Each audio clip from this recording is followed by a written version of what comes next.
And then this dude in front of me in the truck is now like getting out. We already left the one bad area, and now this area is even worse.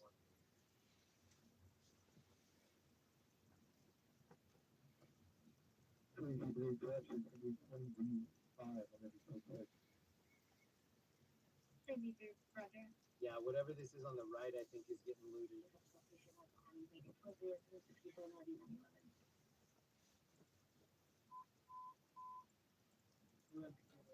Oh, that's a little kid right there.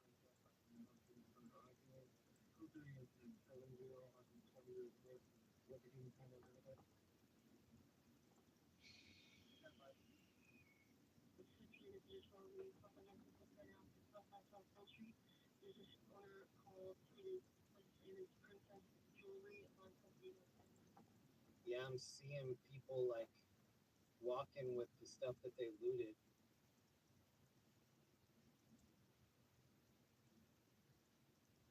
I might have to drop the camera here in a second. There are a lot of people looking in here.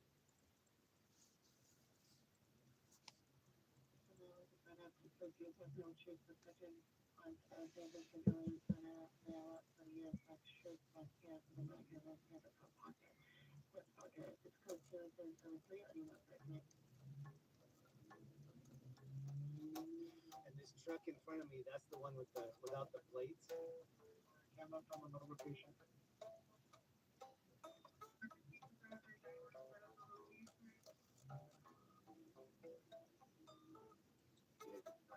Look at this. See, this is what I'm scared of. Like when people hit stuff down here, they just leave. It's about to get bad down here, dude.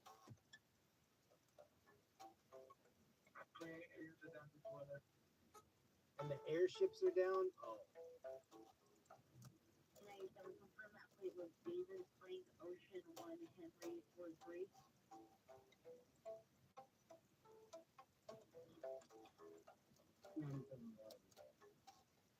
I'm seeing people just holding. Oh, I can't see that down here. There's people just holding merchandise.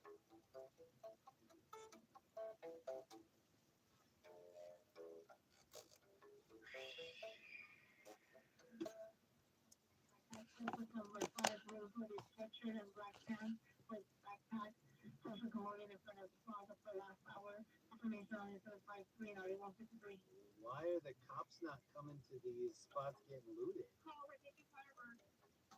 Taking. See, I'm scared of like some racing car coming through and just T-boning me.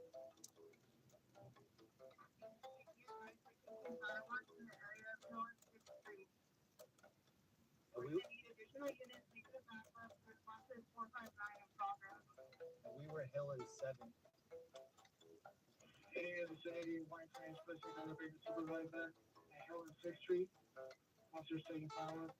they don't have any air units. The air unit's down.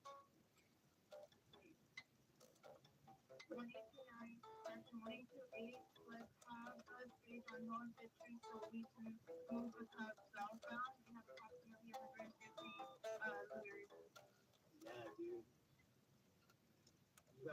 You have more than 150 looters. I'm looking at 250 looters. They're everywhere down here now.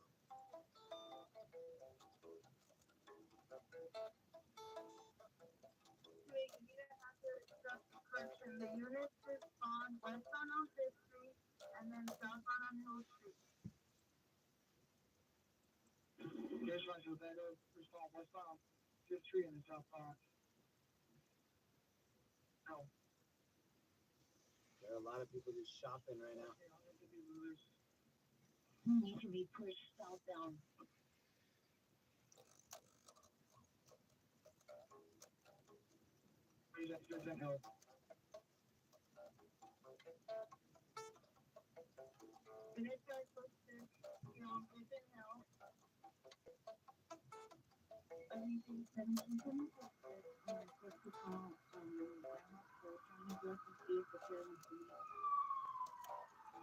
Oh,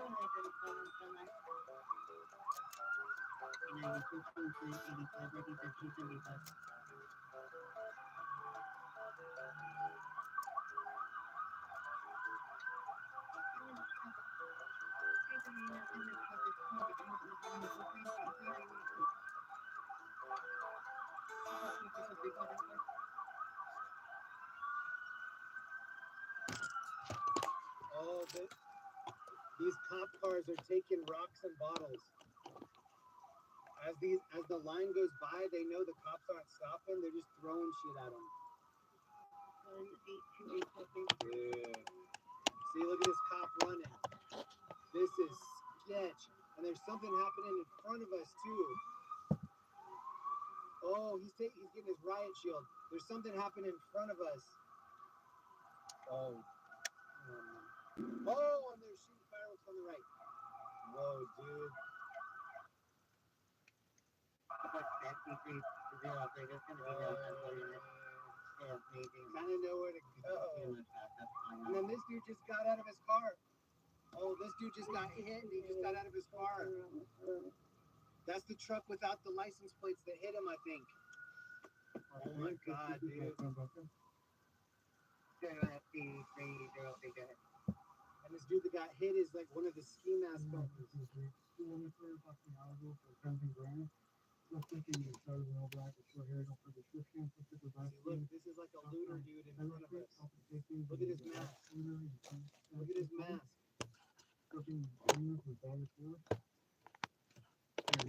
Oh, dude, there's looters everywhere. There are looters everywhere down here. How are they going to control this, dude? I thought they had National Guard in town. Are they just watching this? There's something big happening right here, too. This is where the cop ran with the shield. And this is the looter homie right here in front of me. Look at his like mask. And there's no air unit.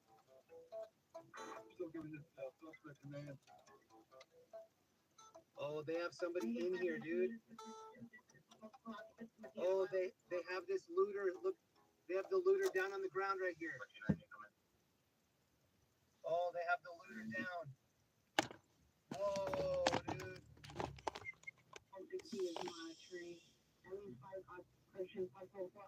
It is judgment night down here right now.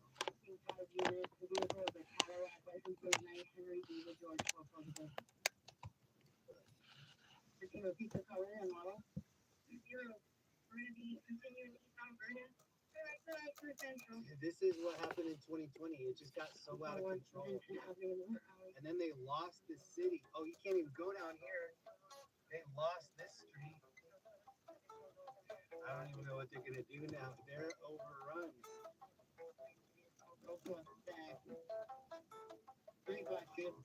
So think about it. Everybody knows that the cops are just hella overwhelmed.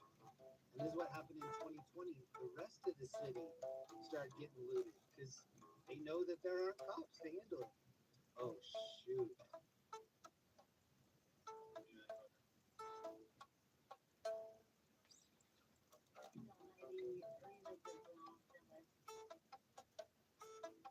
We can't go this way. There's a huge incident happening right there.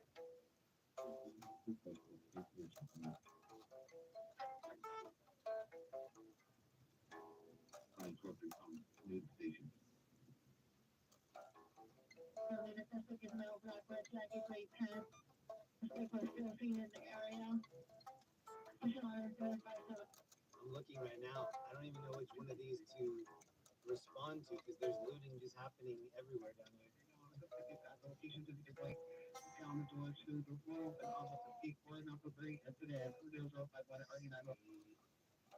They're opening everything up.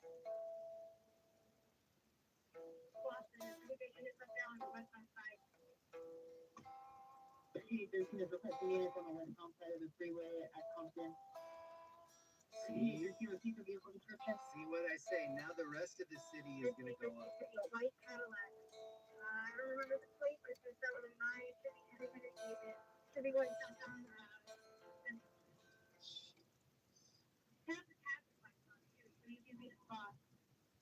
The underlying vehicle is a white Cadillac, license plate 9 Henry David George 446, 9 Henry David George 446 with hazard, southbound Central.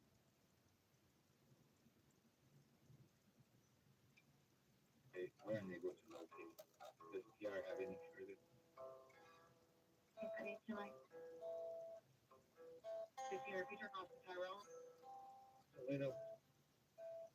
on your site, you try to go from Tyrone to Delano to. Gotta turn right? Yeah. Okay.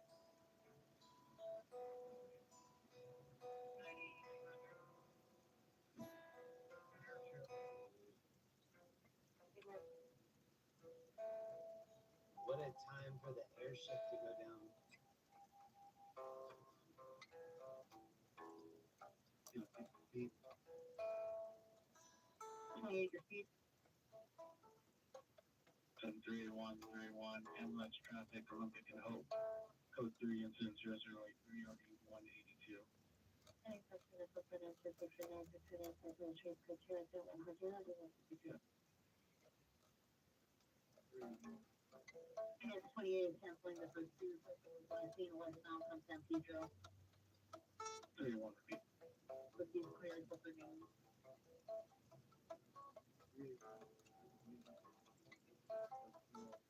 I'm gonna be out of the chat for a little bit. This is pretty insane. I think I'm going to walk towards currently walking towards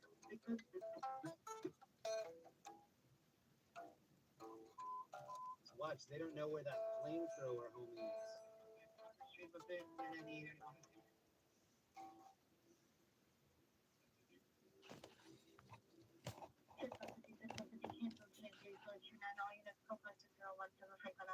Why are you risking life and limb under the guise of reporting? What do you mean? How's this a guise? I'm reporting. I'm showing you what's happening down here in real time. There's no guise of reporting.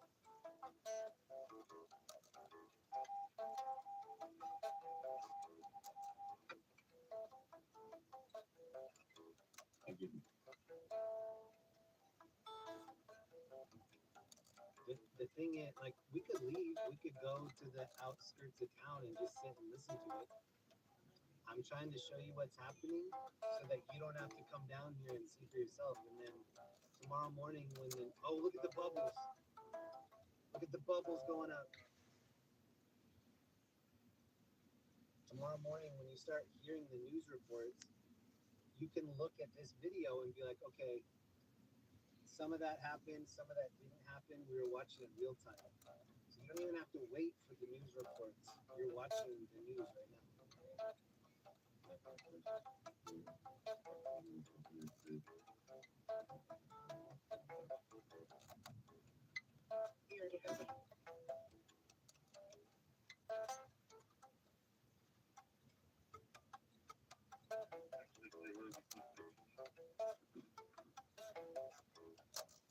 And everything that I'm seeing out here right now, this isn't anything compared to 2020. Like, in 2020, all of this was worse.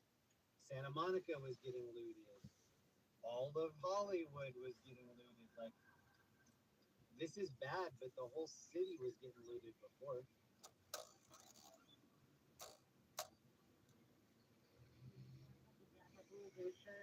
Black jeans and black shoes, riding right on my little tire, using Let me repeat that again, just in case somebody isn't clear about that. I'm showing you this so that you don't have to come down here and look at it.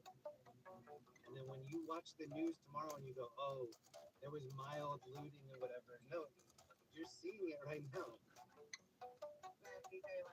From the safety of your couch. I don't know how this could be a guise of reporting. This is real reporting. I don't know how much more raw it could get.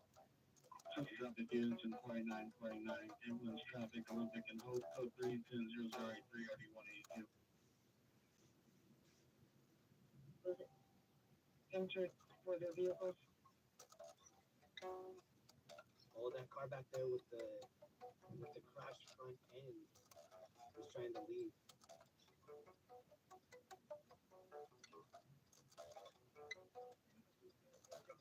Code 233 Gigawatt Boulevard, apartment 20. Code 201 1136.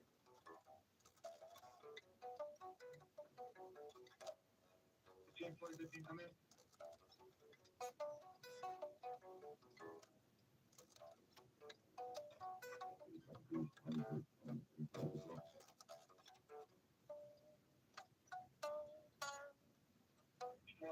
Flight 15 come in. I mean, I think I'm staying pretty safe. I'm on the outside of it. Unsafe would be me parking and like running all up in and putting my camera in the face of people looting. That's unsafe. 729-10235 Lillard Avenue, 8700, code 201 1752.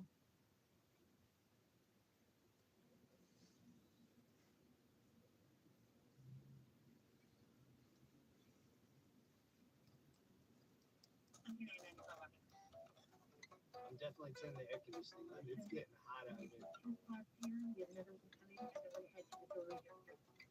So the CMI fire department's coming in and getting wait for them, and then we'll head. See, that's what when we started seeing the sneaker shops, it's like the jewelry district is on the next block. So Like, what was I calling for that way? The code 6 on the way, identified. What kind of? Some of the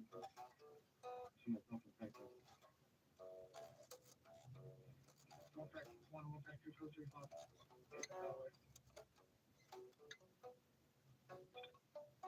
Gray hair, sweatshirt, and shorts, black and white shoes, smart on the first, social zip, 116-30-1802.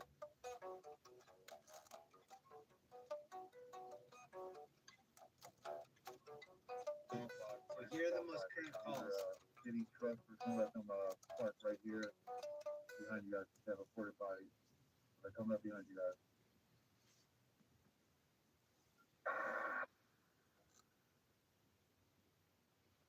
Rubbish fire ahead of us, crash ahead of us. 27 and then 1 minute.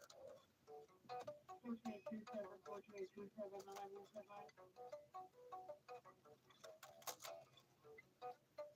light complexion, mustache, black ass, blue color, dark blue jeans. Also, this is my day off. This is not like me clocking in for a shift at work. I had yesterday off. I have tonight off.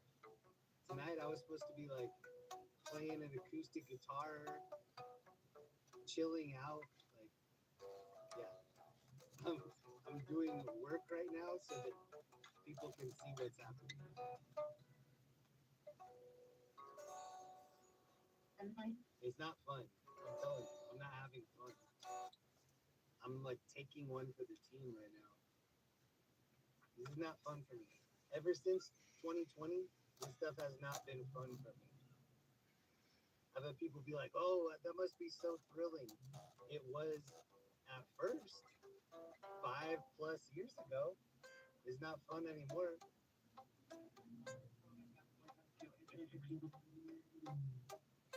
I like watching this stuff from the safety of my couch.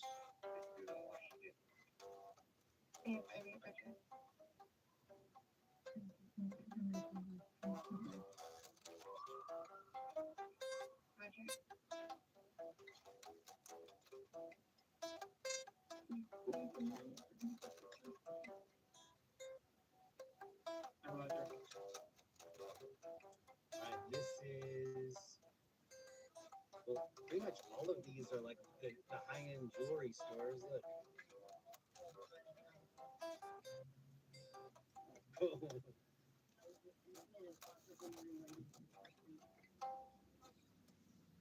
CC Rogers related, but we got started building.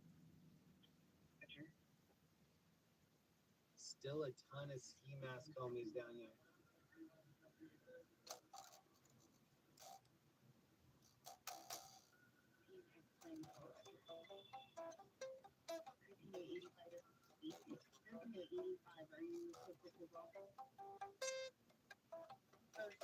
today. It's like that quote from Clerks. I'm not even supposed to be here today. That's me. I'm not even supposed to be out here today.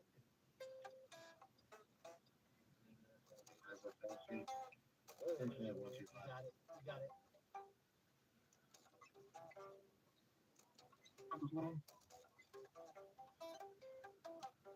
One over 25, 1 over 25, go ahead.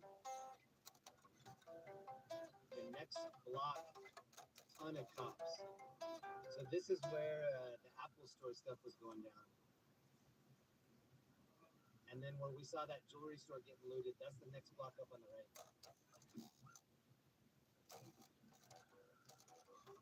0078 RD 1538.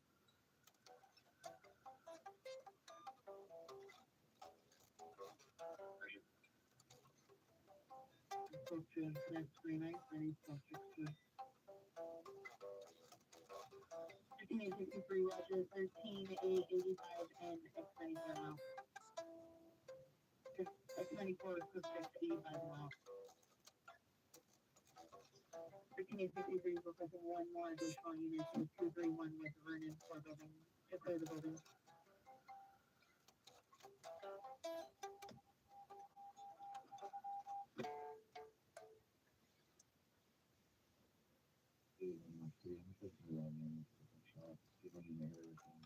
Thank you so much to everybody that left a like on the screen. The more that you leave those likes, it helps us share the stream and then people can see what's going on. Backpack, 2.17 Domestic violence by 644 Ascot Avenue, Cookson and 85 Ready 1375. Okay, to my right is the real hot spot. I'm on the funny reference. I'm trying to break into the apartment building. Go to 137, I'll be 33. See the cops here on the right? That next block over is bad.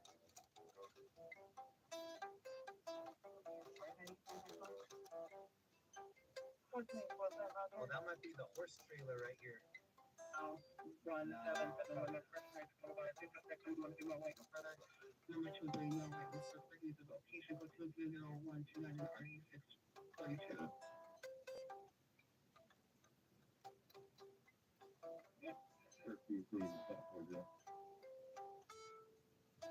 Go for 13,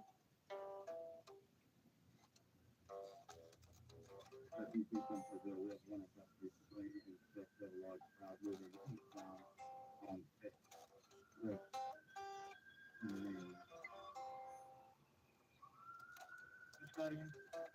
I'll answer 98, probably 155. Sorry.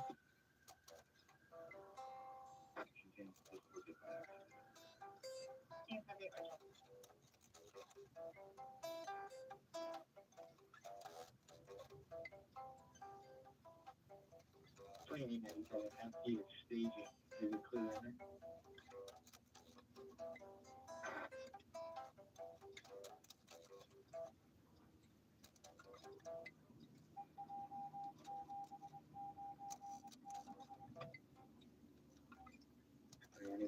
Look how hazy it is.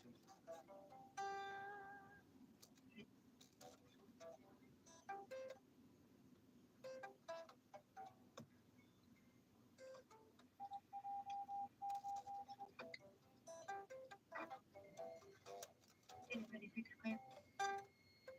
Let me know how many of the mainstream news vans you see out here. You don't. You're not seeing the major broadcasting people out here. It's not happening. They're not out here. They're buying their footage from people like us that are like actually taking the risk.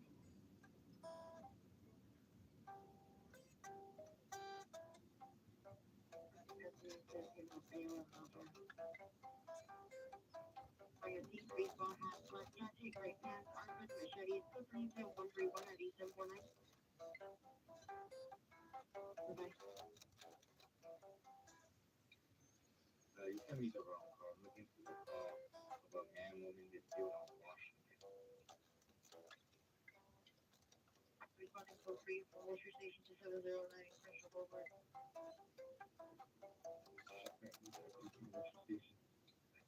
Yeah, my want to show you the most current calls. Hold on. Like 251 handle. So these are the calls in the city right now.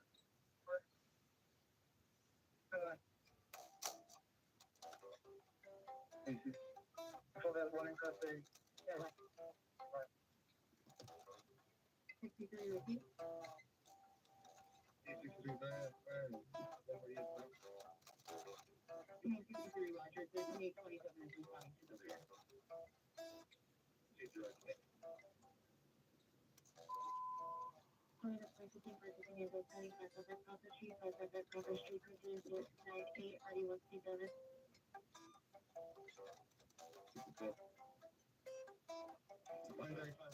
It is 1:53. This is Tuesday morning. 62 degrees out.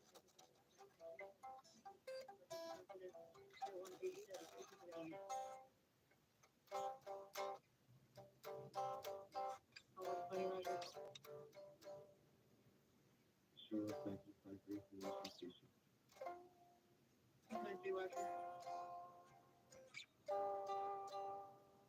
Southeast Unit 459, prospect right now, 8760 South Main Street, code 2, incident 116 RD 1802. Nine progress 1065590 covering 70138 ID 1670. That's with the cancel 39 and so one is on the third location. And 59 69 59 cancel 301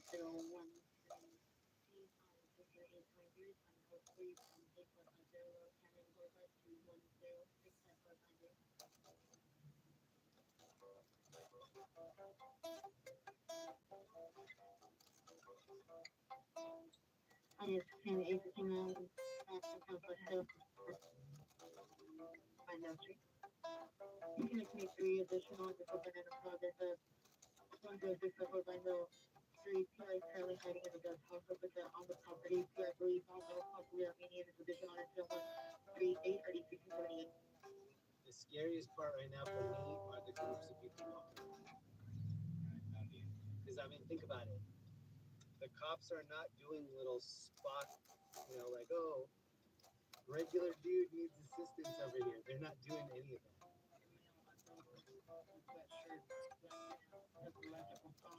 Attempting to relocate the residents off the alley, code 2 at 142, RD 13. Oh, we got dudes hitting nitrous balloons over here. Yeah. See, people are partying out here. Clown masks, nitrous.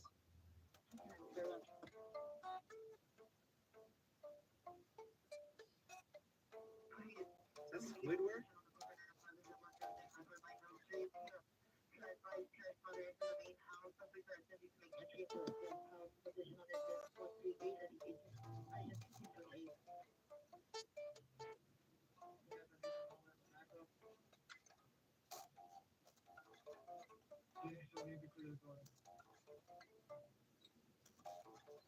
Investigate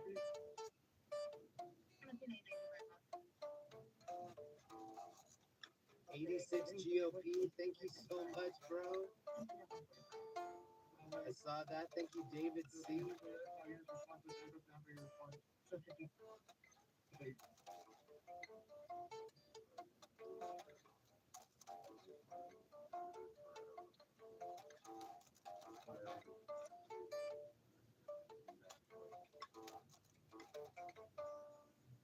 Unit responding to the right Crenshaw Boulevard. 21 is making contact southbound, south of Wilshire. Respond south of Wilshire. Do contact possible crossfire.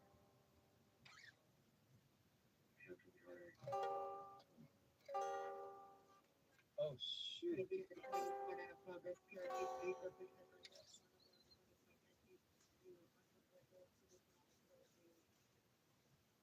I just came out of that parking lot.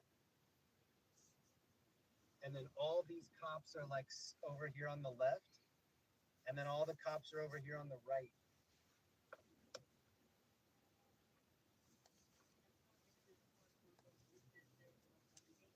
I cut through that parking lot and went straight into like the middle of a closed off area.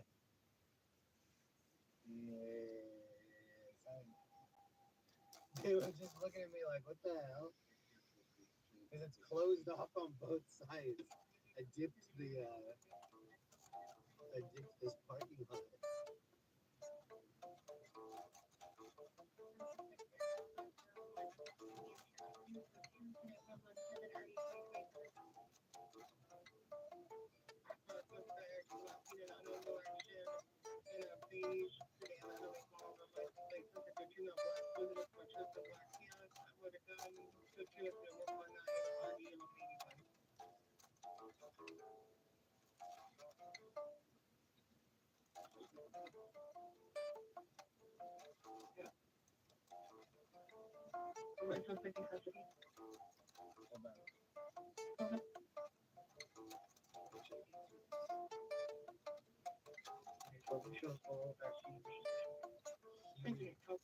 Huge crowd up here on the right.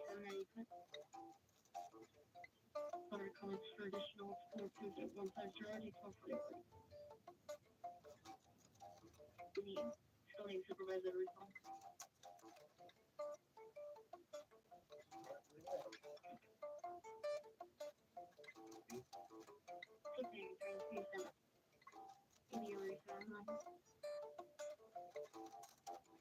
Going outside, identify.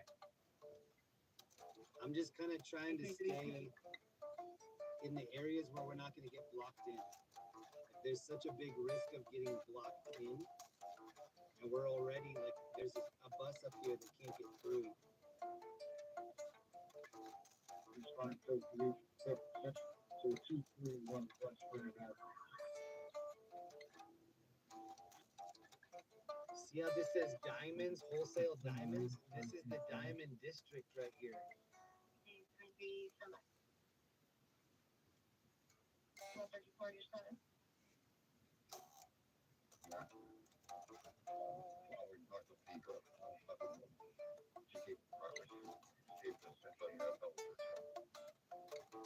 See, GTA in progress. The cops can't handle all the little things that are happening. And then look at all the kids still out, like tons of people just like chilling. I think you need to hand out timeout.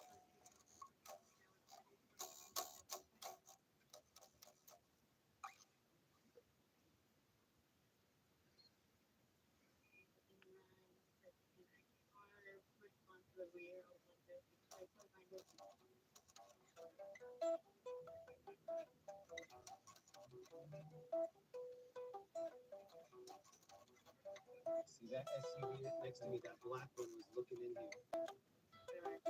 And that's what's scary. Like, look, these cops are not gonna come help me if something goes wrong. 2015 negative. I show you put this on the that central map.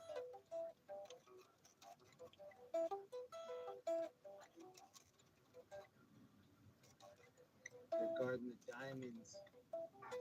Look how far down it goes.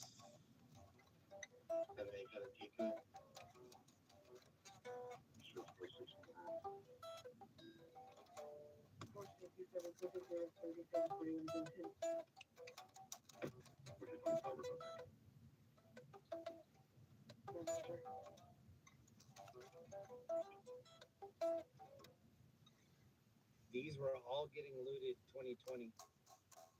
Confirm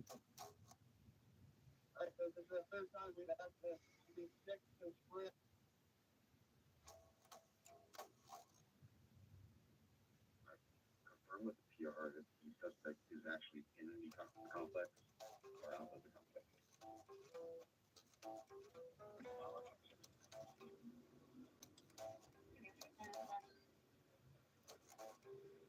709 Crenshaw, Public 3 Suite Building.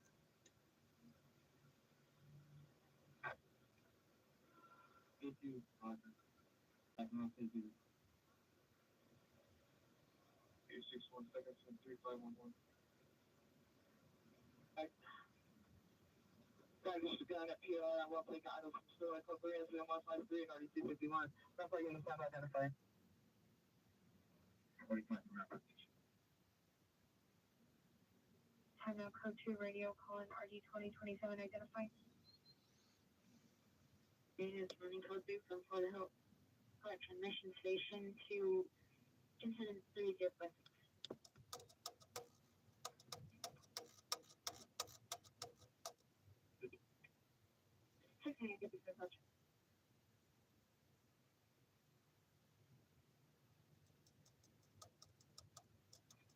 How long is it? If I want to the rear location. The license.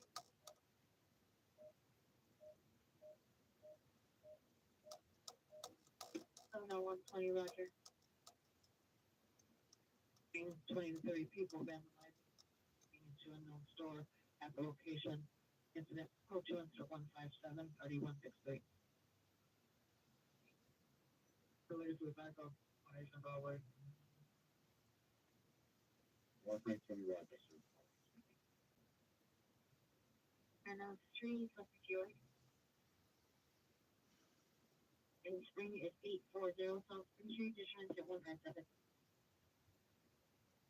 Wow, pretty sure we're back. 1101. Correction 11021 Street, Roger. Roger.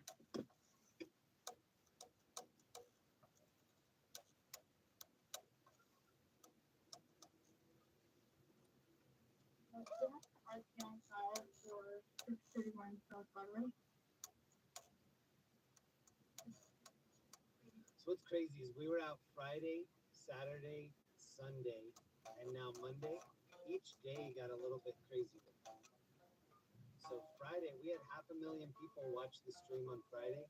I was like, oh, it's not going to get crazier than that. It did. You can see this dumpster's on fire. Every day, it just got a little bit crazier. And then every day, I was like, oh, now they're sending in the army or whatever. Now they're sending in the National Guard, thinking it's going to taper down. It never did. And then earlier, I was like, oh, they're making arrests. It's going to start simmering down. No. 190120 Citywide Pack Channel 44. Citywide Pack 2 Channel 44. Everyone at the 81 Street Post Station, 31, 50 Station, 71 on their cycle.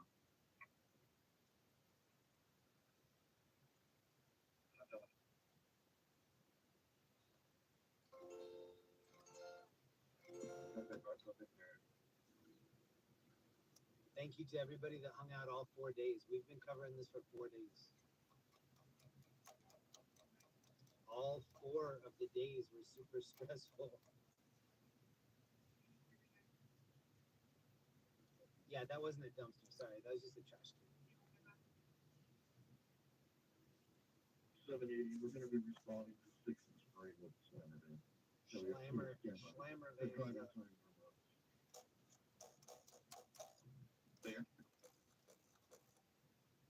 2925.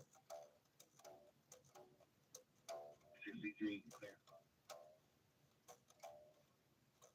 So the Slammer, man, what kind of arrest do you guys have with the plan? Okay, now 160 repeat. I remain at the shoe store.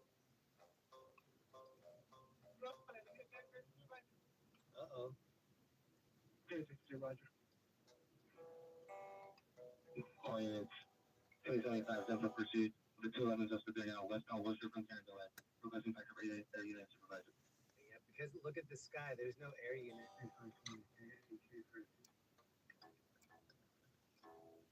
Or Adam from Keelan. The SE was certified, there's 78%. See, look, just dudes in ski masks with like backpacks. Let's go get Coronado. 9th and Main at the Shoe Palace. The west on 6 to Coronado. Oh no, they're hitting Shoe Palace.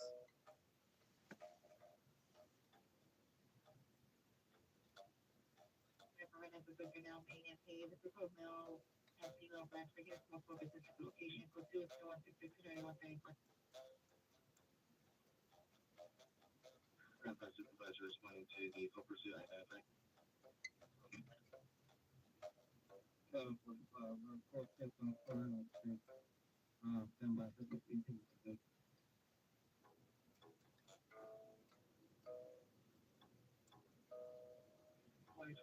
Slammer van is what we saw at the very beginning of the broadcast.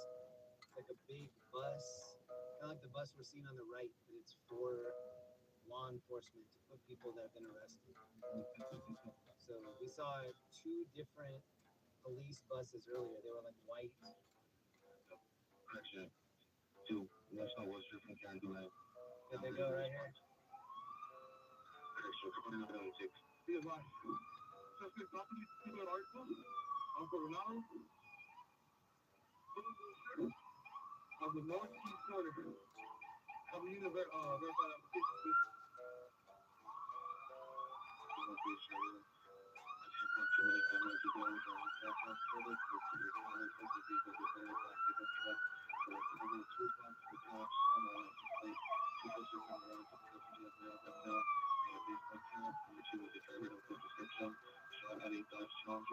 Victim enters a vehicle opposite direction. It continues to move to side of the property.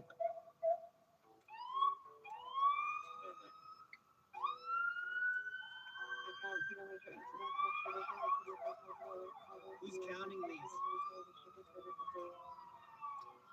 How many are we counting right here?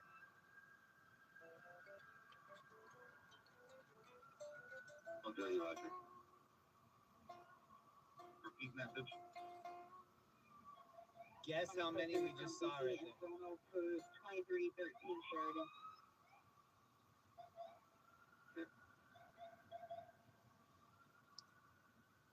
She'll be back.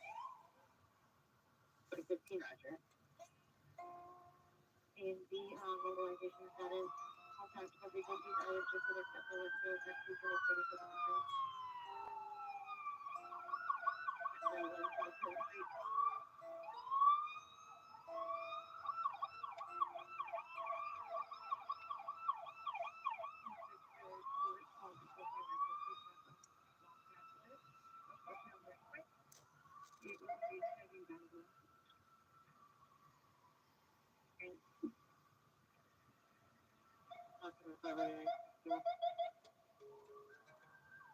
Location.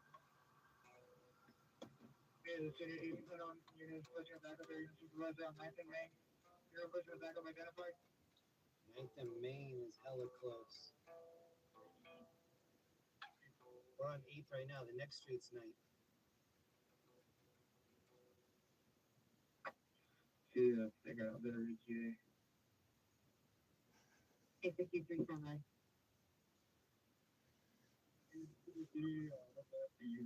That was a Lamborghini SUV right there.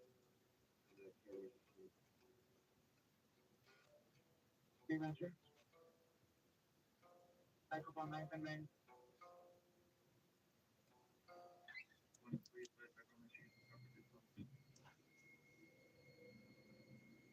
Can you 19 from I?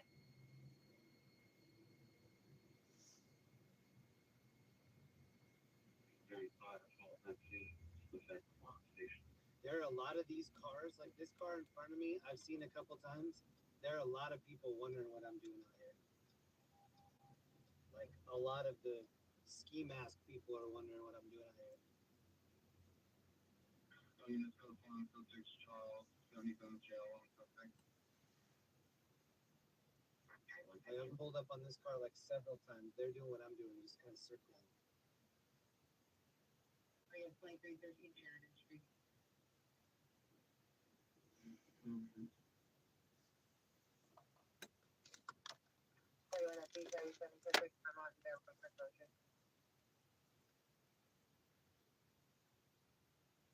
Very clean.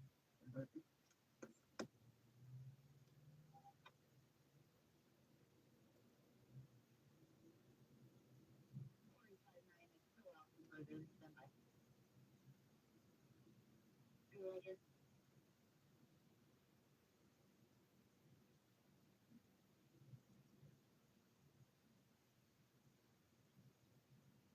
Any new unit, and that's what we're now 722 East Washington, code 10142 of E1513.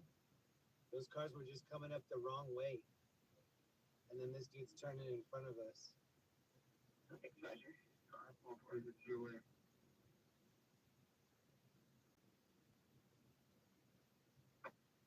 1.62, 1.62. Are you allowed to back up on 910? So this is. There's a big call right in front of us. Oh, that's Shoe Palace. We heard the Shoe Palace getting robbed right here. 52, 1.62. I was actually just gonna say that. I was like, what if they climb up on top of this? This is the Shoe Palace Are one. you allowed to back up on 910? 1.22, Roger. Oh shit! Look inside here. They looted the Shoe Palace. Look at the bottom. Oh, Shoe Palace got hit hard. Roger. They're inside of it right now. 28, 128. And 128, what's the business name for 631? there's clothes all over the street. It's gonna be National Boat and Diamond Center Incorporated. National Boat and Diamond Center Incorporated. Nothing seen, but it's 182, I guess 1303. 5-3. Which one is your like saying? Anyway, see, kind of funny, Roger, like 521.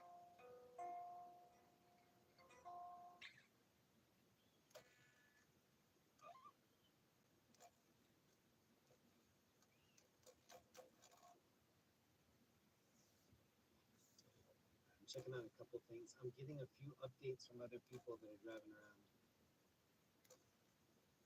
We heard the Shoe Palace one. 120, 120, come in.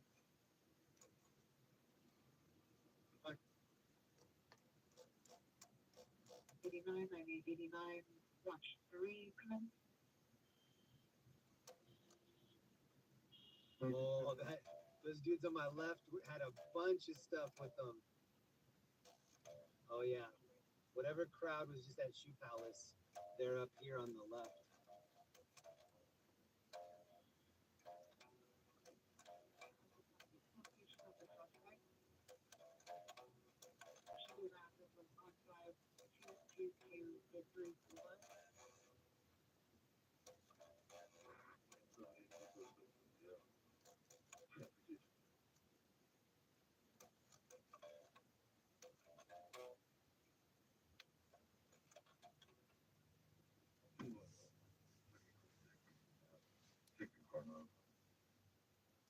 the two people I just passed were driving, hitting nitrous balloons.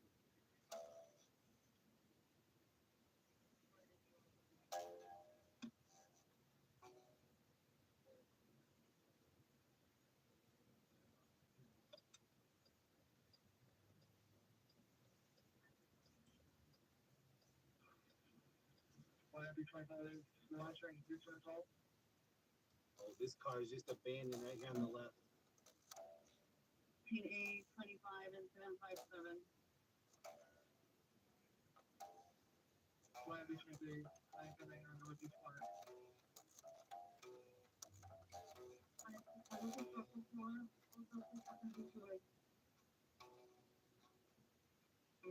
Nine eight 069 Avenue Purchase 0175 1961. Oh, I just heard something get broken. Oh, 81 discount. I give it their location. So on that incident for the hospital stuff like that in Georgia. The Western Station was one.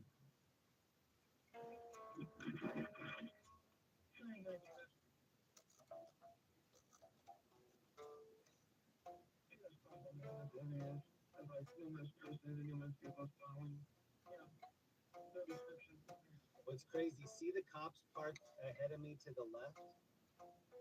There are a lot of just looter homies walking around. The cops aren't doing anything. The cops are just chilling. I don't think they can. I think they're overrun.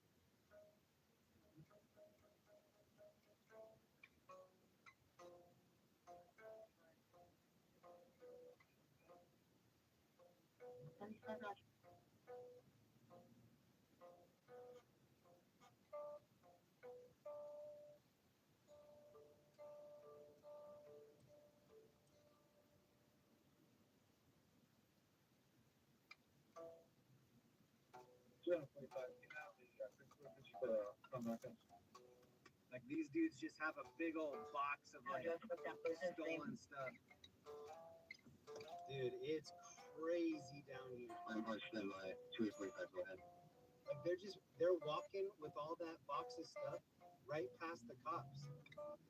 See these dudes running the red light? Like they've lost control down here.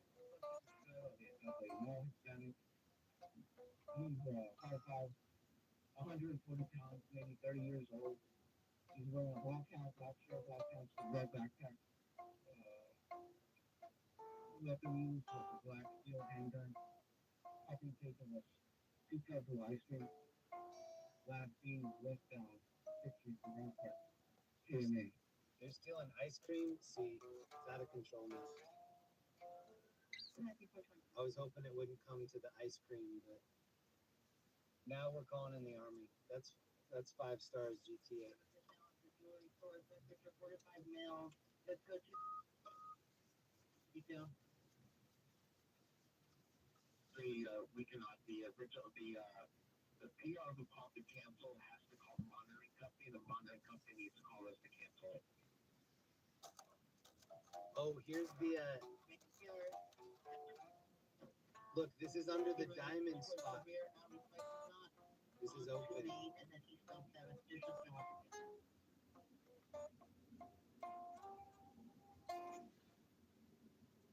That thing's open right there by the diamonds.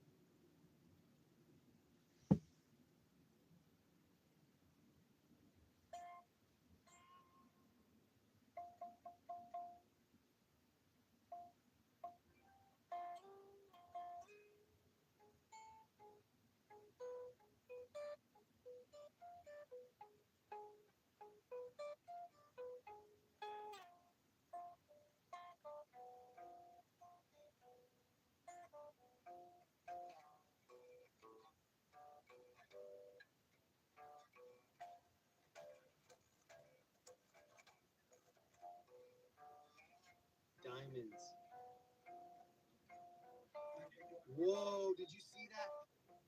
Did you see the car that just passed? Oh my god, dude. That had to have been a stolen car. There were 3 dudes hanging out of the top. Rewind that and look at the car. Dude, they're just joyriding down the street like flooring it. Yeah, we might not be down here much longer. Things are like getting out of control.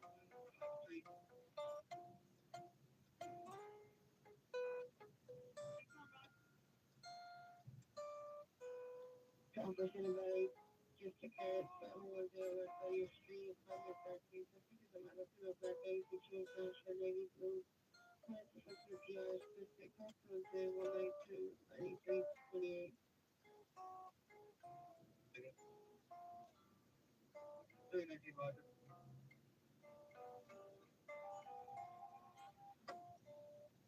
Like, this is Judgment Night 2.0 right now. There's just no rules at this point in time. And everybody knows it. The vibe is like, okay, everything's overrun.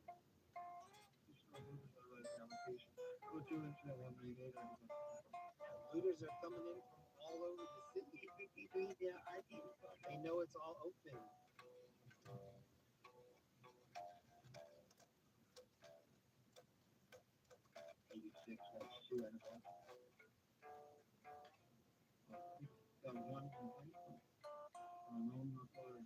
Now I'm scared to go through any intersection. There's people just doing crazy shit. Unknown age, when black female only with opening his eye, black sweatshirt, black pants, and he had a blue steel See how many people have their lights off?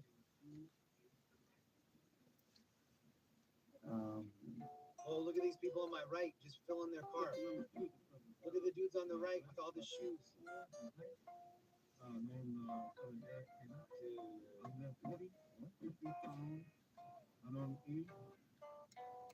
And he was wearing color blue ski mask for opening the eyes only, black sweatshirt, blue jeans, and black color boxers.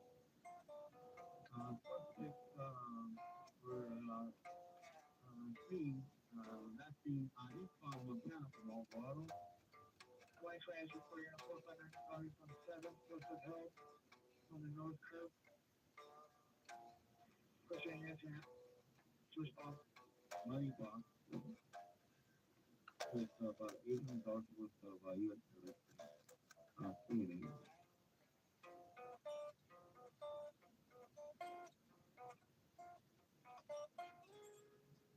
People are just filling their cars right here.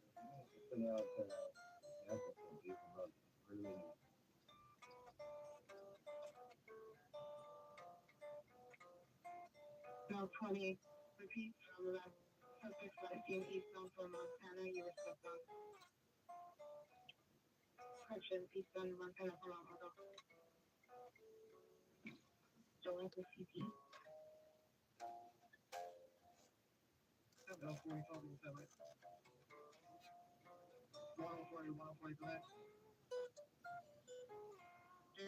suspect last seen eastbound Montana from Alvarado, you were stepped on.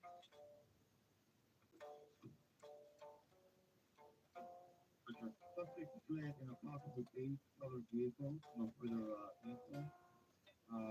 Also, both suspects are between 22 to 35 years of age. 20-0 Tennessee and transport to 77th Division.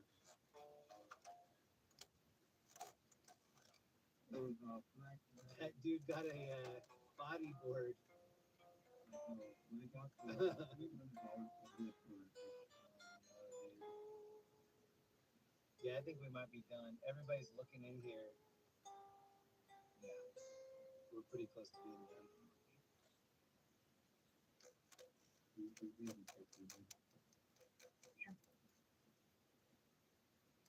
6831. Suspects for 710 East Eagle Boulevard, PLA/District Security will direct suspects for 20 to 30 males or females employed in a white U-Haul to falsify the state license plate of Adam Mary 33060 last in South of Jan 3rd, Cincinnati 200, 1313 code 2. That's what was happening in 2020. They were pulling up with like big old vans, filling them. 120, 6827 15 additional unit 1771 North Prescott High School Boulevard. 830.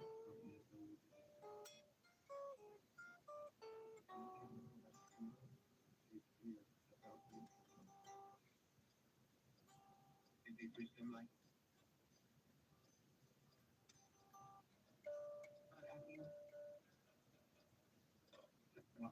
Closures. 37 to the Santa Monica closure. Over Jersey, number 22, senior writing application, the other that observes suspect taking any property, I'm super surprised that they didn't say like, okay, there's a curfew in effect. Everybody go home. If you're out, you're in trouble.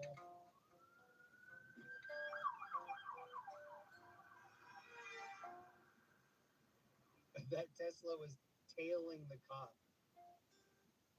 Oh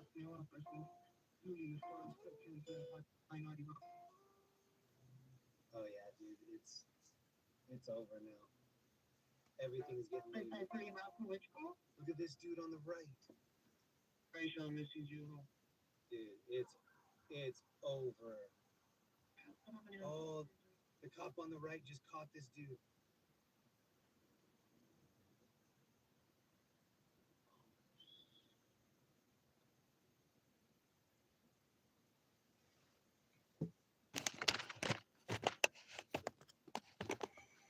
Oh, look at the jewelry shop right here. Jewelry shop broken into. Cops all over here. Jewelry store broken into. Look at the cops asking these dudes. Look. They're moving in on this jewelry shop.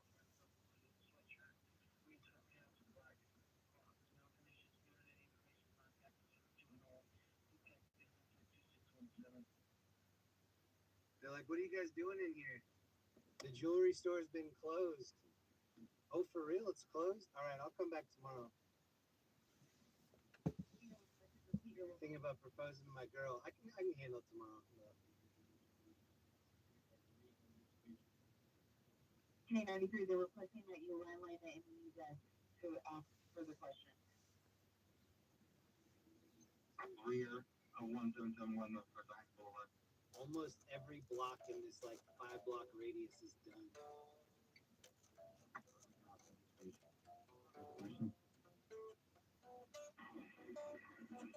1H1.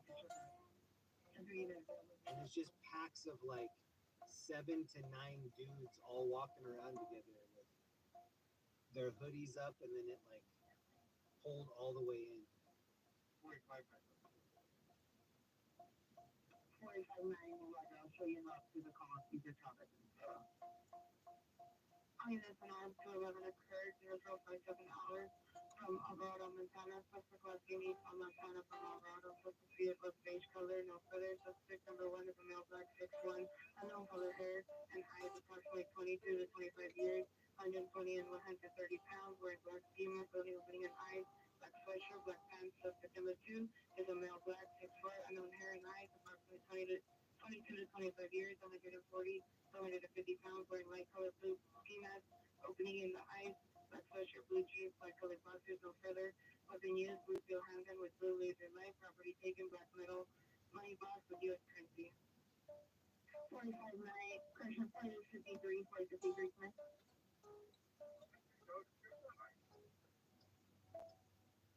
Three, just confirming you and not to the call, the 459 book the call on Caesar Towers and photos.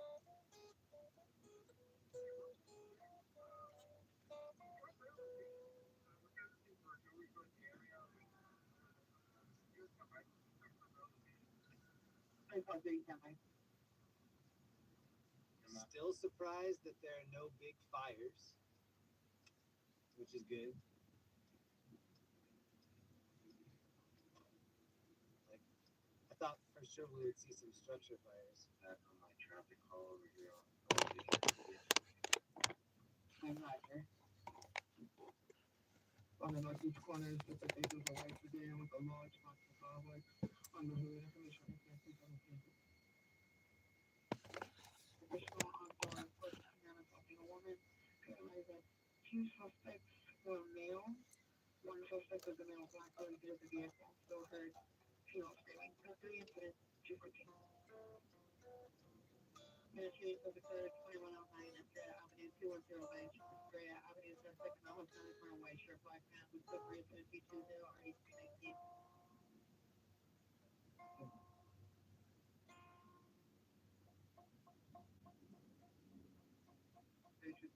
Well, that was a dude that just passed hanging out of the sunroof.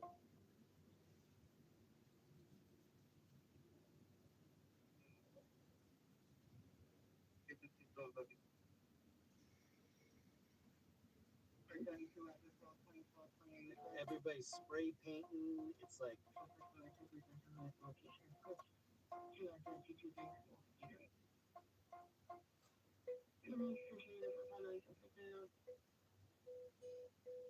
and this is right next to the cops. Look, homeboy's spray painting, and the cops are right here. But the cops are like busy. That's what I'm saying. That's why it's scary out here, because the cops can't really leave what they're doing. 3 Ken Pump them 285.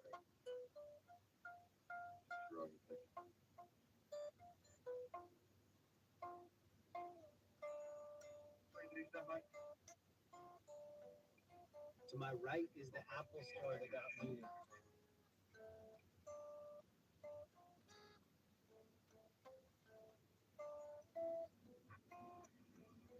So this is the Adidas. So this is the Adidas store that they're still like making sure it doesn't get more looted. To my right is the Apple store, which we saw getting looted.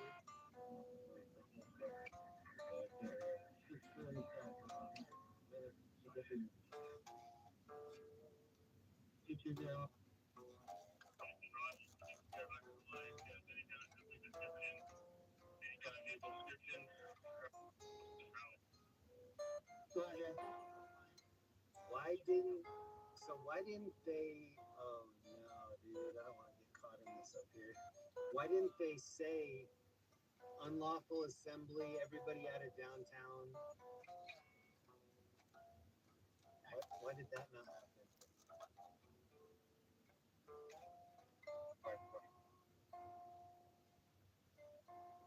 1313. I'm gonna need one more additional unit to stop southbound traffic on stage at 20 Street, please. Did anybody answer up to the additional unit request for the building search? 13, you show me code 6 and I call 2025 South Bay. Roger. Code 6 on 1389. Correction, 1388, 1389 is code 6. Area, he possibly has a vehicle with blue Acura, unknown to be so at that intersection. He's known to frequent at 21 in Estrella. Additional to 220. 220, Roger, we're clocking in at the Kansas 23 in Figueroa, 23 in Bonfillo, Estrella, and 23.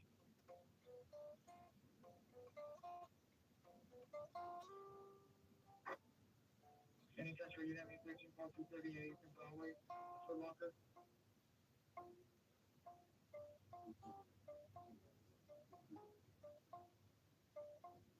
Correction. Any touch for unit 134238 from Broadway at the beauty store. Cummins and Soto. Correction, between Cummins and Soto on Beach Avenue. So here's what I'm thinking. They can't come down and secure, or they can't secure this business.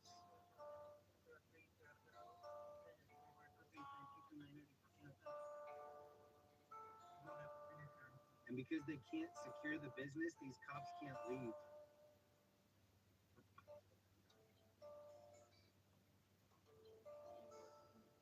Look, the door is just open.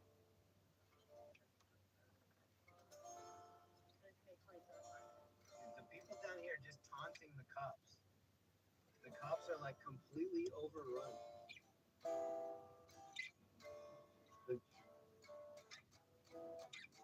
This is crazy, dude. The cops actually look scared. And there are people just walking around with like big bags filled with stuff. And the cops are just kind of standing like, yeah, not a lot we can do at this point. It's a long time before the sun comes up too. Have you read? Look, this is Shoe Palace. This is what got looted right here, Shoe Palace. Look at the front door.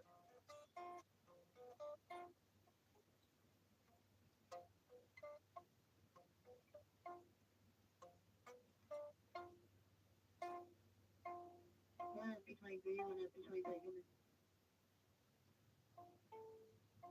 19L120, 19L120, 0. There's 4 of what expedition code. No 120. Right.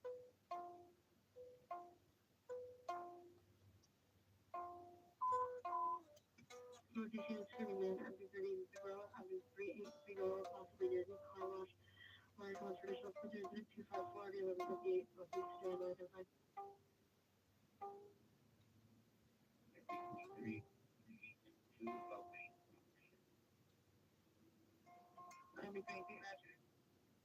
It's like 5-1 looters versus cops down here right now.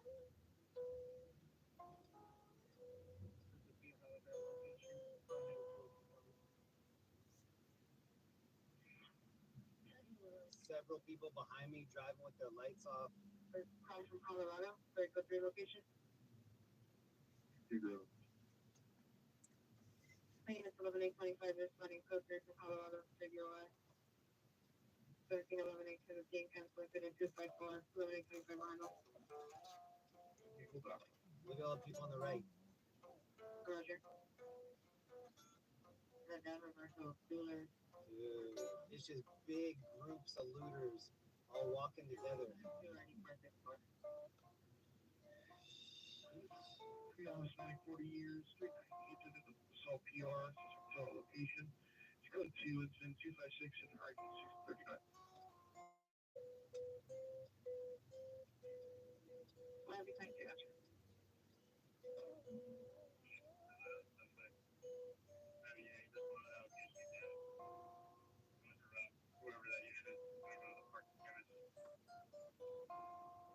Roger, we've also located a station just south of the target location.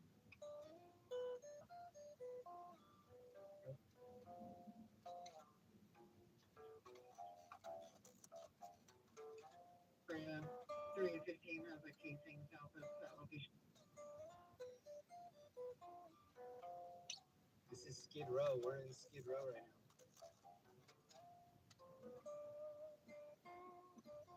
Oh, I just heard gunshots. Maybe fireworks.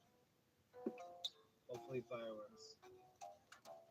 I just heard pop, pop, pop, pop. Dude, I don't know. Okay, I think those are fireworks.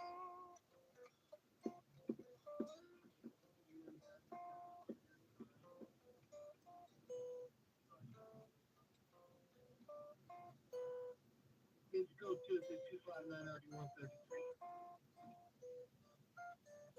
Just about up there, just control.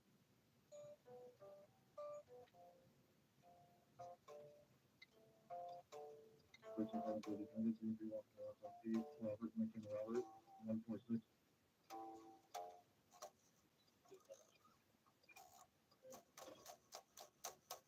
First 6.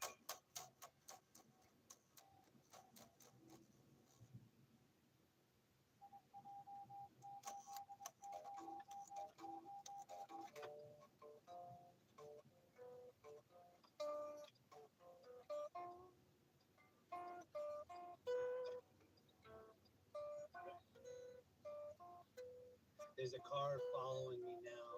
That's why I'm over here with our big straightaways. Somebody's been following me for the last like 5 or 6 turns. Suspects are victim. Evidence of correction, no evidence of crime. I'm gonna run this and see if they run it.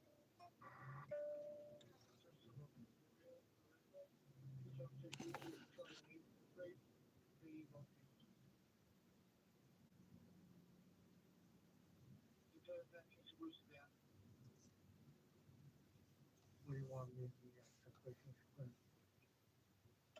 On SB 4131, SB 4129.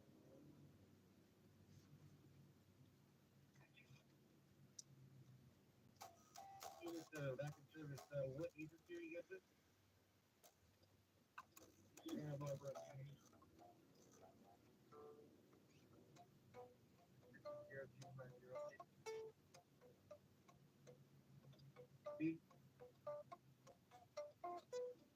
Where's the number?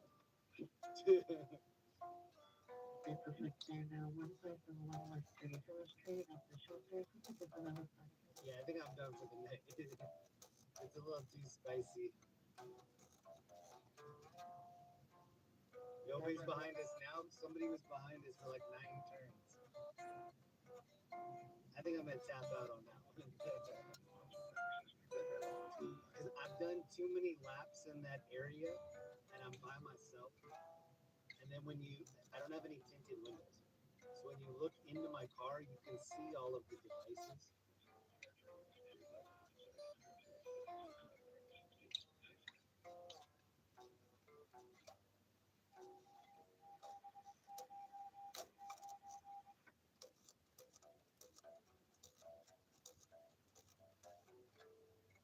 You want to see that reason of violence, 520 South Mariposa Avenue, from at 105, code 26269, and RE 2027.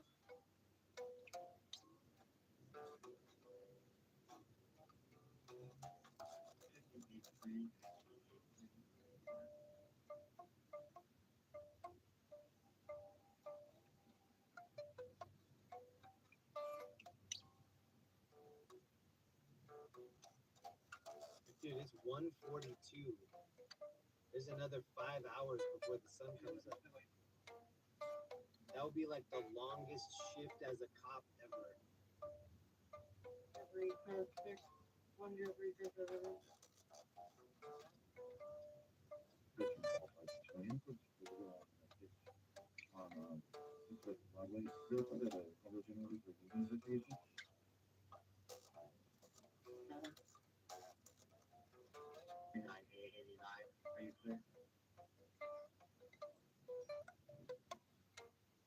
How many times there's everything else?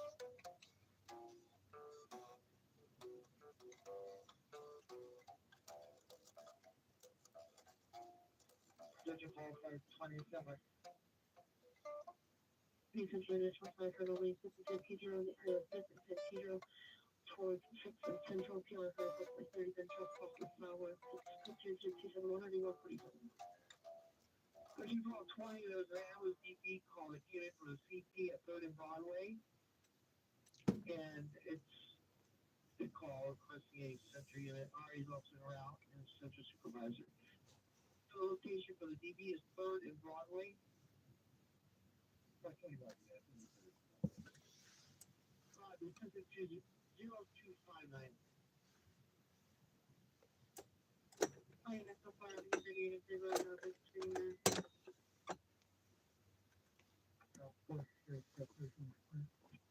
Yeah, I think that's exciting stuff.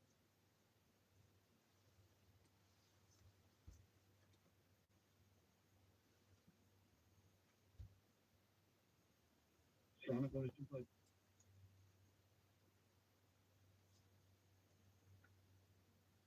141 West Street, log off. Clean Century 19 vehicle, 755 South Spring, possibly 2030 vehicles to the location. Coach 272 491 6 It's an AMV shooting at Kirkland Avenue, 210 on the trail. Avenue, suspect. North Senate, goes by the name of John David Adam Robert Adam, Patrick 9, Patrick 10, medium bill, black tattoos. Christian black tattoos, and on his arm, wearing a white black pants, black and white on the trail, towards the place, looking to the mind, 1 year, son, out of his hands, go out, and then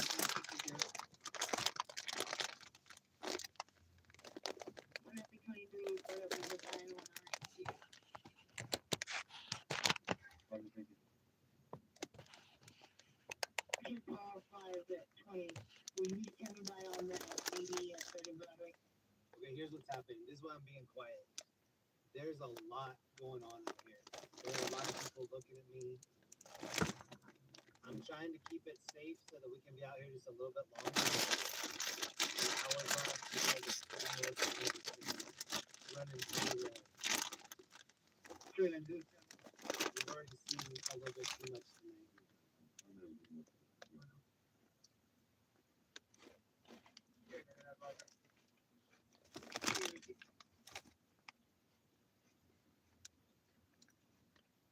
Yeah, there's nobody following us now. There was somebody following us for a little bit. I'm glad I'm not in my real car.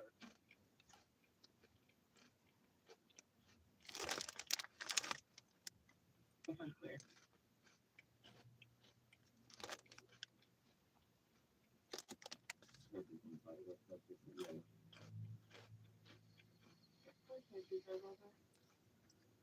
Yeah, I'm gonna dip. I think that's enough. Actually, I think on 9th and Broadway, walking for how many of the we're showing us this without that.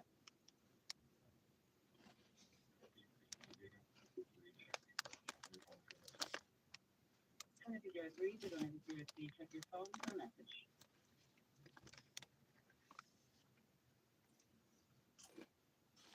And T, might as well at 10:05. It is about a quarter till 2 a.m. Tuesday morning.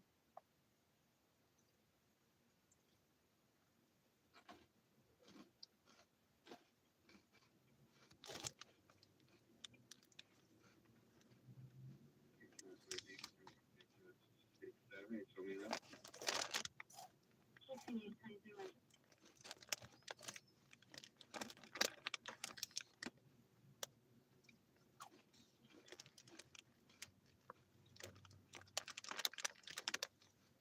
This is like, look at this player, I think.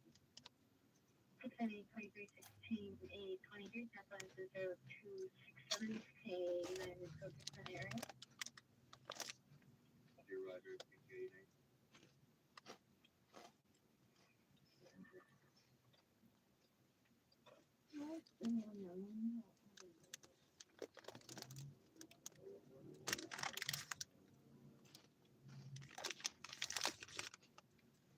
Oh shit! The dude just swerved. Oh, I thought that dude was gonna hit me. He swerved. Oh my god! I thought that guy was gonna hit me right in front of us. He swerved over and just barely missed. Ooh, yeah.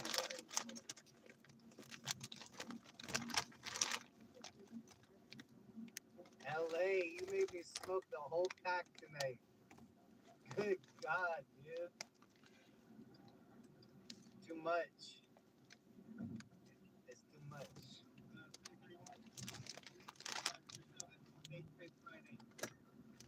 What is going on? Judgment night out here.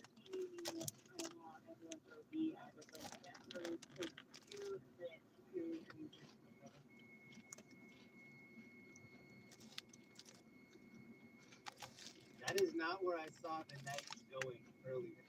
I was like, okay, they're gonna be making a lot of arrests. People are gonna start to simmer down. Yeah, they simmered up. That just goes to show you, like, I was definitely wrong. I was like, oh, things are gonna start to taper down now.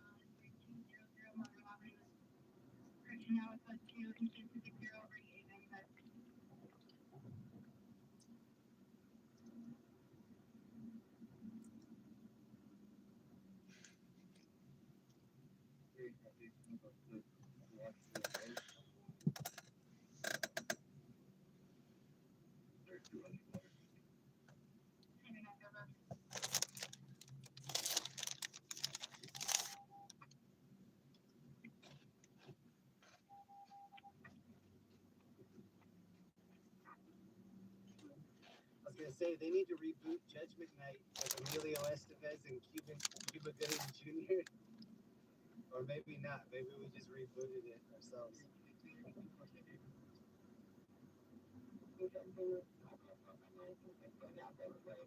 Thank you so much. I'm not done yet, but thank you so much to everybody that was throwing donations in the chat tonight, subbing, hitting the like button. This was an expensive trip. I'm glad I came. I thought I would have way more downtime. I made all these plans to see my friends, and pretty much everything that I had planned, other than a couple meetings, fell through, and I just had to report on the purge.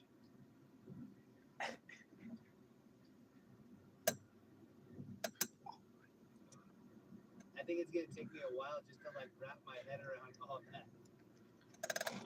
It's so different watching it on TV than watching it out of an untinted window when people are pulling up next to you and then giving you a look like, what are you doing out here? Are you like putting us in trouble? Vladinator, thank you for your bravery. Jeremy Independent, reporting what's going on. Thoughts and prayers. Look how it's so tiny on here. I'm trying to read it.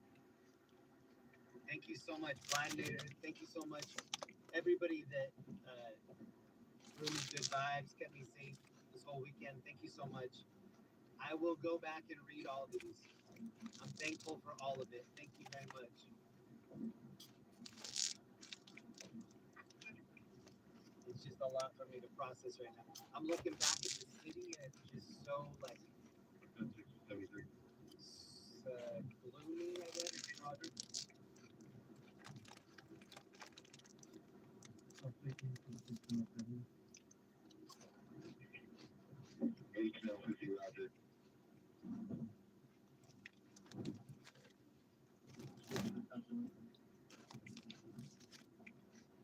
Roger.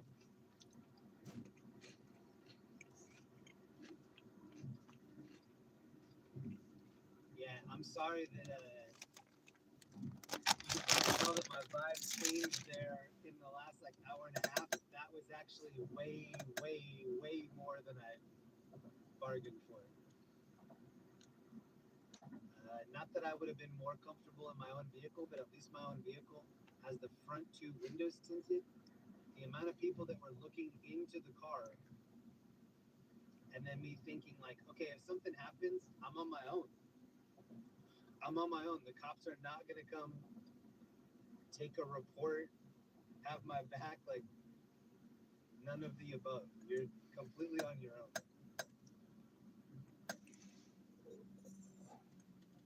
I'm telling you that, but it's different when you're just actually out here by yourself. It's different. I'm sure there's somebody like, I can handle it. Well, try it. Try it. It's different when it's actually you. On Friday night, a dude in Compton thought I was a cop, came up, slammed the window, and then was like, if you're not a cop, roll your window down. And then I put it in gear, and he started yelling to everybody that I was a cop. That was terrifying. Somebody just said carry a weapon. That just wouldn't do a lot either. Like, you know, play the scenario where I have to use the weapon. That's just even bigger nightmare. National Gold and Diamond Center. Located in 9631.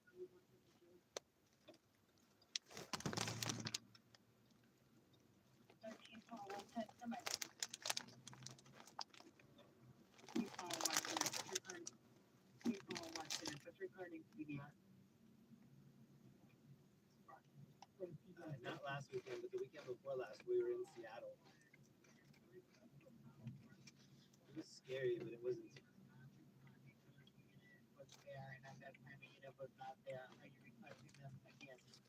Whoa, look at the people standing on the arch. So 3 arches up on the right. Look at all the people standing up there. Mentioned an ADW suspect at Vermont and Adams suspect. 4 years, gray hair, gray facial hair, black hooded sweatshirt, jeans, black backpack, on with a knife or screwdriver threatening people at the bus stop. 03 incident 291 RDS 317 Southwest Ham identified.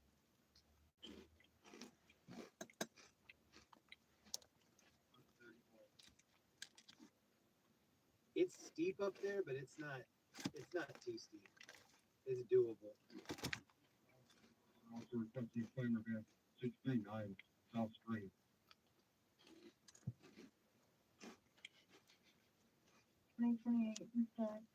Incident page oriented.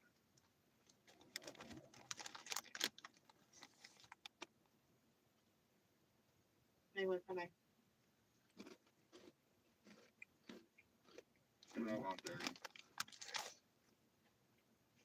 I'm Barry Roger. You can send that focus over to us.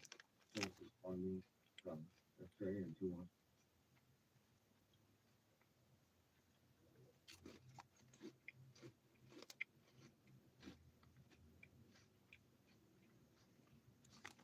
Oh, you can continue responding closely from Australia and 21 to Vermont and Adams. I don't want you live for football yet. So, hey, Roger, you get a disconnect. What a crazy weekend. Is this late for my phone? Michael Pepper,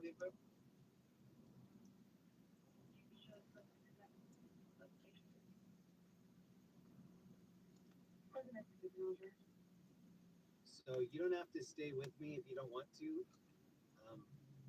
I think I'm gonna take the stream to Venice Beach. So I used to stream out here a lot. At the very end of the stream, we used to go to Venice, not Venice Beach, sorry, Newport Beach. Would you rather go to Venice Beach or Newport Beach? Newport's a lot prettier. I think we should go to Newport.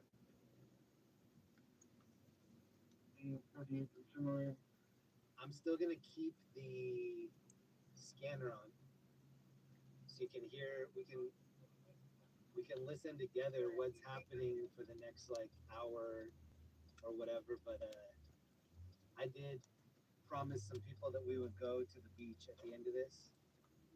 If we go to Venice Beach, I don't know. I don't see that being that pretty. But at least if we go to Newport, we can walk around a little bit. Technically, when you have to stay around. And we can see if Jamie's there.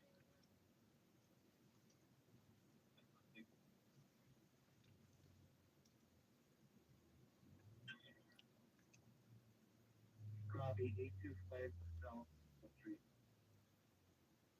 1341 permit.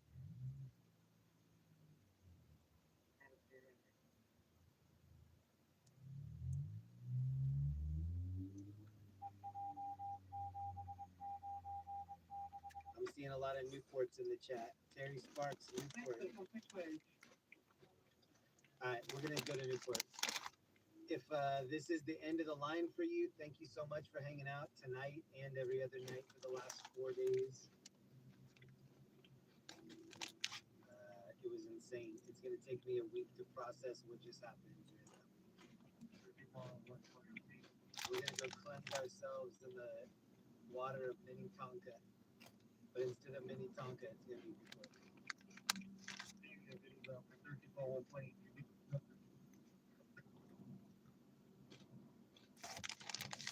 And for everybody saying Newport in the chat, that's because they've probably been to Newport with me 100 times. That's how we used to end the stream for quite a few years. So yeah, the Newport trip is favorite to the homies.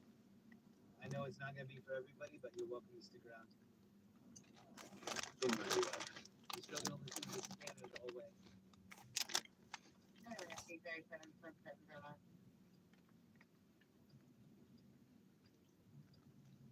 Thank you, Castle Glimmer said. Female 65 years old. The vehicle is a white Tudor sedan. Complete with instrument maintenance and an RD 1827. I need to pee real quick before we go. Hold on. You guys stay here.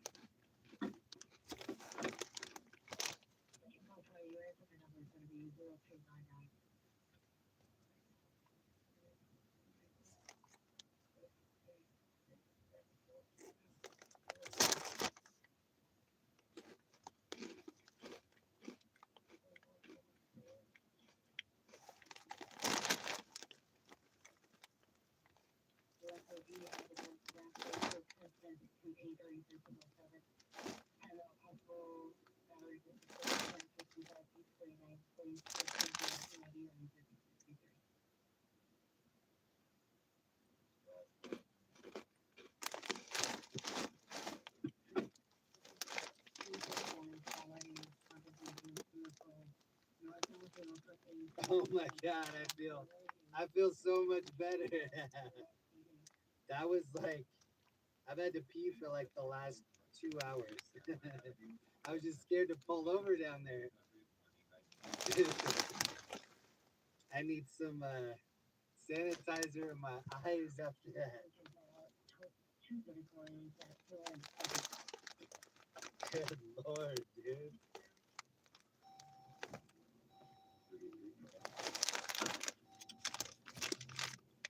That's why I tell people, they're like, oh, that must be so exciting, seeing different crimes and whatever. I'm like, yeah, it was exciting so many different years ago before it got super scary.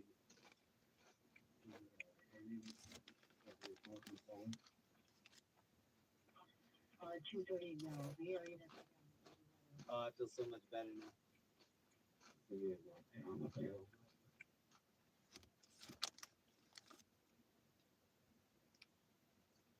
cleared station.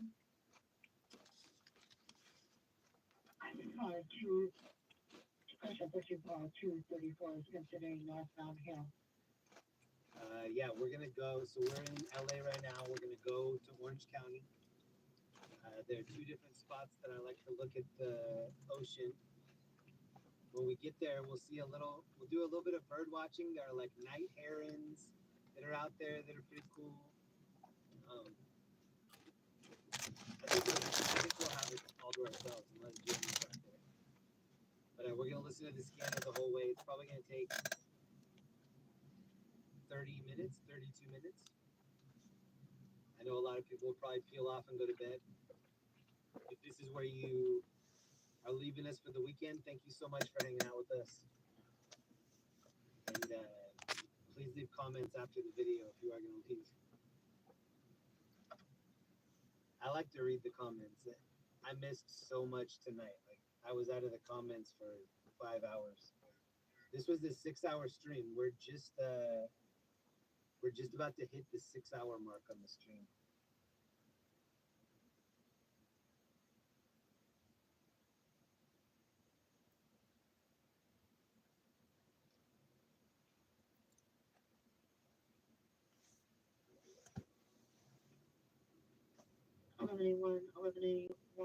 Your Handle Pacific are now 4111 West Sunset Boulevard. Now a shots fired in an inhabited dwelling. Care call back stated here to that saying no specific description. Current common traditional still code 227 RD 1171. So this is what it looks like to drive from LA to Orange County.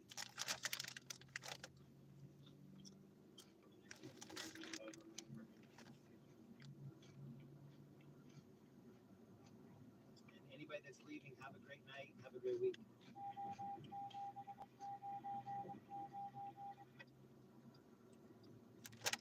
Is there any attention of 411 West Sunset? Here, Rico.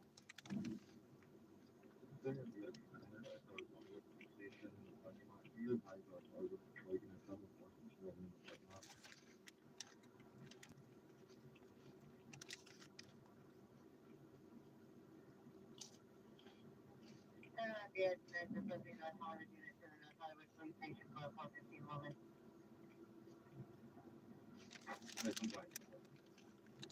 I wasn't even really monitoring anything that was happening in the whole rest of the city.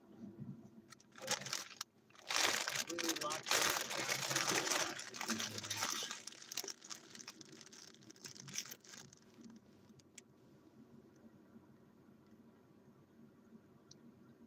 There were a couple big calls that came out in the mail. A couple big crashes. I think a structure fire. Right now we're listening to LA Captain, so that's on YouTube. That's a YouTube channel that if you like scanners, you should definitely support LA Captain. And then earlier when we were looking at what current calls were around us, that was an app called LAIT 911, late 911. And then and that's free. I was using the paid version, but it's free. And then also I was using an app called Pulse Point.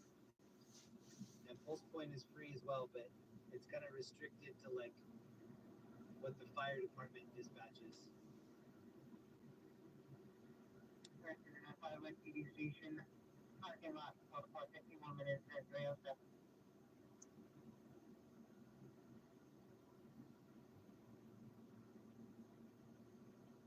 On 2011, on 20, come in. ETE 1 and ETE 63 to services. Dev, if you're out there, thank you for your service. Everybody else went to bed.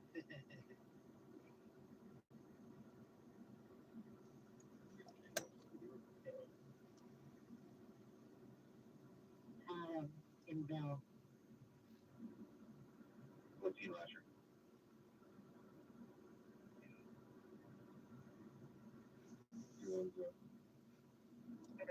DRT 99 code 4.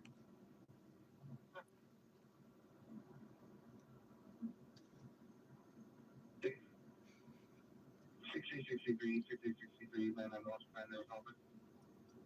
I've actually had a couple of scary things happen to me. This little drive we're doing LA to Orange County. One night there was a hit and run crash in front of us, and I had to swerve around a bunch of debris.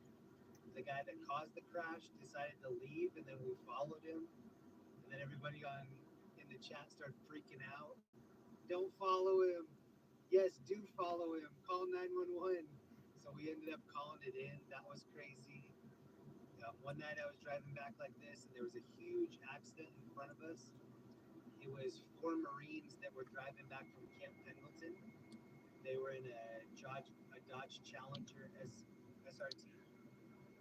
They hit the side of the wall up here, and the car ripped in half. All 4 of the military guys inside died.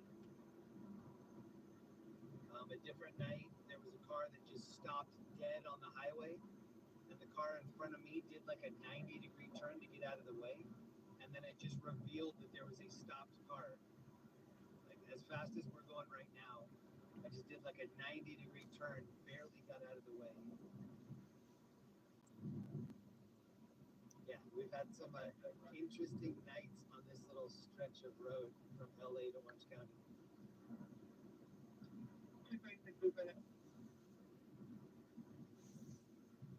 I've like said goodnight to people. I'm like, all right, I'm heading home, and then crazy big calls will come out in Orange County, and then we'll go take a look. Transient PPI with the state escape was also stated his bipolar schizophrenic. Comprehensive the 1190 people. And all that stuff's on my channel. There's like 700 videos that are available to the public. There's like another 375 that are in my members only area.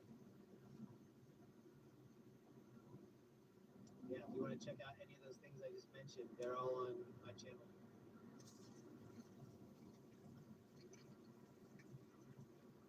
This looks like an unmarked cop right here. Swerving, bro.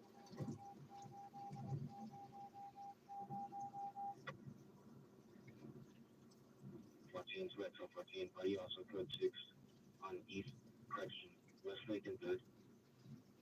For the structure fire. 318 or 1570. 17 XL7, 17 XL7, have you arrived?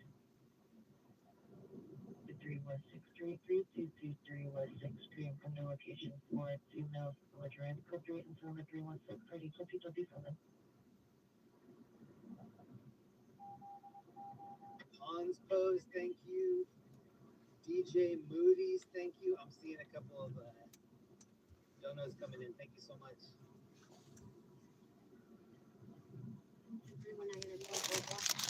Loading up the Orange County. Okay, so the Orange County thing that I follow down here is called OCFA, Orange County Fire Authority. And then I'm also loading up Newport Beach Police. No areas of the tactical alert that have been major incident division. The city is on tactical alert 7. Citywide two California Force District is occurring. The city's still on tactical. Question units received juvenile 98, 41, 198, 41, Avenue, Civic Snow, Hispanic 8 years, roundabout, Rodeo, Pennsylvania, illustrated short, seen from location 15 to 20 minutes ago, possibly into the wash. Scope 3 and 2, 320, 1959. 102 Paloma. He's worried about multiple things, so stating that suspects are chasing him.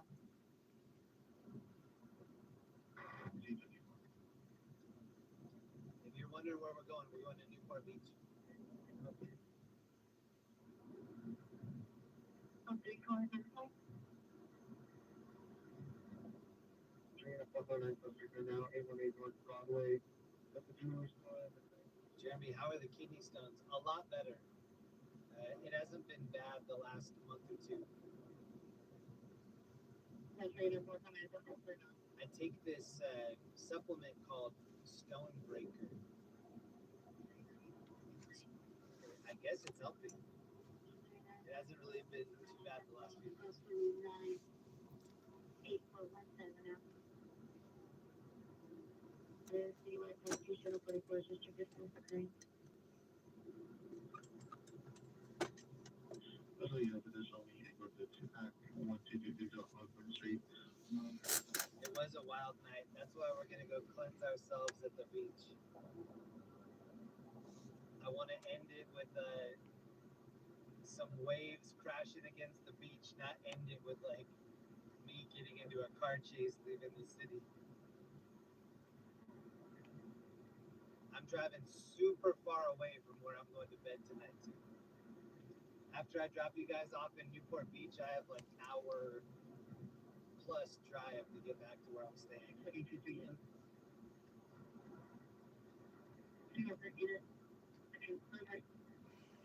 Usually traditional on your profile consider now probably the location on the 610 South Broadway across the street from the location.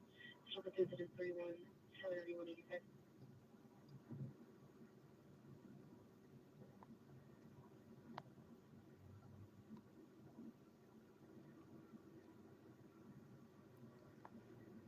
Yeah, it looked like that guy was on a scooter. 243 Road Court. And that looks like a moped that dude was on.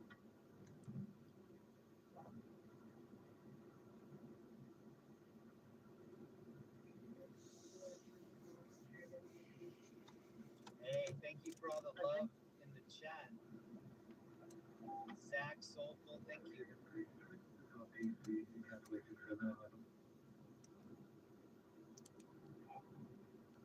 97 foot 63223 code 6 Hollywood Station on station call 2897 code 63223 West 6th Street.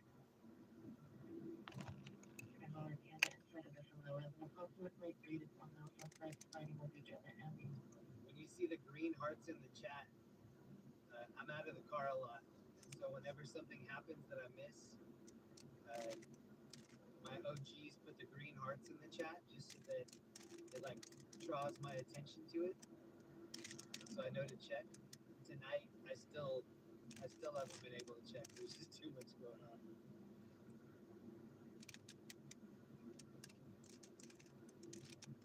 Hey Steffi, thank you. Is it close to 150? That's awesome. Definitely 21 left. Deputy transported or do you have your car number? All units, Deputy 21 is responding call 3 from North Hollywood Station to Oxford Street, Laurel Canyon Boulevard.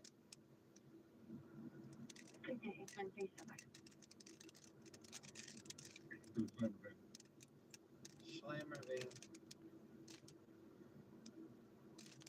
13 William 780 Roger 639. Earlier, so like 6 hours ago when I started the stream, they were kettling a crowd of protesters. They had them blocked in from every side. It was like 5.5 hours ago that I was in the area where the press was, and then the guy was like, "Oh, there's a better shot over here."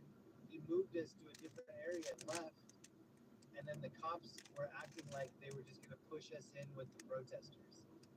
So 5.5 hours ago, I was like, "Oh, this could be a long night. I might end up getting processed with a bunch of other people that are protesters." That seems like such a long time ago now. It was like 6 hours ago.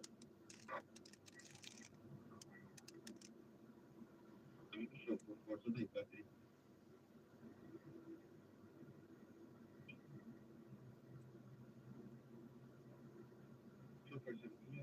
We're making good time. We're gonna be at Newport Beach in like 20 minutes. 275, 275, 247, 6 in Parkview. 413 West 6th Street. 303. Roger. Yeah, Roger.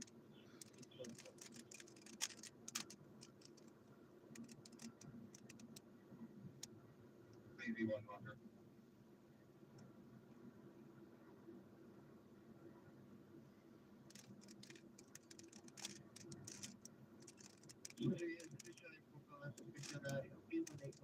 One of the hardest parts about streaming is when I'm in my car, I really like to listen to music.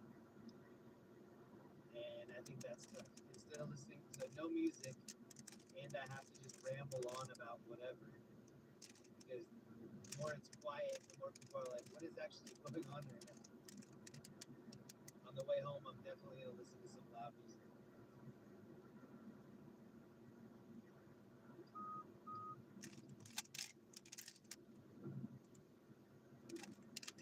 Actually, maybe on the way home, I'll throw it over to the other channel. I have a backup channel. It's called Jeremy Reed 1980.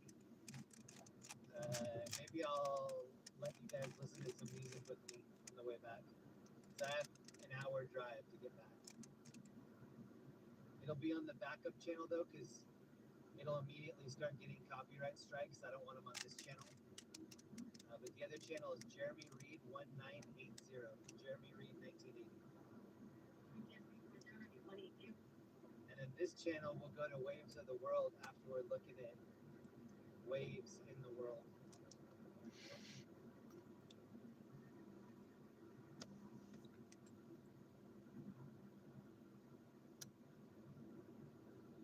My Roger. It was needed, it's not that we read this, 818, it's going to Bradley. Is it 0341 to 322? We'll make it two, we'll make it two.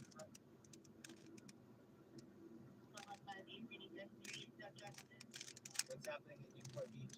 Newport Beach is where, so for the last couple of years, I've been streaming in LA, and then I was living in this Orange County area, kind of by Newport Beach. So at the end of the night, I would drop everybody off at the airport,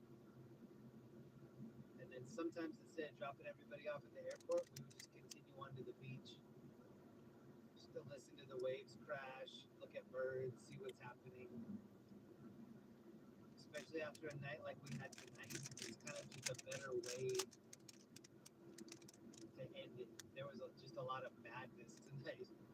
I didn't want to do 6 hours of madness and then be like, all right, get some sleep. We need to cleanse it a little bit. 1808, 2 female black, black shirt and shorts, covered midway through 1832, copy to another different.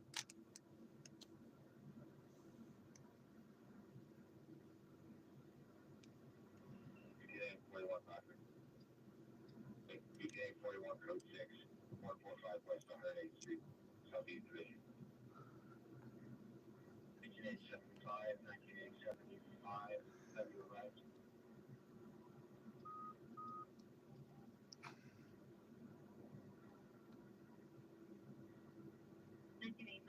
Reserve 149, Tom Paul, Henry 119.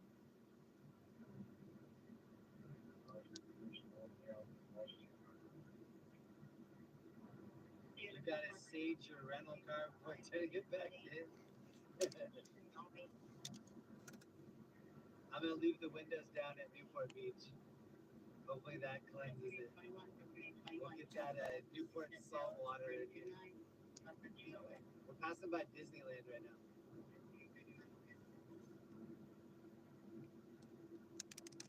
I can't believe we're going to the beach at 2 in the morning.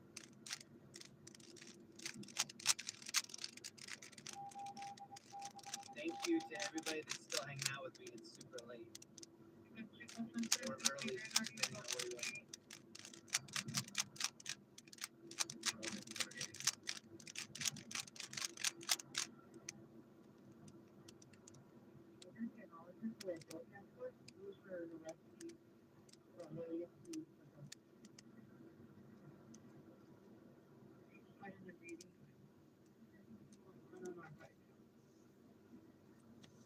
Is anyone still streaming? I am.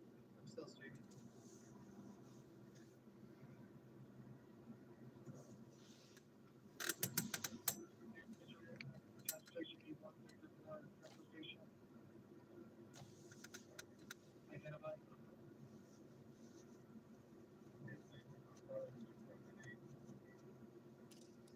The weather looks great. So yeah,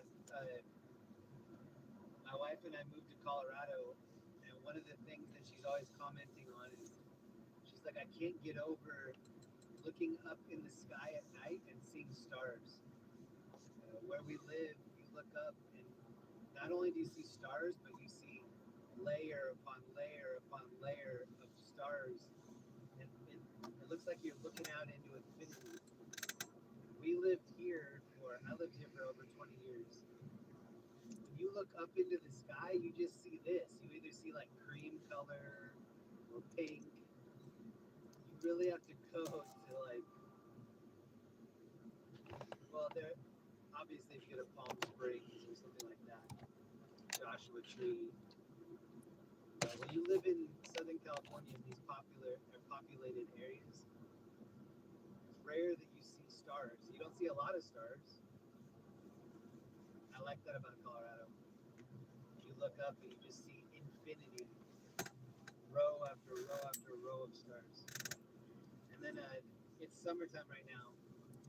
I'm going to take Linda, my wife, on a lot of camping trips. I know a lot of secret gems in Colorado. She likes camping. We have the bear mace, we have a gun, we're protected. So yeah, we're gonna go do some camping. We both like to light a campfire, grab a stick, poke at the fire for hours.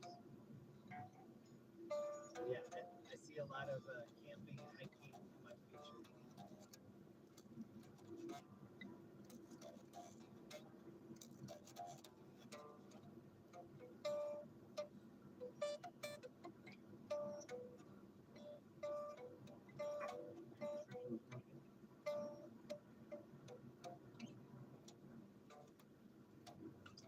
I do have scanners, so I have several different scanners. The scanner, so I'm already charging 5 phones, which was pretty hard. In this rental car, when I plug things in, it's always asking me if I want to do CarPlay. So every time that I would plug my streaming phone in to charge, do you want to share the contacts? Do you want to do CarPlay? And this whole trip, I was just constantly hitting no, cancel, no.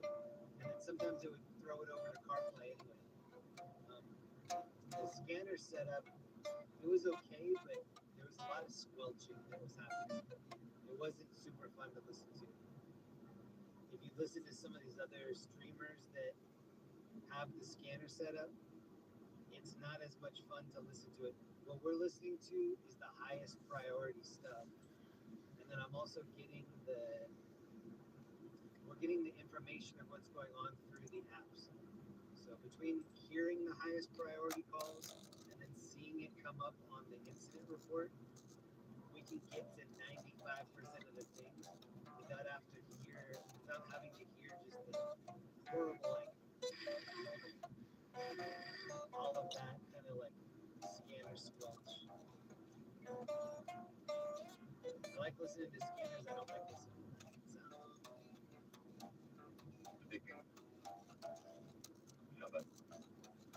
But I have spent a lot of money on scanners in my life. We're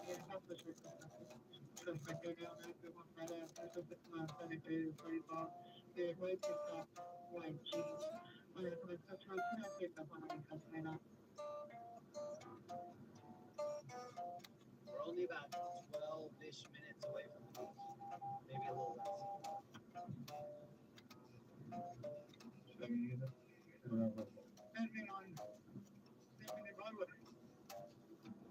Seventh and Broadway is where we're at a lot.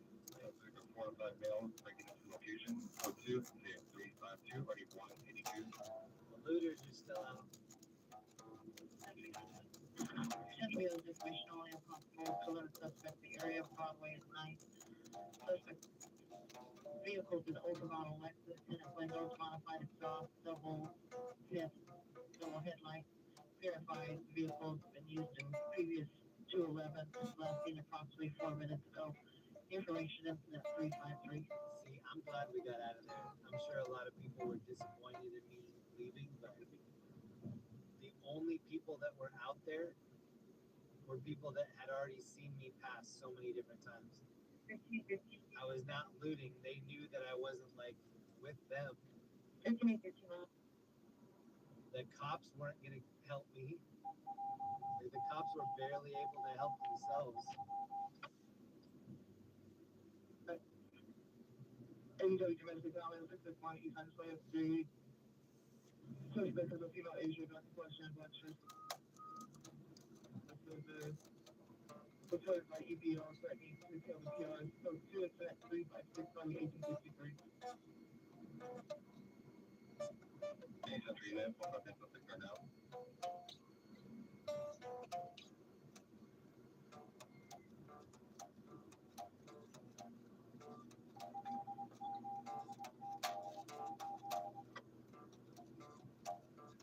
Ignorance was victim of security guard deal. Black lady, 40 years, black clothing. Hutchins in 2000, trusted.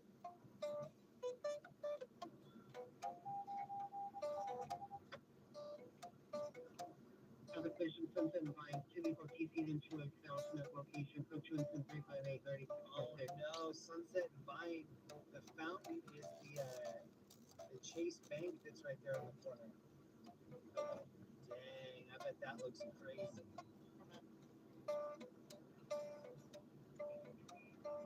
There's that huge epic fountain. I think there's like a statue of a guy on a horse in the middle of that fountain.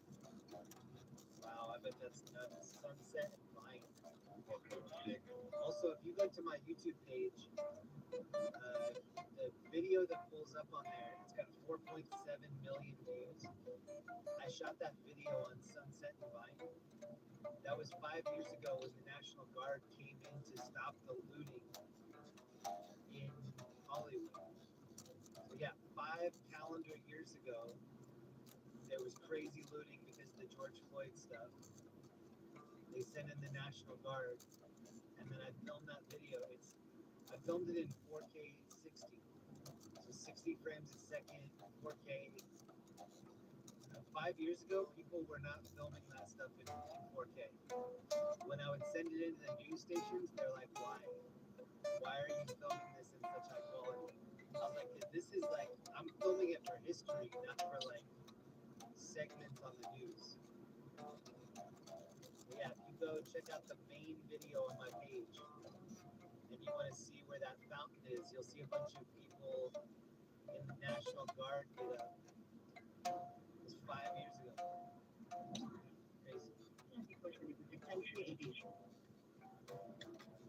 Crazy.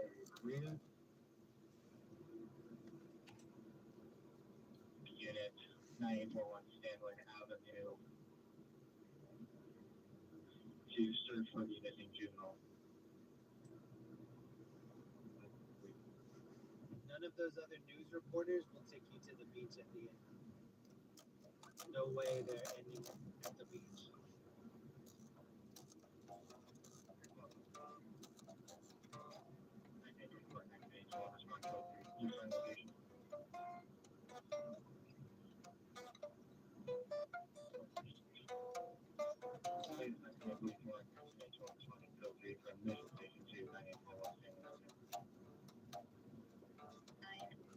Ambulance traffic, Sunset and Vine, code name that you see, RT 646.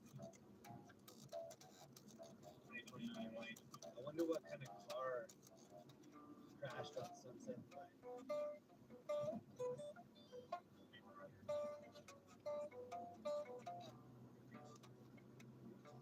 Hey, thank you. I know that it got kind of crazy in the chat there for a while. A lot of new people. I can still see a lot of my OGs and people that I recognize in the chat. Thank you so much for sticking by me the whole weekend. It definitely helped keep me motivated, energized. Thank you for all the good vibes. This is Orange County. We're about like 5 or 6 minutes from being at the ocean.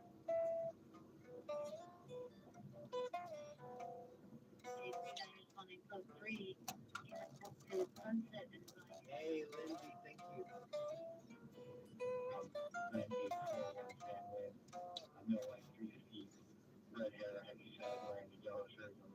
I was asking people on Thursday night if they were sending me good vibes to put the number 3 in the chat. Daniel, Lindsay, thank you for that. You guys are here on Thursday. Thank you. Run that by the Punjab. The Slammer Van station. Schlamber van. I think that's what we see back in your team. You're my favorite guy, Monty TV. Thank you. 100 sweatshirts, 236.9182.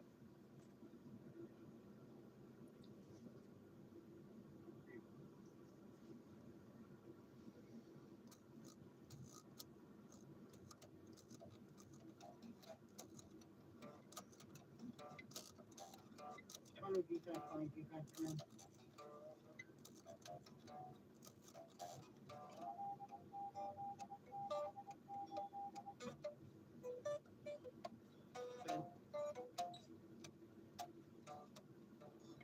Are you super sick? Your peers calling Joe Question. You know what? There is a donut shop. I think there's a 24-hour donut shop, Newport Beach Pier. We might have to stop in there. I don't know yet. There's also a Del Taco up here. Ooh. What are you doing with E again? That's how you do banana meat platform. We made it. This is Newport. I know that you go to the washroom. The banana cycle, they provide location of Sunset Line. Wow, I just spent a lot of time right here. What's the location location? One night we saw this guy.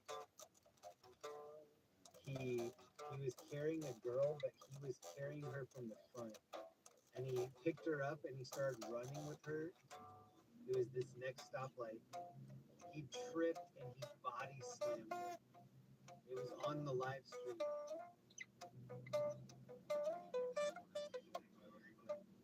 And then this Thursday night, 5 nights ago, we were on Figueroa. And we saw these two guys crossing the street. And we saw this dude trip and he fell so hard. It hurt me to watch him fall. It looked like he went cheek first into the dirt.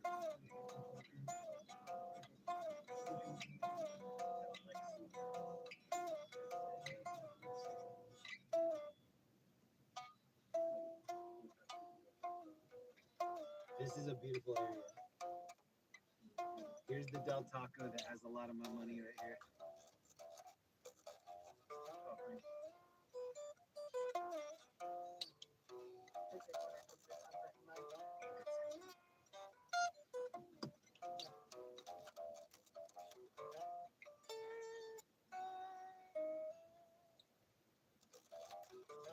Costa Mesa is beautiful. Newport's beautiful.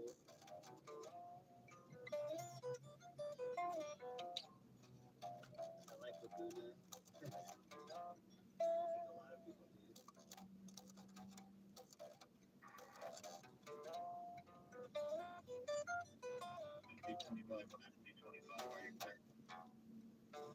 This is gonna look very different from Skid Row where we were hanging out earlier. It's like a polar opposite. You can look at it.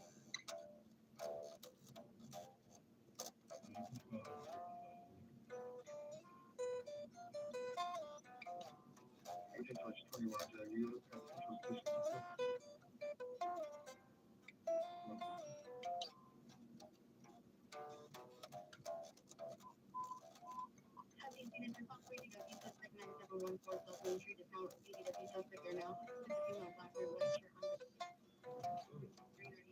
So at the end of last summer in Colorado, I knew of a couple different Del Tacos.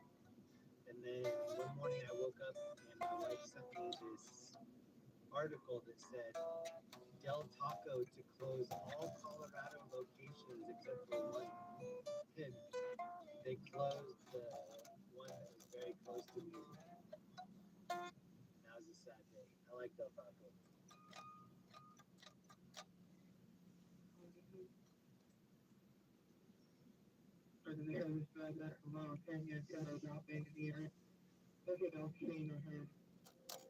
Oh, that guy on the motorcycle was doing a wheelie right next to us.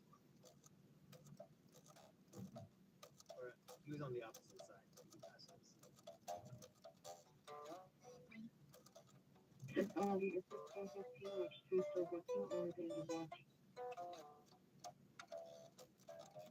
people trying to clear the MLK and Central. It's 246, Roger. 10210 South Main Street, North Central. There's nobody out there. 18 till like store, we talk for a watch cameras out there.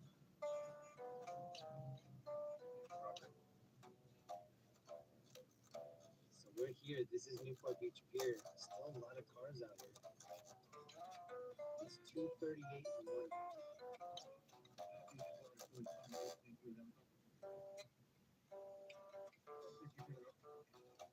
Whoa, Hey, bro.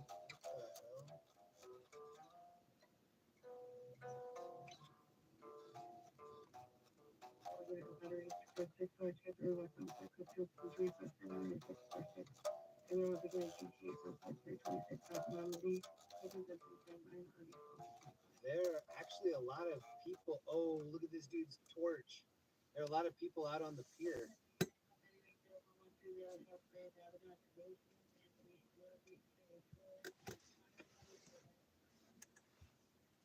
Dang, he's got the torch. Get it, bro.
So this next part, I want to dedicate this this little beach trip to Zach, Ellie, Dev, Matt, my mods for helping me out.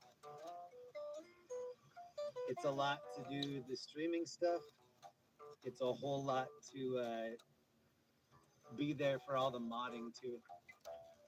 So huge salute to Ellie, Zach, Matt, Dev.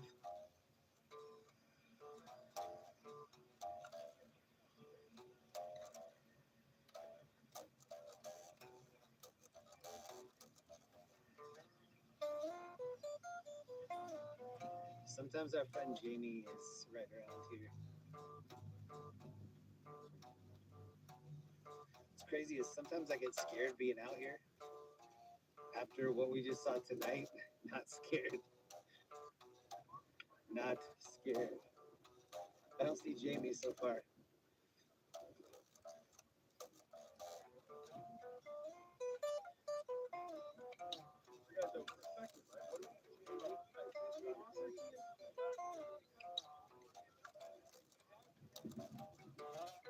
So this is lifeguard headquarters.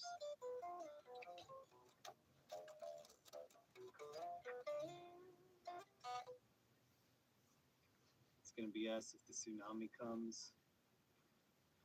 Hey, just like the subway, don't feed the birds. Man, the birds are gonna be hungry. Nobody's feeding them.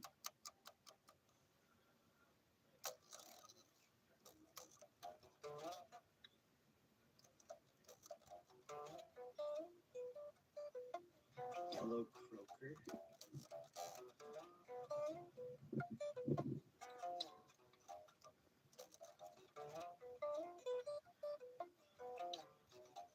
Pier open 5 a.m. to midnight.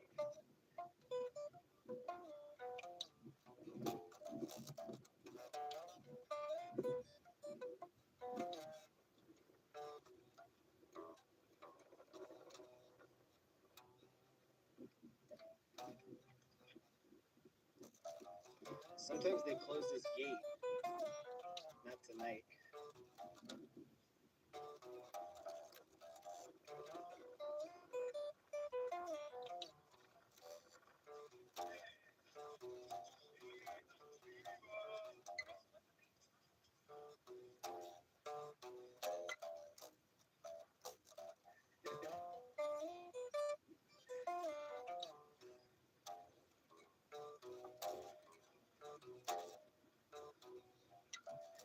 Alright, this is one of my favorite benches coming up on the right.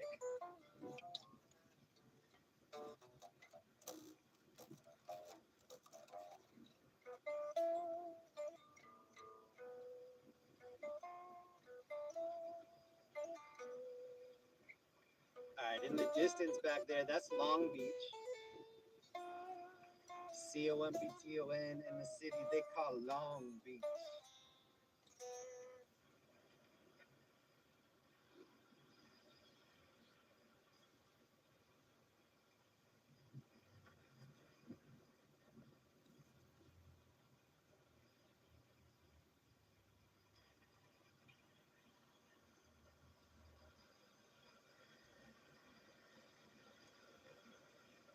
This is the Pacific Ocean.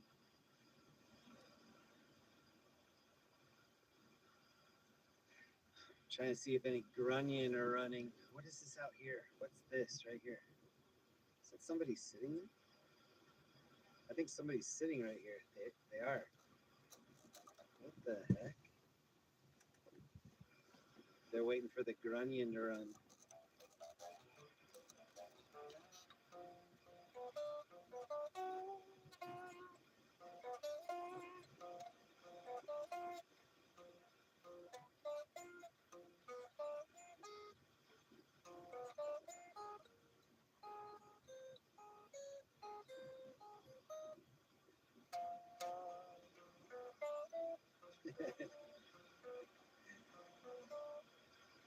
Yeah, this is nice. Kind of a long drive, but this is nice. I like it. I've seen a lot of fishermen catching things and chopping them up right on these.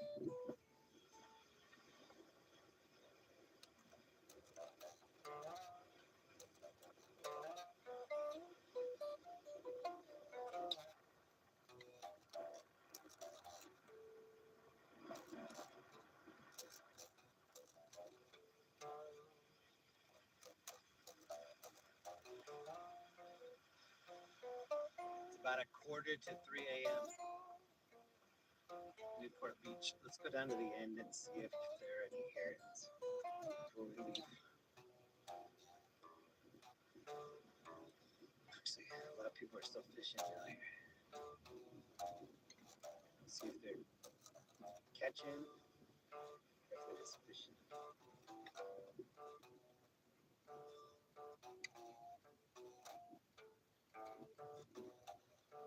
See, look at the guts. All these look like clam shells. Still some blood.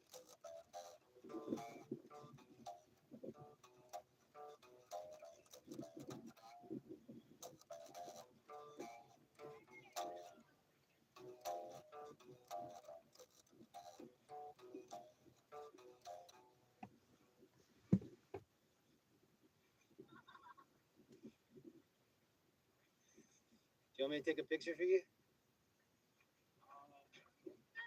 Okay. You're welcome.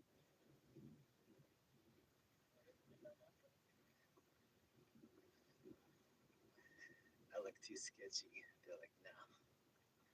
You're gonna run away with our $140 Canon. Oh, look at the bird. Look at the bird. Look at the bird. Look at the bird. Look at the bird. Look at the bird.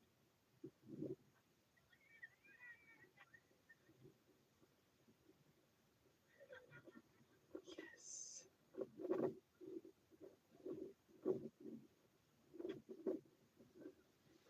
Night heron right here. Right on time.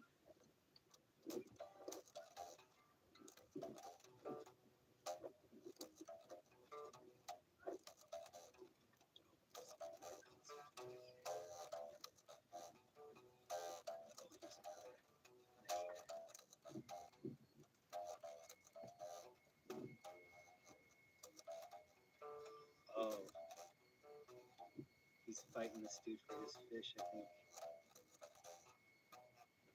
Night heron wants what he caught.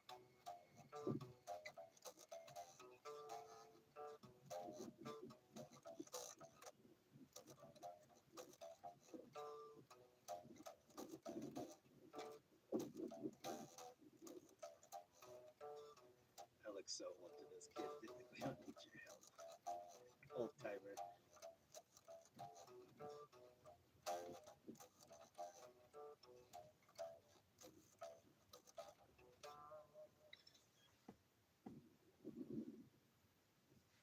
This heron is scheming on the fishing rods.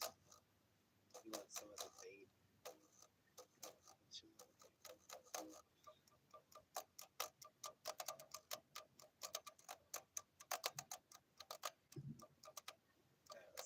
Let's look back.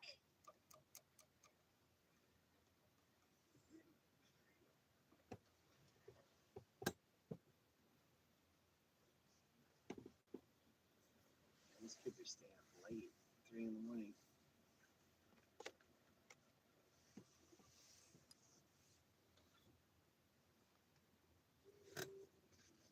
Way different than the looting stuff we were doing earlier. No, way different. After this stream is over, it's gonna dump you at my friend's channel. It's called Waves of the World. And then you'll enjoy some surfing from all over the world.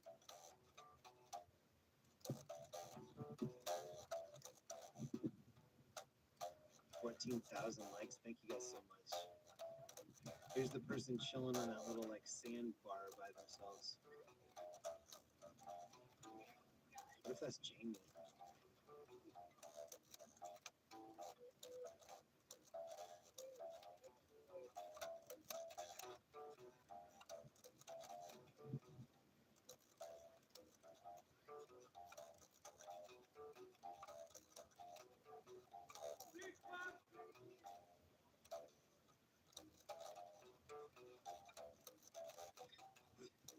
There's some kids being kids. I was a kid once. Thanks to y'all crazy things.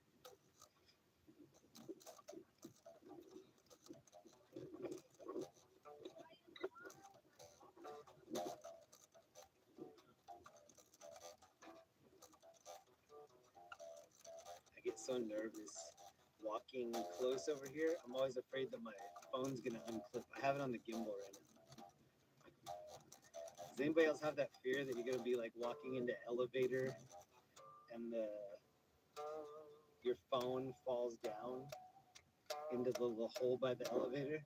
I have that when I have my phone anywhere near the water. I'm just afraid it's like a night heron's gonna come up behind me and I'm gonna get startled and throw it in on accident.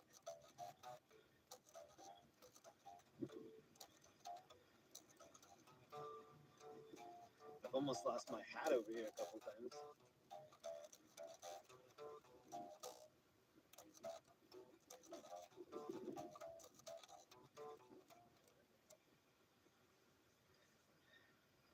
We saw this person all the way back there. Oh, look at him on the e-bike. There's 2 dudes on there. Oh. And they're doing the like Laverne and Shirley, you know what I mean? Is that Laverne and Shirley where at the very beginning they're both on the bike and they kind of like do like a jumping jack pose?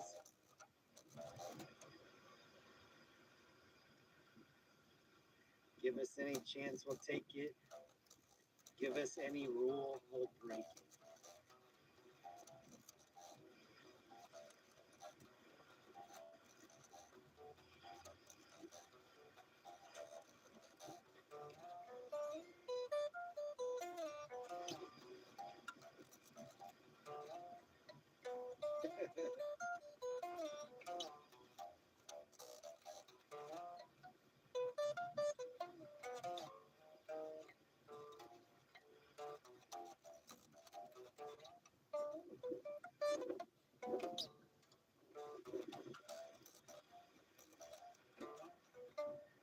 So yeah, this This little beach trip dedicated to Ellie, Zach, Matt, Dev, my mods, my members. Even if you're not a member, maybe you've been watching me for 7+ years, did this live streaming thing. Thank you. The lurkers, the twerkers, everybody. Everybody.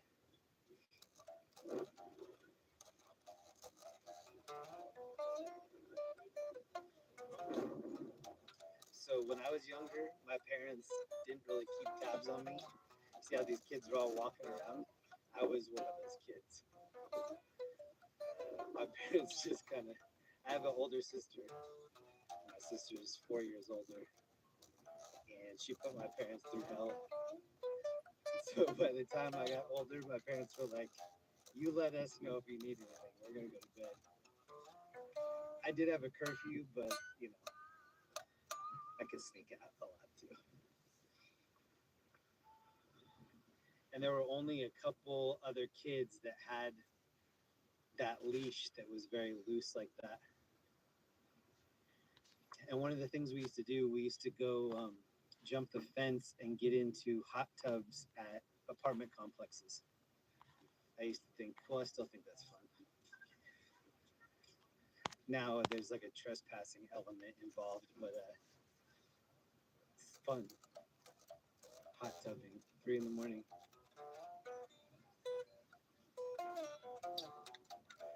There's still a lot of people out here. It's like rich kids.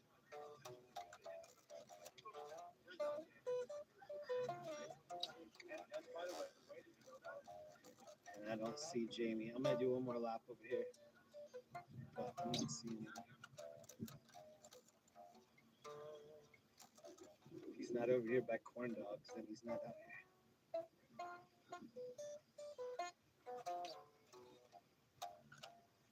Jamie did say that one of those, like, there are different foundations that help people. He said one of them helped him get connected with his social security, and then he had an ATM card. Oh no! Wait. Oh no! This. Oh, I thought James Corn Dogs was gone. It's not. This family in here, I think it's like a Filipino family. Several times I've come over here. My wife loves corn dogs. I've just ordered one corn dog, and then he'll throw me like a free lemonade or something like that. I love lemonade. They've always been so chill.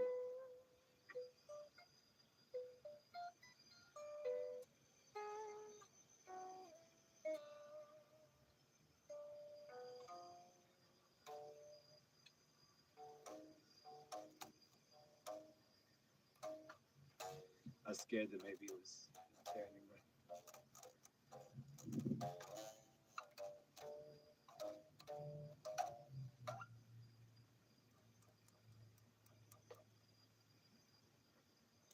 I do miss the palm trees. One thing that Colorado will never have is the palm trees.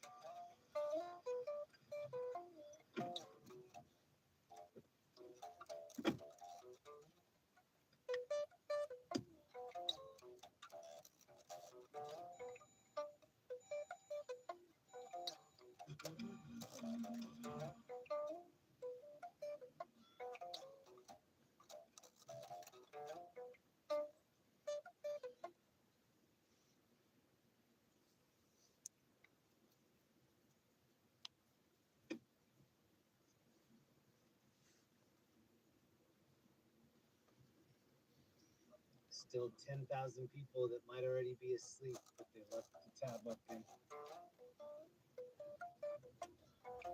Thank you to everybody that goes to bed and leaves the tab open.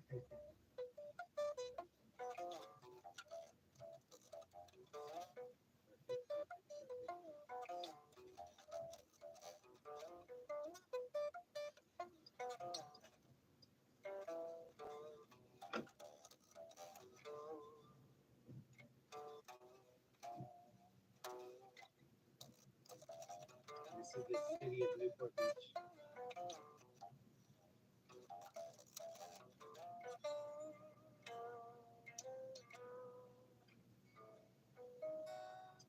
lot of people that live in California and they only go to the beach several times a year. If it's crazy.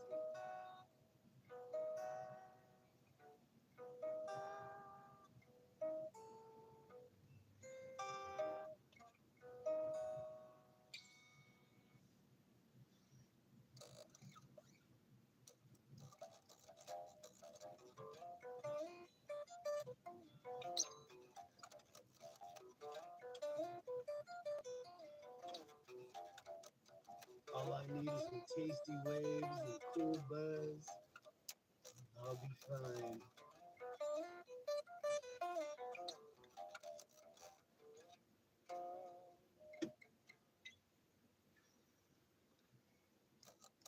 Can't fix this car's Spacola.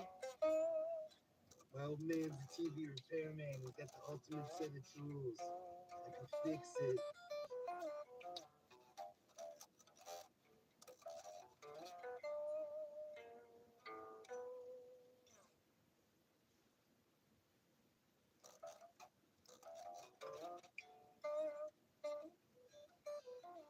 So here's the deal. Maybe it says 10,000 people are still in here. I think 10,000 people just left the tab open.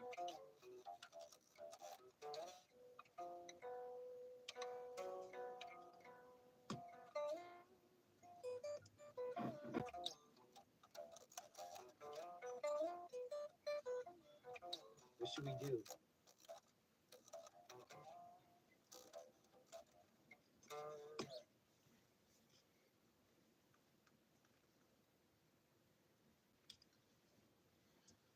Paul Craig, is there a least favorite U.S. city you've been to? Least favorite? Ooh.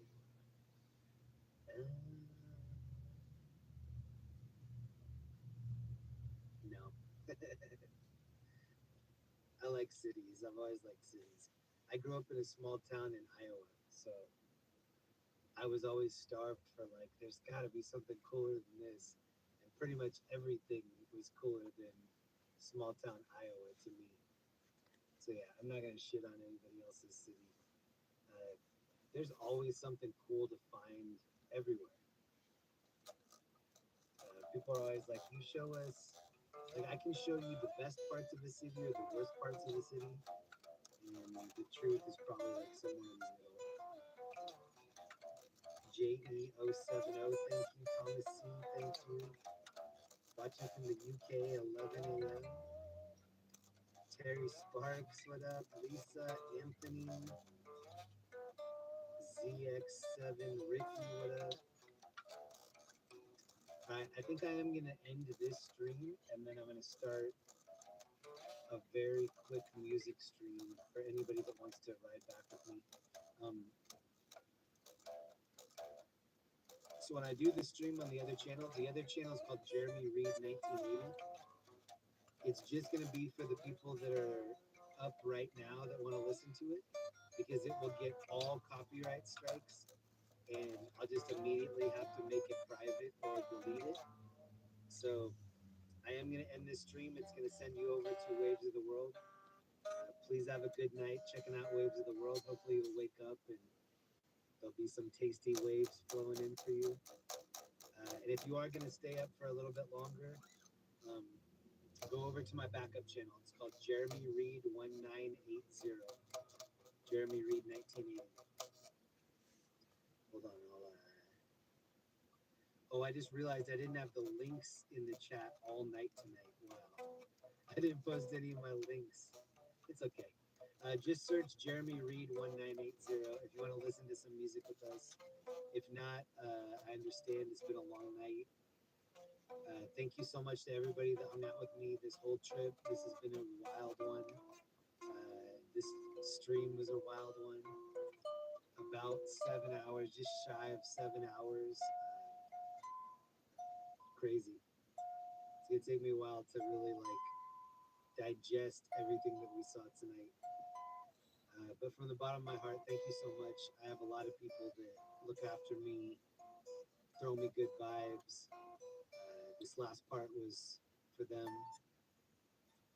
And I really hope you all have the best summer. This could be the best summer of your whole life if you make it the best summer of your life. So do that.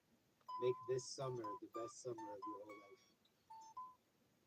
And if you could do me one favor, please leave comments. After the video is over, please leave comments. I'll read them all. So thank you so much.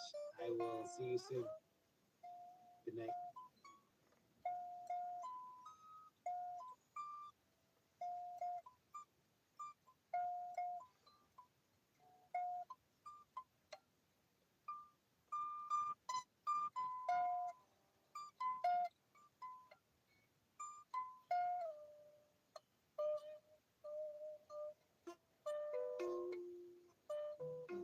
With Ally, spending on what you need can help you save for the things you want.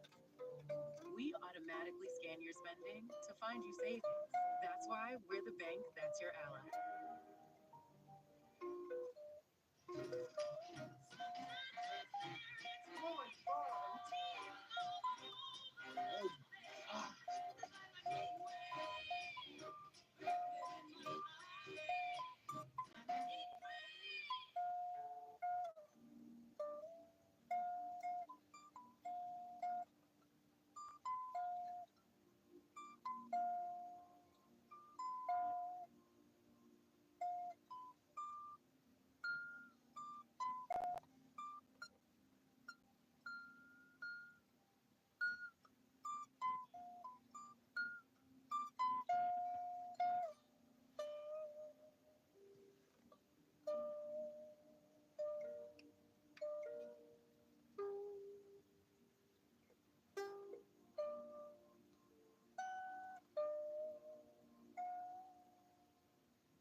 And welcome back to KCAL News at 9. We're taking another live look at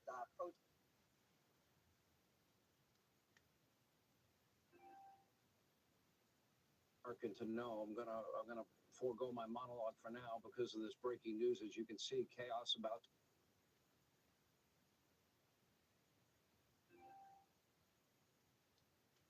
That you mentioned in your opening statement on an email you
I'm Dakota Johnson, I'm Chris Evans. I am Pedro Pascal. and we are playing.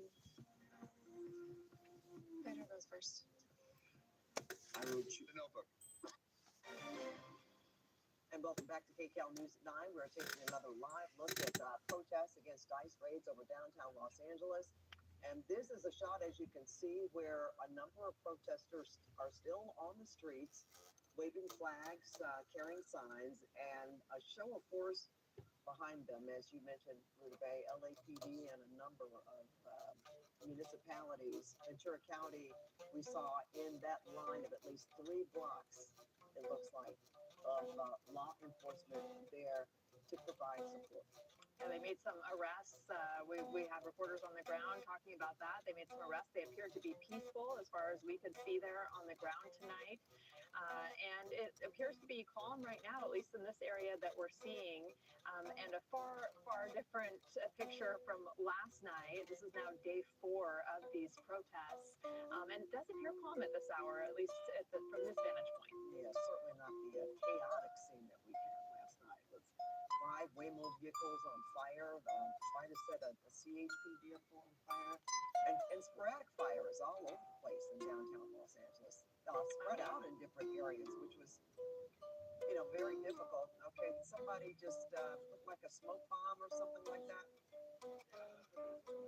Come from, I gotta go back and look. I didn't take it from law enforcement, so I don't know if somebody in the crowd had it and is throwing that around. There have been fireworks too. We've been There's seeing something that. else. Oh, it's a fire extinguisher. Okay, well, you know what? Our Tom Wade is in downtown Los Angeles. We're going to go to him now, and Tom may be able to give us some information about what we're looking at here. Hi, Tom.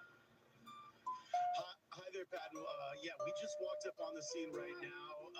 We're at Second and San Pedro. I think you were just looking at our aerial shots from here. Yeah, can you? Also, we're on the ground here, and sorry, just a lot going on here. This is the highest concentration of people that we've seen, and it definitely has a more volatile feeling here in this area. And police do have the area locked down pretty closely here, but it certainly has tension. Sorry, I'm trying to stay away from people yelling profanity. Yeah, there's definitely this is definitely the highest concentration of people that we've seen since the crowd dispersed was broken up from the area around City Hall. Now it sounds like there's almost like a street takeover kind of. I can't see from my vantage point, but it sounds like someone may be doing burnouts just a few feet away. I can hear them making an announcement right now. Police, I believe, are ordering the crowd to disperse. So I'm trying to get a sense of where that's happening, which is, I believe, right down the street. You're looking at the vantage point there. This is Little Tokyo. Someone just flew a drone over the crowd, and that is going to really upset police because they do have their choppers up and they're pretty low. That was a firework that just went off. I see projectiles being thrown. I can't really see directly into where the officers are, but you can see the fireworks going off. And people are standing on their cars, waving flags. I see a number of Mexican flags being waved as people are standing on top of their cars. It's hard to know at this point who is here to protest in favor of immigration and immigrant rights, and who is here just as an agitator. It's very difficult to discern that right now. It's very chaotic, very volatile. There's just so much, it's like a tinderbox, it feels like, when there's just so many things going on. One person does one thing, the crowd can surge, the crowd can move. It's a very fluid and difficult situation to be certain. Now someone's firing off fireworks into the ground. That is being fired from someone's pickup truck. I can see them, they're shooting it. They have like a launcher. They have a launcher. Do you see that, Anna? Yeah. Oh, there we go. This is so insane. Yeah. Well, you know what, Tom? I'm just going to say this. Maybe they can't see that line of law enforcement, that's behind LAPD there. There's almost a 3-block Maybe long. it's possible. Yeah. Yeah. And it makes you wonder if they're going to the move thing in. is, oh my gosh. I mean, I don't see how they can let this go on much longer the way this is going. It's This is too tense. I mean, there's just too much right now that could happen. I wouldn't be surprised if we just see, there could be officers that are lined up somewhere to rush in. Oftentimes, I mean, obviously you've got the chopper view, so I can't see everything around us. But oftentimes, officers are in places we don't know where they are, and they just come blasting in a column, and will just disperse the crowd, break it up very quickly. Certainly, this has to be an area of concern because we've just been driving around. We have not really seen much else going on. And Tom, Sorry, we're are seeing you guys these trying to talk to me? cars on the ground. Are these just random people who are trying to drive through downtown and maybe don't know what's going on? Are they protesters? Can you tell who's in these cars around you right now? I mean, that's that's really the question I have because it's hard to get a sense of who is here protesting and who's here just kind of for a street takeover. It's just difficult to know. I mean, I think there are definitely people who are activists that are mixed in here, but sometimes you lose a sense of really. There's no organization that I can see. There's no sort of leader. There's no one. Pat asked a great question earlier about sort of the George Floyd marches and protests and rallies that we saw, back in 2020, and there were much clearer sort of organizations and leaders and people kind of guiding and obviously the outset of those were very violent, but the first couple of days, but then things for the weeks that followed were very organized. They were very methodical. There were marches. That doesn't, in this case, it just doesn't seem like that. That doesn't mean it's not as legitimate or anything like that. It just means that it doesn't have that feel. It has more of a chaotic feel to it. I'm looking over there in the distance there. The police do seem to have a pretty strong presence just ahead of us up above San Pedro. But I can't tell, and obviously you guys can see from the chopper kind of better vantage point there of what they may be doing, or if additional personnel is headed this way. Well, it's a massive show of force, and right now, what we're seeing some officers get out of their vehicles. I hadn't seen this before until now. There is a line of LAPD that are right there at the front, and they haven't moved. It appears that they're trying to make sure that people don't get past them where they are. And when we bring Mike back in here, he can probably give us an exact location of where they are right now from the picture we're looking at here. So, Tom, they haven't moved, but again, they may be trying to keep them from going past them. But certainly, if they need to come out and get through the crowd, there's enough of them to do it. Yeah, and Pat, one man just walked up to us and said, "Is this a block party?"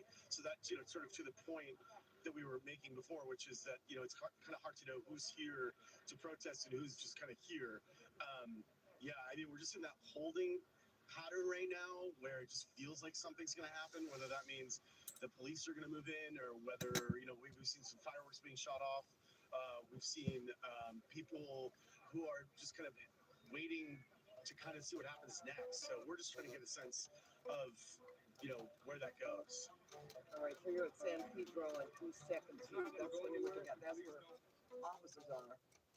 When we were talking to Mike, he was describing what happened last night, where we saw quite a bit of vandalism at a number of businesses, at least 3 that were broken into, which is, Tom, when we were talking about the differences in protests and the organization, what we did see, unfortunately, in 2020 is a lot of people just taking the situation into their own hands, even spreading out. Remember going to Santa Monica, Melrose, and breaking into stores and using that as an opportunity to vandalize. There was a lot of looting in 2020, and I remember in the days, we'd have the really bad violence at night.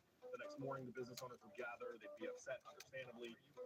So we had the 3, yesterday, the 2 shoe stores and the T-Mobile store that all got looted pretty badly. Now, where Tom is at 2nd and San Pedro. That line of police officers, which is, by the way, I want to point out, mostly out-of-town law enforcement. It's mostly Ventura County sheriffs that are there, and some CHP officers. They are all lined up on 2nd Street going to the north. So they are occupying basically from 2nd Street through Los Angeles up until Main and almost Spring Street. There's about 3 blocks worth of law enforcement that are there.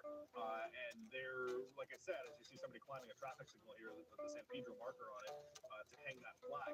There's something that happened. There's something that just so very quickly switched with this group. I mean, we had been seeing, mostly calm, mostly peaceful, and then all of a sudden something happened, and a couple of people, I don't know if it's a couple of people or most of the group, but somebody got in here, and all of a sudden there were fireworks, there was smoke, there was things escalating very quickly compared to what it had been even, half an hour ago.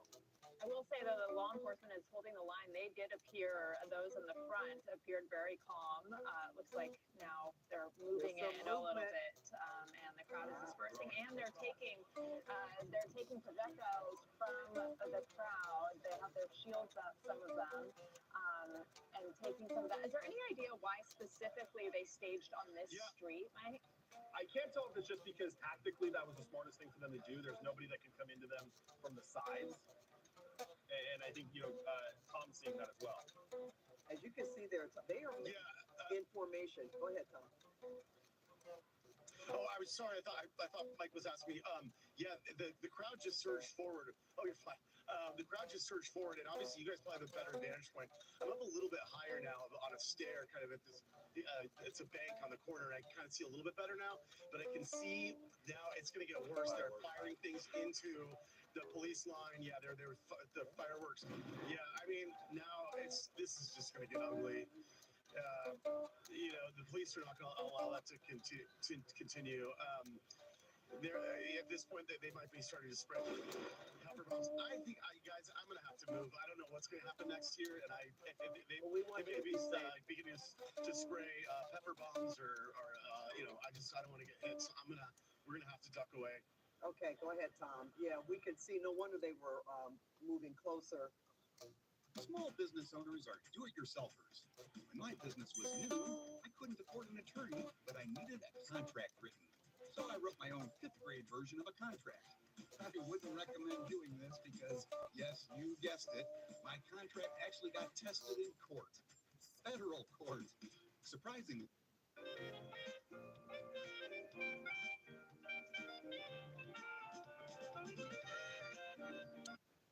Information to what is happening. Does that give you some indication, Mike, that they're going to call an order pretty soon to move in? Yeah, for sure. And let me look and see really quickly if they've done that already. LAPD's been really good about tweeting this. No, I don't see LAPD down there. This is CHP primarily in the front there in the darker uniforms, and then you've got Ventura County Sheriff behind it. You see somebody moving in with fire extinguishers. They're in a cone. The CHP's throwing some of that smoke. We saw that last night. CHP's got both.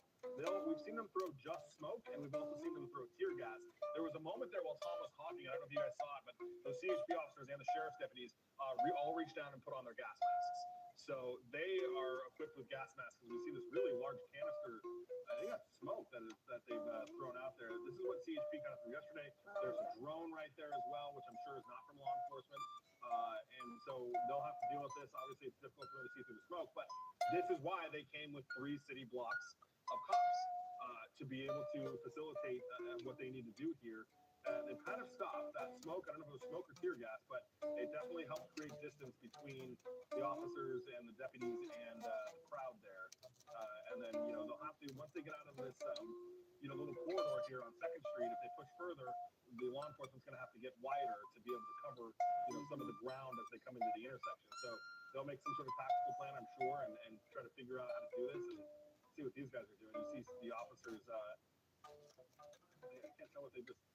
They picked up something. Yeah, I went over there and grabbed something. I can't really tell what it was, but yeah, they went over there and grabbed something and brought it back. And so, it's interesting because you've got the front group on that line. You see some people sitting, they've got their hands up, but then from the back of the crowd, you have that.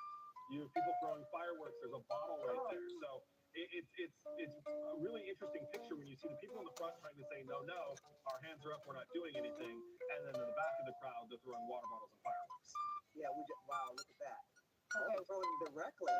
Tom is on the ground. Tom, what are you seeing? This is getting pretty crazy. Yeah.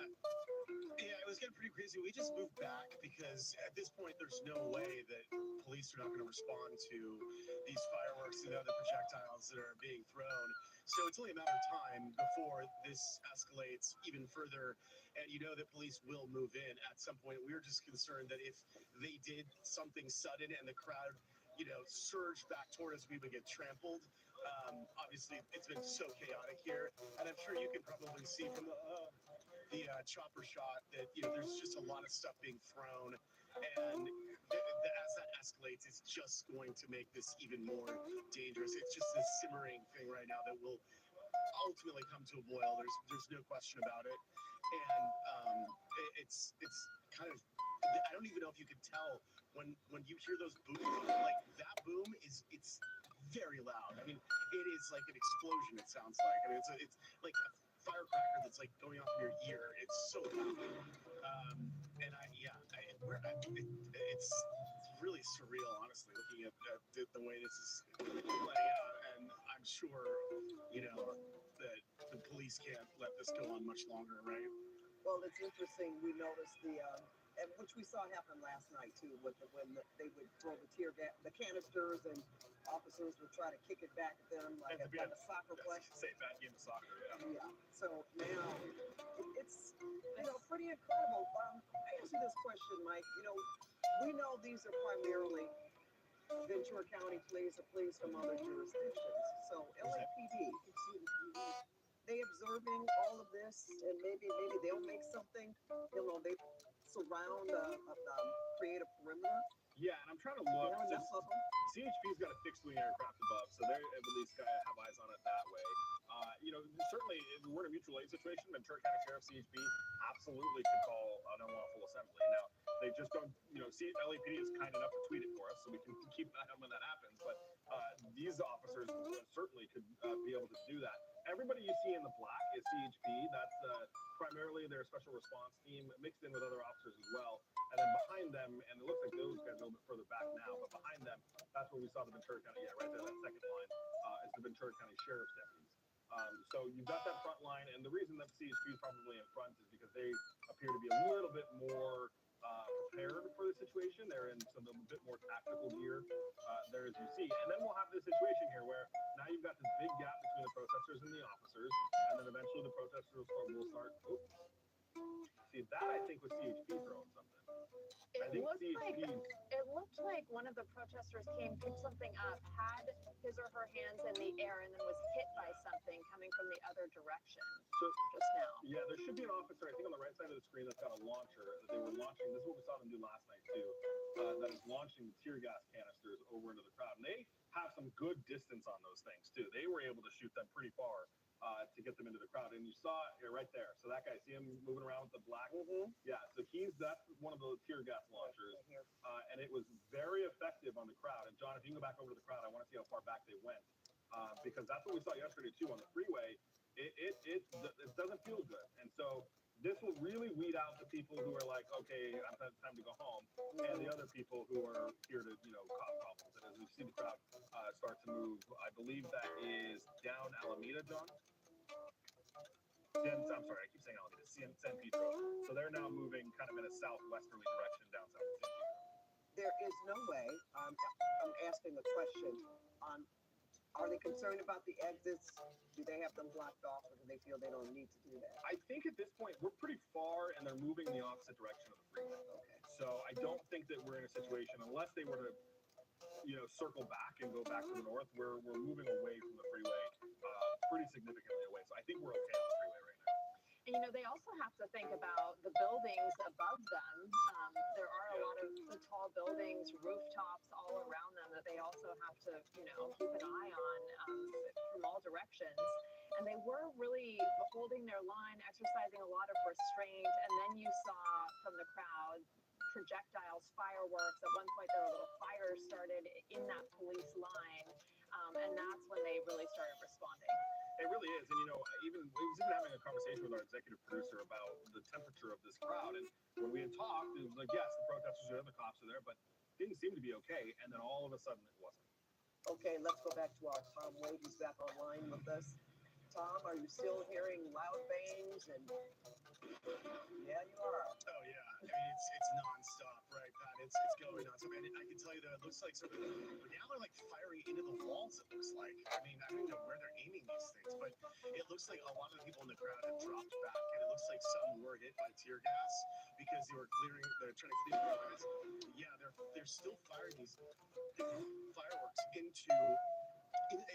One of them looked like it was shot to a building, but they do look like they're being fired at police. But as you probably have that better vantage point, whether or not I can't tell if they're coming from the police or from the CHP. Yeah, those are from CHP. But yeah, people are dropping back. Oh, they are. Okay, yeah. I mean, that's what I thought. Those the other ones. I could kind of tell when you were saying that it was coming from CHP. It's a different sound, and I can see there one of our other news stations. Their truck was trapped in the crowd. They're trying to get out. You know, obviously this is so volatile. Frankly, we were parked a little bit further away, and I'm sure they're just relieved to get out there. But yeah, you can see now, or I can even see now from this vantage point, it looks like they really cleared out a lot of the people that are still, a scattered bunch of crowd, and I can tell they're about to surge again. They're moving back toward us, and then they kind of charge back toward the office. And I don't know if they're like making a barricade. It sounds like they knocked something over. Yeah, oh wow. Okay, they're all surging toward, and perhaps like a car, I think. Oh my gosh, this is nuts. Okay, so they're all. You might be able to see they're like behind a car right now. Now everyone's running. Oh, now everyone's running. All right, everyone's running. That's a trash can. Are there people dumping their trash? Yeah, they gave it one good push and go right into the officers. Oh, the one guy stopped it. Yeah. All right, so that was just being annoying, if you will. Right. Thank goodness there was nothing in the dumpster. And now you've got the crowd that is splintered. Some of them went down San Pedro, some of them went down on 2nd Street, which is good because it makes the crowd smaller. But at the same time, it makes it kind of harder for law enforcement to figure out which way they want to go. So we'll probably see law enforcement stay at this intersection until they can figure out how they want to push, or if they'll split and push both ways. We'll have to see how they handle it. But they've had to kind of spread out now because of the distance and the wide area now that they're sitting in here at the intersection. Well, thank goodness we don't see stores being vandalized. Yeah. And last night they were at, was it an AM PM or a gas station? Yeah, it's like a Chevron or something, I think. Downtown? Yeah, and that's when, I think that's where Lori was. That's where the van thing happened. And as soon as they got there, all the lights at the gas station turned off. And that business was like, no, thank you, we don't want any of this. And then they kind of, stayed there for a while. They lit 2 trash cans on fire there. They didn't really do any damage to it, but they hung out there for a pretty decent amount of time. Well, I'm sure law enforcement is stationed in various locations. We're seeing a majority of them now, as you mentioned, though, but they aren't LAPD. So obviously, LAPD is at different locations that we're not necessarily focused on right now. Right. Which is helpful. Yeah, for sure. I mean, and that's the design of mutual aid, is that last night what was happening is these guys would move, and so we had a pocket that was almost in, Chinatown, and then all of a sudden they popped up near LA Live, which geographically is the total opposite end of downtown, and it made it difficult for LAPD to hurry up and get over there. Okay, they're doing something, moving in. Yeah, they've got those pepper balls trained on the remainder of the crowd that went down San Pedro here, and there you see, so that is CHP, and I know they look like fireworks sometimes, but that's CHP shooting more tear gas to keep the crowd moving. Well, they seem to be moving. Yeah, it doesn't feel good. Yeah, it seems to be working, and let's see, they seem definitely more at the ready now, and an increased number as far as the line. They're 2 or 3 deep in some instances, and they have been taking a lot of projectiles, fireworks. At one point, there was a small fire started where they were now a dumpster that they had to fend off. So they've been on defense for a while now, and then they went on offense and dispersed the crowd.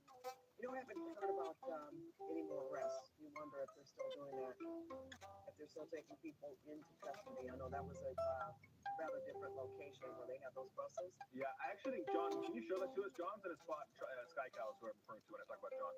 He's in a spot where he can usually see both. So, John, I don't know if you can go back to Alameda and see if they're still facilitating those arrests over there. It's just, I think SkyCal's almost like right on top of it, so he'll pan over, and we should be able to see where that location was. Yeah, it was right here. And looks like they're just about done with that. I mean, they're probably still processing people. You still have the bus there, but I don't necessarily see any more protesters. But look how many vehicles are there. Yeah. Wow. Hey, couple. It's a big law enforcement presence for sure, and you can see a lot of the officers moving in right now across that intersection. So there must be something going on, some sort of information they have. They're forming a line at one of the crosswalks and then moving really? across the street. This corner and that Yeah. corner. And they've got this one lined up as well. This is all LAPD right here. Yeah. So clearly they coordinated this with multiple agencies, and this is a coordinated approach now. I'm sure they knew to expect something like this given the events of the past few days. Right. Yeah, and this situation looks like, pretty wrapped up at this point. I mean, there was those people that we saw with Lori that were being taken into custody. By the way, CNN reporter was detained in that location as well, and detained, put in handcuffs briefly, and then escorted out of the area. It doesn't sound like they ever processed him or took him, but I was just looking at we're a CNN affiliate technically, so I was looking at some of the video they were putting up on the server of that interaction happening.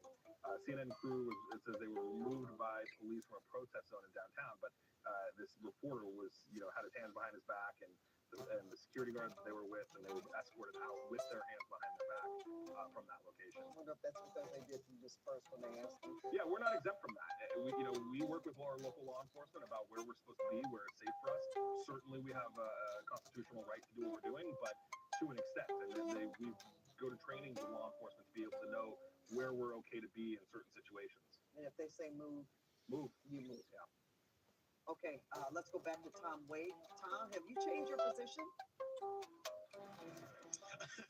I just moved back a little to avoid being pepper bombed or pepper sprayed. But I'm like right in that same intersection that we've been talking about. I mean, we're just, just a little back from it, about Second and San Pedro.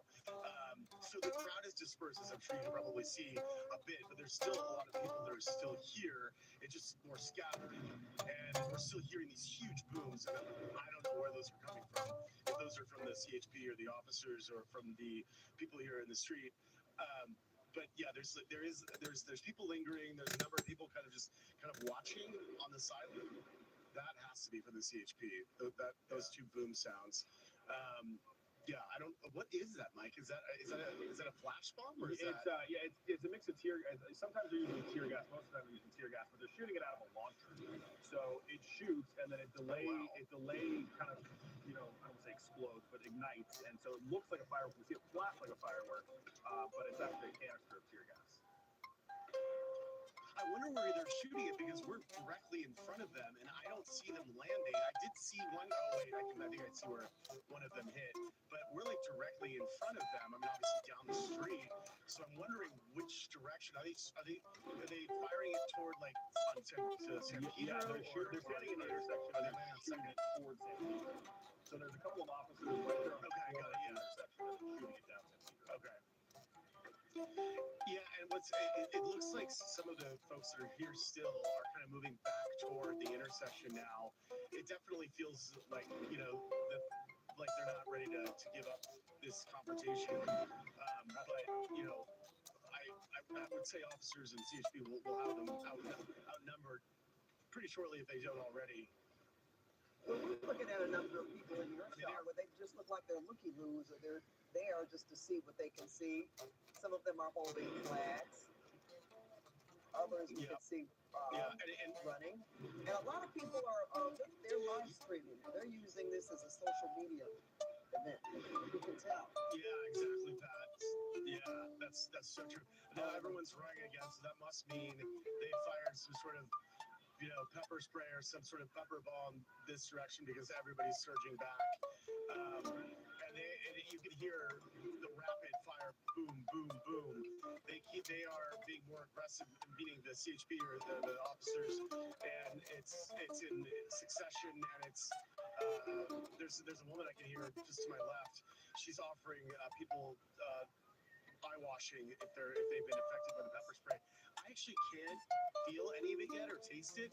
What I can smell and sort of taste is the smell of paint because people are tagging the buildings, and the smell is so strong. At first, I thought it was pepper spray.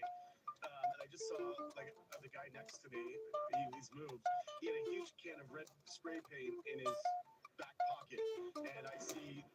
I don't know if it was him or someone else who has red spray paint, but the building's my right. This federal something building has got a bunch of red tagged spray paint stuff all over the walls. So there you go. But yeah, I mean, I think I'm seeing more officers now, and I'm seeing fewer in the crowd. You can tell that these tactics are having the desired effect for LAPD officers. There's much fewer people here, and I think that the just sort of shock and awe of the boom boom and then of course of the tear gas, it's enough to. I mean that stuff is very effective. There are people here that have gas masks on though. There's a lot of people and sort of face masks as well, but I think there are people here with goggles and all kinds of things to try to stop the spray paint from or not spray paint, but the pepper spray from affecting them. And Tom, are you on Second Street or you're on Second Street, right?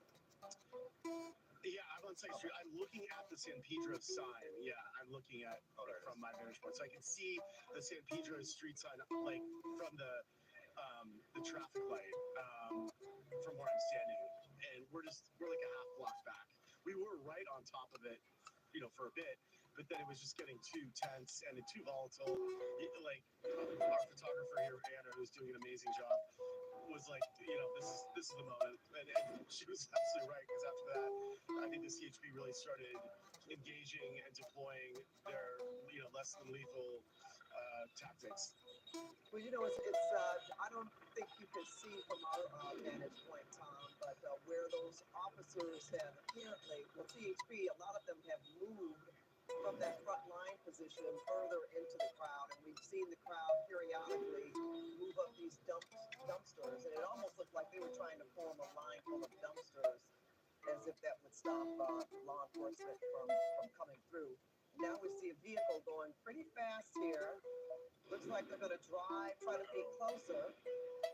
Now they're going to turn around. And Pat, I think the officers are pushing forward too. Mm-hmm. They may be doing that move where they rush forward. Oh, yeah. There's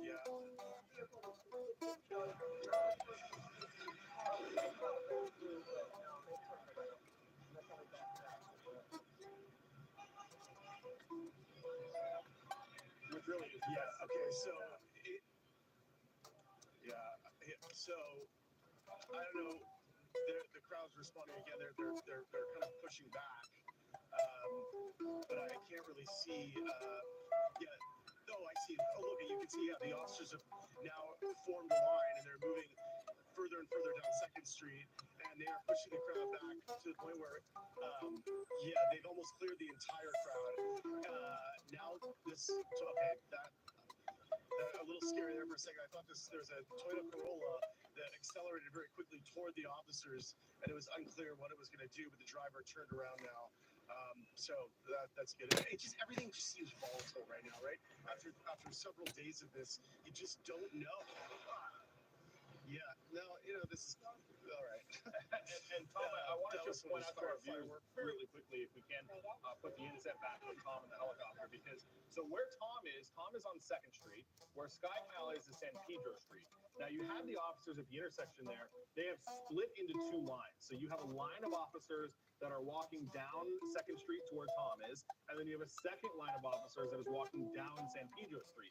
So earlier when we talked about how on Second Street there were 3 blocks of law enforcement officers that were moving through the area, that's why, so that they could split, and half of them could go down Second Street, and half of them could go down San Pedro Street. As we begin shortly here at KCAL News at 10, Juan Fernandez, as you saw here with us at the anchor desk. This is certainly the most activity we have seen in quite some time tonight, guys.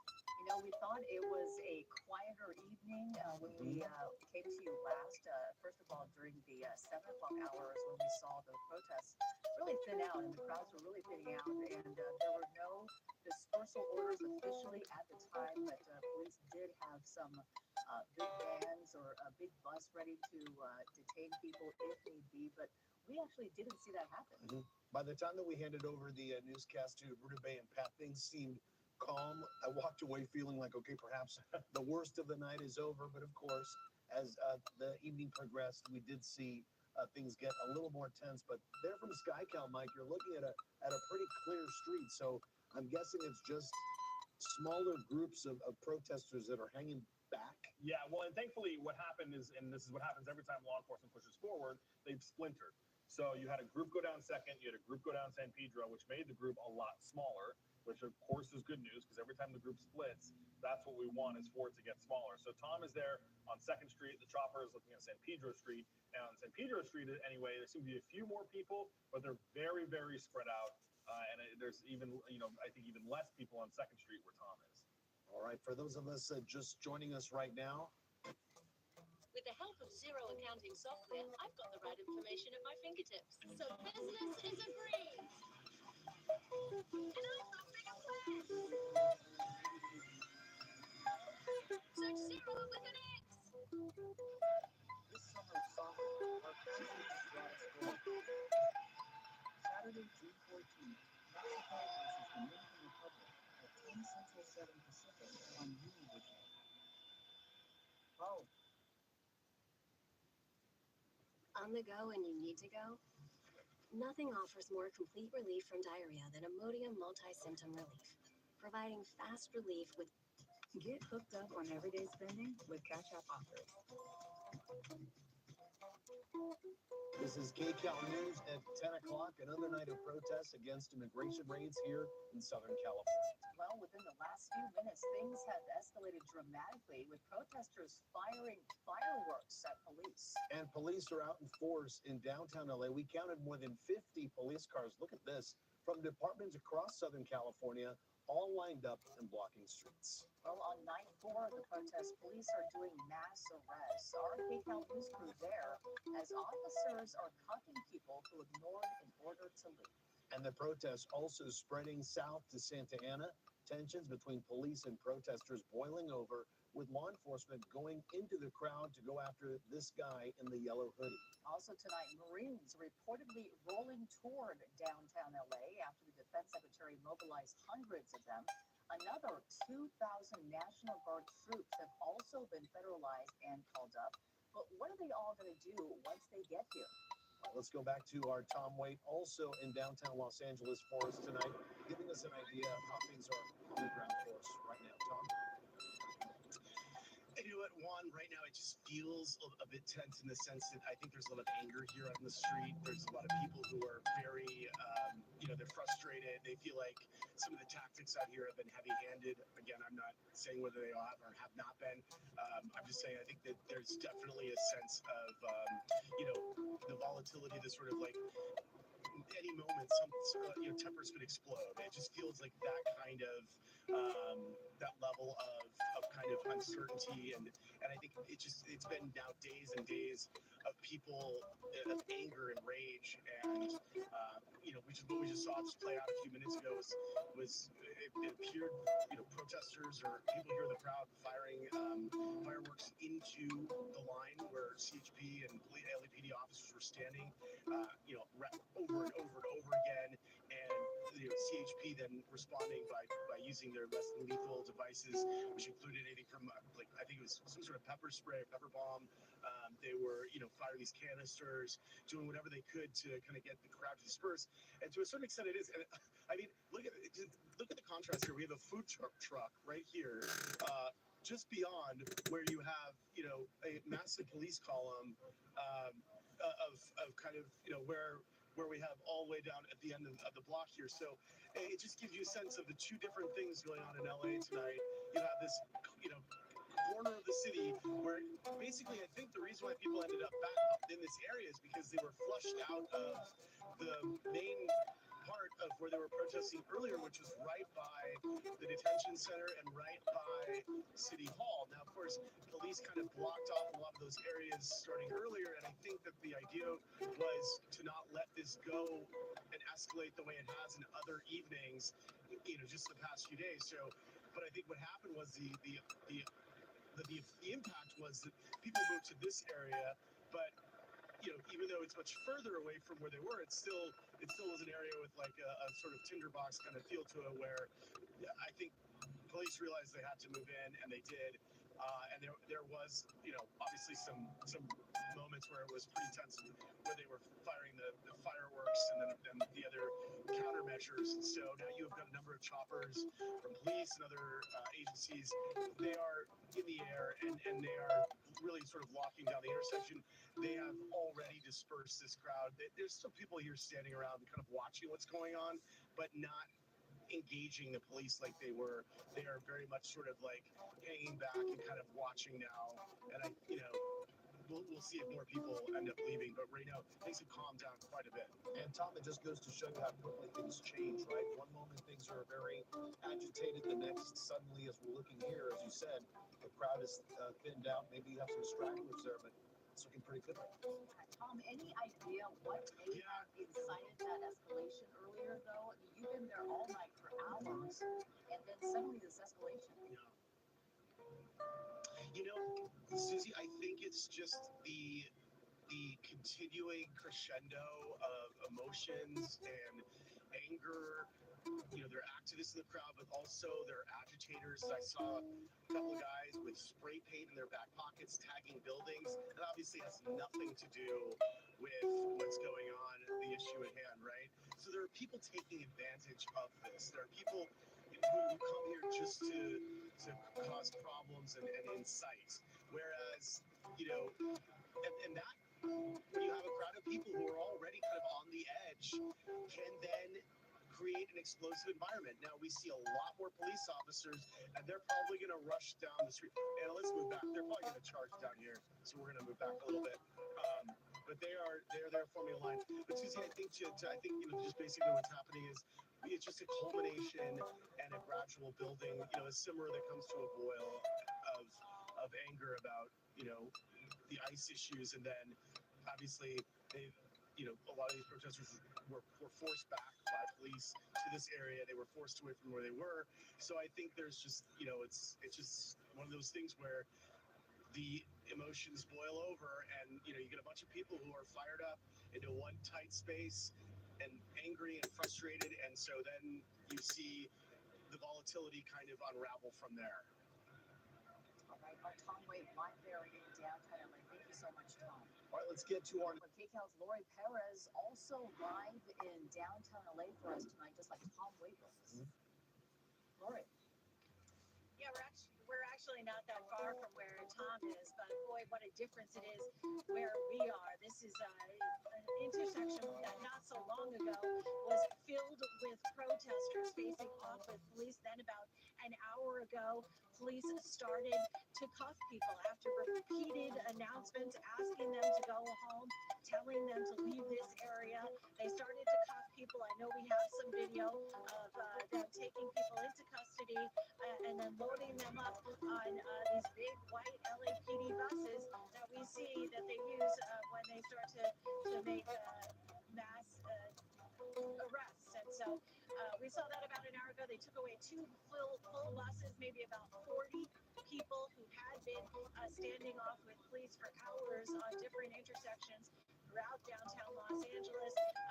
In the time since they started putting the cuffs on, now this intersection is pretty clear, but for about 3 or 4 protesters on one side and then 2 protesters on the other side. In fact, we were just remarking it's pretty surprising at the number of LAPD officers who remain lined up on this intersection, facing off with just a handful of protesters. Of course, we don't know their strategy. We don't know if they're posted up here in case that situation where Tom is starts to get mobile and move in this direction. But, still quite a force of LAPD officers situated here again in the Arts District. They've been here for hours now. Everybody kind of waiting and watching to see how the rest of this night plays out. But for now, it is calm on this corner in downtown Los Angeles. Again, such a stark contrast to where Tom Waite is, which is not so far from where we are at all. Nice back to you. Yeah, no doubt. And Lori, regarding those people that were being arrested, it looks like they are being taken in. It's not like a cite and release and off they go. They are being taken in to get booked. Yes, that's right. we saw them loaded up on the buses. Again, 2 full buses, probably about 40 people. Yeah, they were loaded up and then they were taken away from here. So they have a long night ahead. Yeah, clear message that they're not playing around with these protests. If they catch you vandalizing or breaking the law, they're going to take you in. Absolutely. Well, as we watch these crowds thin out in downtown LA, we want to show you these pictures of protesters still in the streets of downtown LA tonight, still making their presence known, and the LAPD still doing so as well. Mike was telling us earlier that many more officers are actually possibly on shift tonight if they were needed, as a citywide tactical alert was issued earlier tonight, right, Mike? Yeah, citywide tactical alert was issued tonight. It was in effect last night, the night before that. As we watch this group, again, there's bars over those windows, so, but you've got the, so now we're starting to The swipe it. skateboarders, see that, Mike? Skateboard, yeah. Hopefully they don't, they didn't look like real hard effort, so hopefully it doesn't actually get into anything there, because the last thing we want is to start seeing businesses being looted like we did see the last night. So this is the crowd, as the traffic kind of moves around. We can show you some video here. This is the crowd that really got active with the Ventura County Sheriff's Office, the California Highway Patrol. We watched as they started to put on gas masks here, as fireworks were being thrown at those officers. CHP responding very quickly after kind of being overwhelmed for a brief moment with those fireworks. But really, as soon as CHP started to do their thing, that crowd moved fast. And by do their thing, I mean lots of flashbangs, tear gas, all of those things that were put at those protesters that caused them to splinter off into 2 different groups, one down San Pedro and one down 2nd Street. Now, I also want to show you some more video, because we also saw a drone flying through this area. Now, it was more than likely just for recording purposes and for video, and right there in the middle of the picture in the cloud below the traffic signal, you see it now flying to the left of the screen. What's unfortunate, though, Chief Jim McDonald said yesterday that they even encountered, or today rather, he said today that yesterday they encountered people with 2-way radios that were communicating with each other and being able to coordinate. So hopefully that drone was not a part of any of that effort, and just a terrible social media kind of stunt that some people are trying to do. Now, I want to show you more here, because we saw this last night. We're seeing a little bit tonight where these protesters are trying to do makeshift barricades, essentially.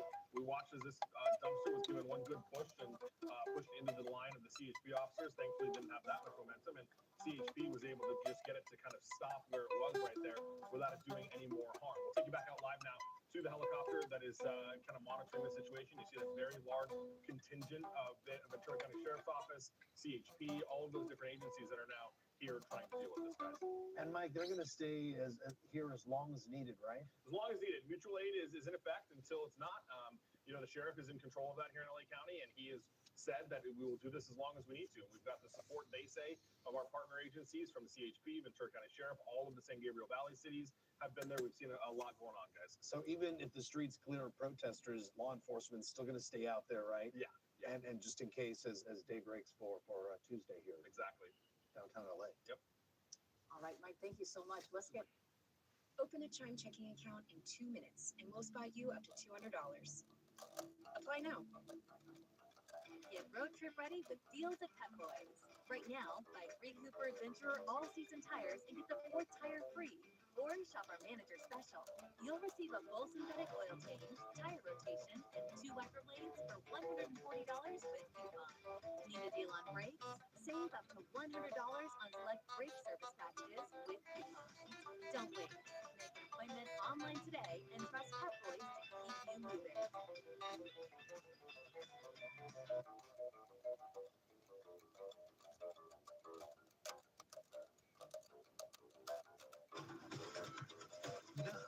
This is the Fox 11 News at 10. We need to stop parades. This should not be happening in our city. It is not warranted, and it does anything. The only thing it does is contribute to chaos.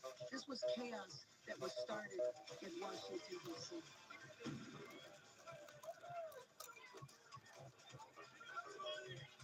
County, but also in Orange County.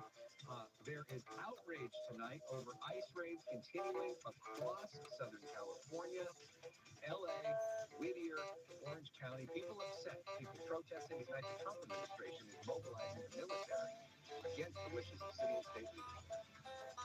Good evening. Fox News at 10. And I'm Christine Devine. We thank you for joining us. President Trump is not backing down. Today he announced he's deploying another 2,000 members of the National Guard and hundreds under the Marines to control the anti-ICE demonstrations. We've got live team coverage at Lascos. Laura Diaz in downtown. Gina Silva is in Santa Ana. Let's start, though, with Ed covering the military members heading our way. Yeah, that's part of it, but a dramatic scene unfolding here right downtown LA. Let's get you into it, Joe. Give you a look. LAPD headquarters, their main headquarters, First and Main. They have brought in convoys of LAPD black and white units coming in, lights and sirens, pulling off on Main, and now the officers rushing in with their tactical line. They're forming a skirmish line to protect their very headquarters. So one of the concerns was that this would be targeted because off to the left is the Little Tokyo area, and that is this grid here, first and second, and then you have Maine and Los Angeles on the other end. That's the grid where they've had the protesters, and they're trying to seal them in that area, get them to move through, and the concern is as they do that, a lot of those protesters may make a run here on police headquarters, and that's why you have the line of the skirmish line being set up here, the tactical lines being set up. That's part of those convoys I've been talking about. You see them moving through downtown LA, this very area here, in the last 15 minutes or so. Officers redeploying, getting ready. You're looking down Main. That's part of the grid down there at second, where they're trying to seal off that crowd of protesters in the Little Tokyo area. Earlier in the last 15, 20 minutes, lots of loud bangs echoing through the buildings here as we go up top Skybox. You get a look at that hotbed of activity down there in the Little Tokyo area. Talking about the bangs, this police no doubt using you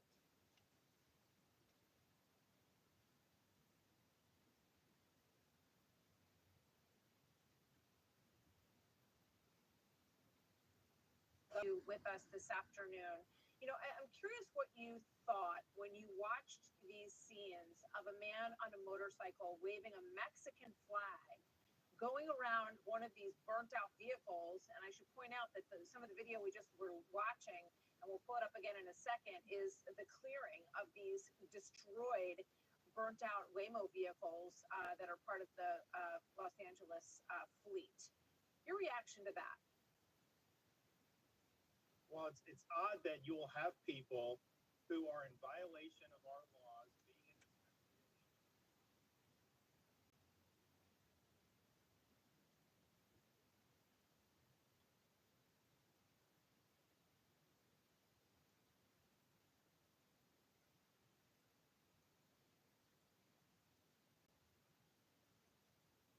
Our guest today is the governor of California, Gavin Newsom. Thank you so much for joining the show. Good to be with you. So, Governor, we talked earlier in the show about the protests over the weekend, the incidents of violence.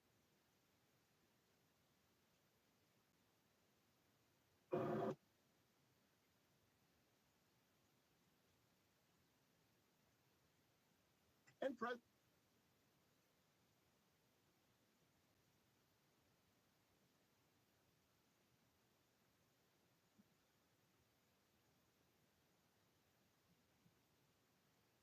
President Trump and Elon Musk are fighting over the tax and spending bill, or the Copilot, write talking points based on the product overview document. And create a chart. President Trump and Elon Musk are fighting over the tax and spending bill, or the official name is the One Big Beautiful Bill. So let me know if you're Team Elon or Team Trump or neither. But I want to bring you up to speed on what is going on. So in a nutshell, President Trump and Elon Musk, they went from best friends to hostile with one another, and their relationship really started to fall apart when Elon Musk said this on June 3rd. I'm sorry, but I just can't stand it anymore. This massive, outrageous, pork-filled congressional spending bill is a disgusting abomination. Shame on those who voted for it. You know you did wrong. You know it.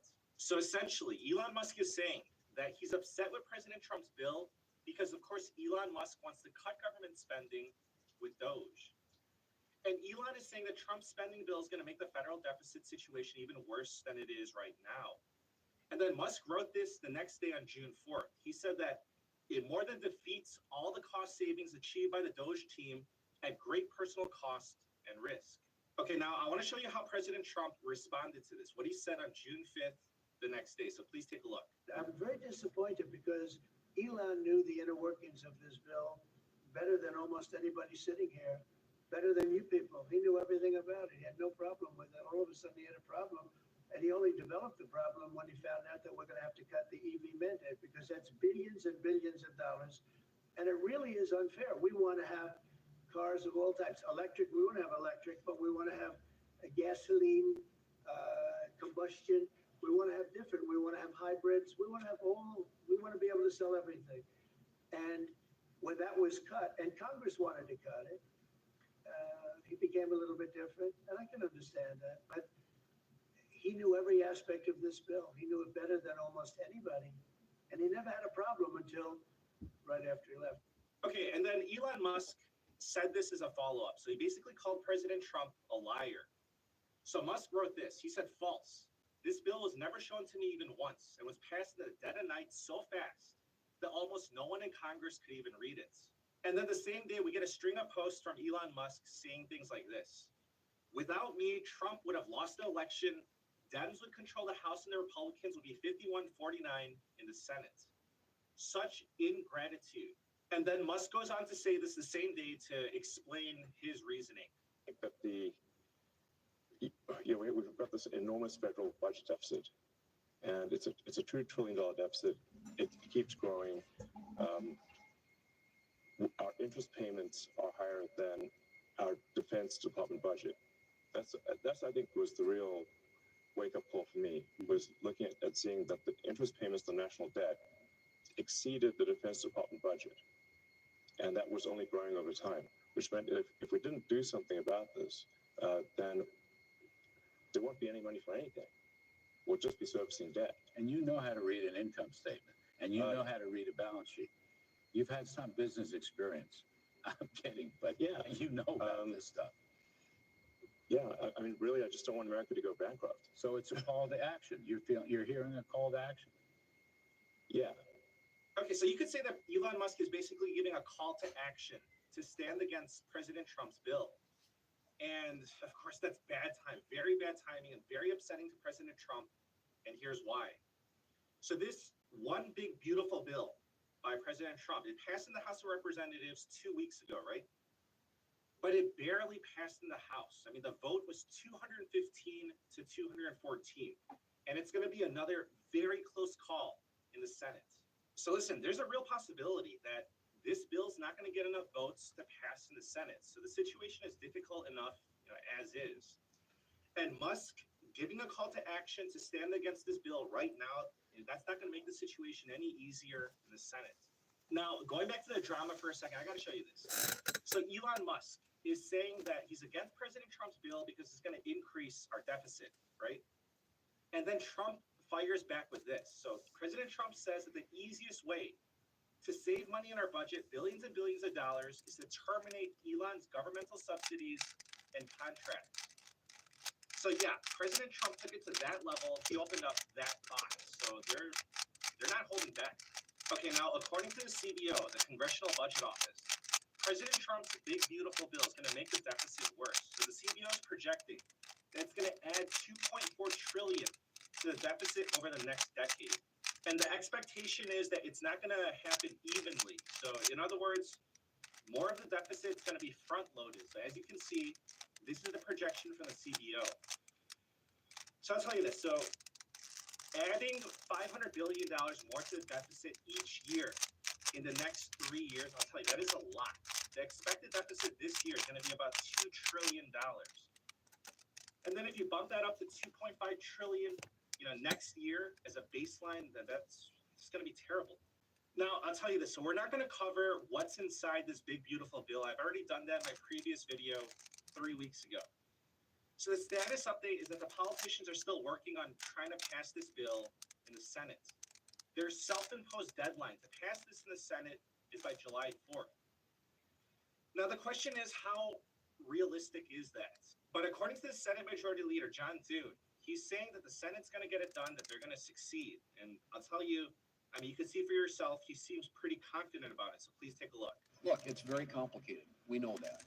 I can't speak for the House schedule. What I can tell you is that we're going to do everything we can to stay on what we've laid out, and that is to try and work through these next couple, 2-3 weeks to be prepared to be able to put that bill on the floor the last week before the 4th of July.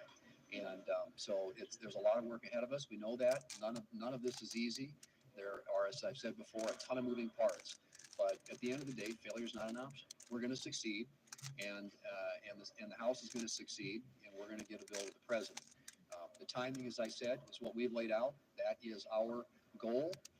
I believe we can meet it, but in any event, it's going to get done one way or the other. Eve, I've been waiting for you. Do you have good news? I do.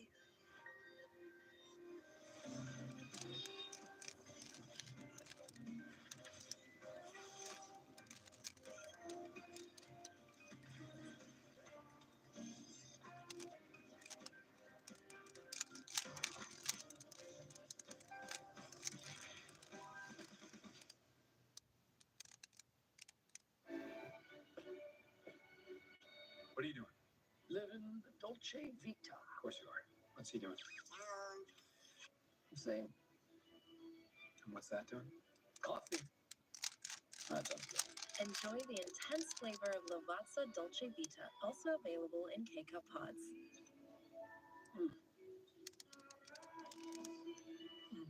Watch your back. See?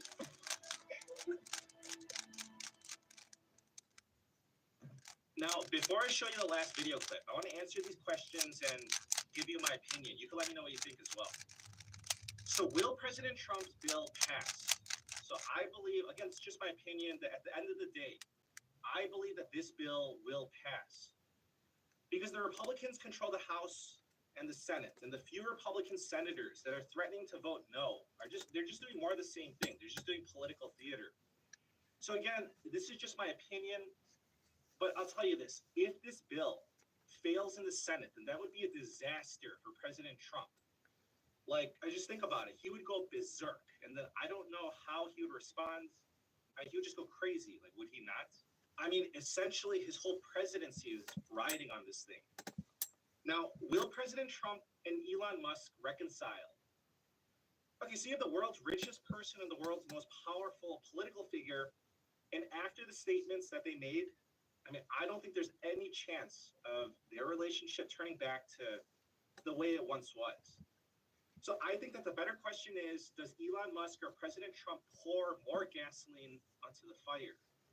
But again, let me know if you're on Team Trump or Team Musk or neither. Now, I want to end by showing you this last video clip. So the Speaker of the House gets asked if there's a risk of Elon Musk's influence blowing up this bill. Like, is this going to be a problem for the passage of the bill? And you can see how the Speaker of the House responds. So please take a look. Speaker Johnson, can you stop? Can you walk us through, have you had a conversation yet with Elon Musk? That is the big question of the day. We exchanged text messages late yesterday, but haven't spoken to him on the phone. And I'm really anxious for all this to resolve so we can get on with getting the one big beautiful bill passed. That's what I'm focused on here. That's what the American people demand and expect of us. They gave us a mandate in the election to get it done. So we can't get distracted by Twitter wars. We have to get our job done. Have you talked to the president about how he's feeling about Musk and what he wants you to do in terms of, does he want to repair this relationship? Look, I'm not going to speak for either of them. I was with the president in the Oval Office yesterday afternoon as some of this unfolded, and I can just say he was disappointed. I mean, he said that himself, and I was as well. But look, I believe in redemption. I hope we can resolve it, get everybody together again. That's really important for all of us. Is this a big problem for getting the bill back through the Senate, back through the House? This is not a problem for getting the bill done. The House and Senate Republicans here know that we have a job to do, and we're going to do our job. And we produced a very, very good product. It is not perfect because there's no such thing as perfect legislation. But we're really proud of this, and it's going to be jet fuel to the U.S. economy. It's going to make sure our border is secure. It's going to make sure we have investments in the military at the same time that we're cutting regulations, making things easier for a pro-growth economy, for job creators, and it's going to make all boats rise. This is geared for middle and lower income Americans. They're going to feel the effects of that almost immediately, and we're excited to get that done. And historic tax cuts and historic savings at the same time. I mean, we're really proud of this product. It took us over a year to develop it, and we're going to get it over the finish line before July 4th. Have you heard any conservatives? Thank you. So that's your update for today. I look forward to reading your comments. Thank you for the support. Please subscribe, and wish you a very nice day. Take care. PatriotSoftware.com, accounting and payroll, keep your time and money. Mike Kaplan here, serial entrepreneur. Sometimes we small business owners receive the ugly phone call. My Mine came in my 4th year of business. Hey, Mike, it's Charlie, your printing press operator. I was drying our printing press rags at the laundromat, and there's been an accident. The laundromat is on fire. I'm in a rescue squad truck heading to the hospital. The police said it's our fault, and you have to come here right away. I hung up the phone.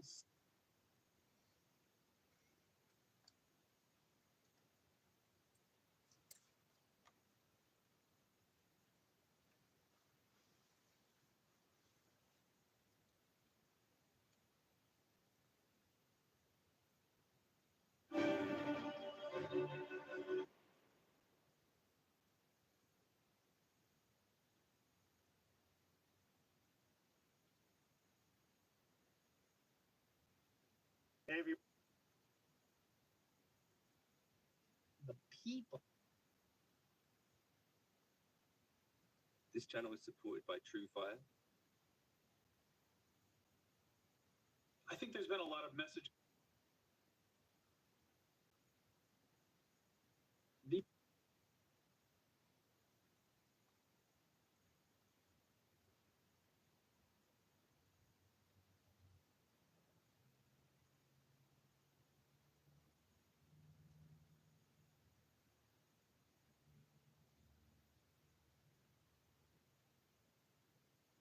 Yo, what's good, guys? It's Austin here.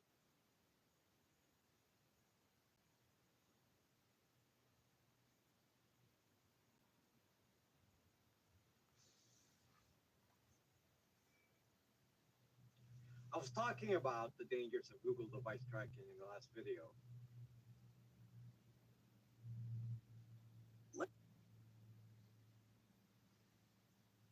Unfortunately, one of America's most common fast food restaurants, McDonald's, is reporting terrible sales numbers that give us insight into how the low income and importantly how the middle income consumer in the United States is doing. Now, in the past, McDonald's has cautioned about facing headwinds with the low income consumer, but things are.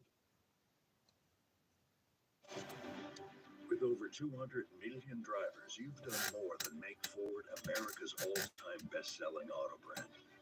Your purchases have enabled Ford and Ford dealers to donate billions to help build and Getting worse.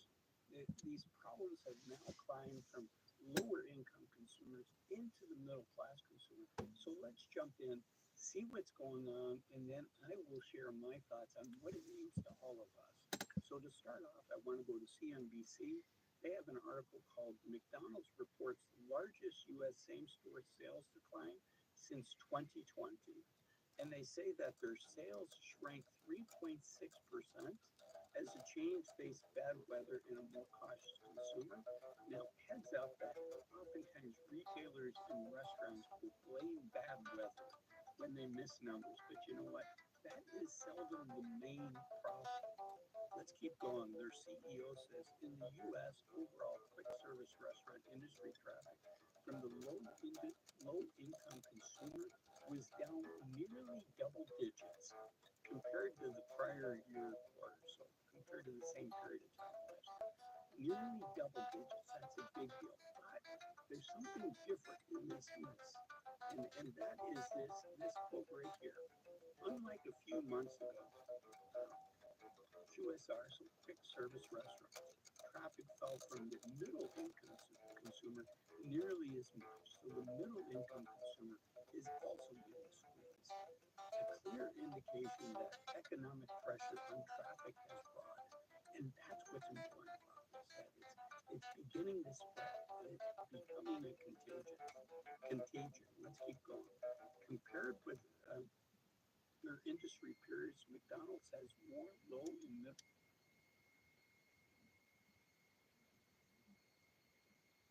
income consumers, so it's a good bellwether for us to look at.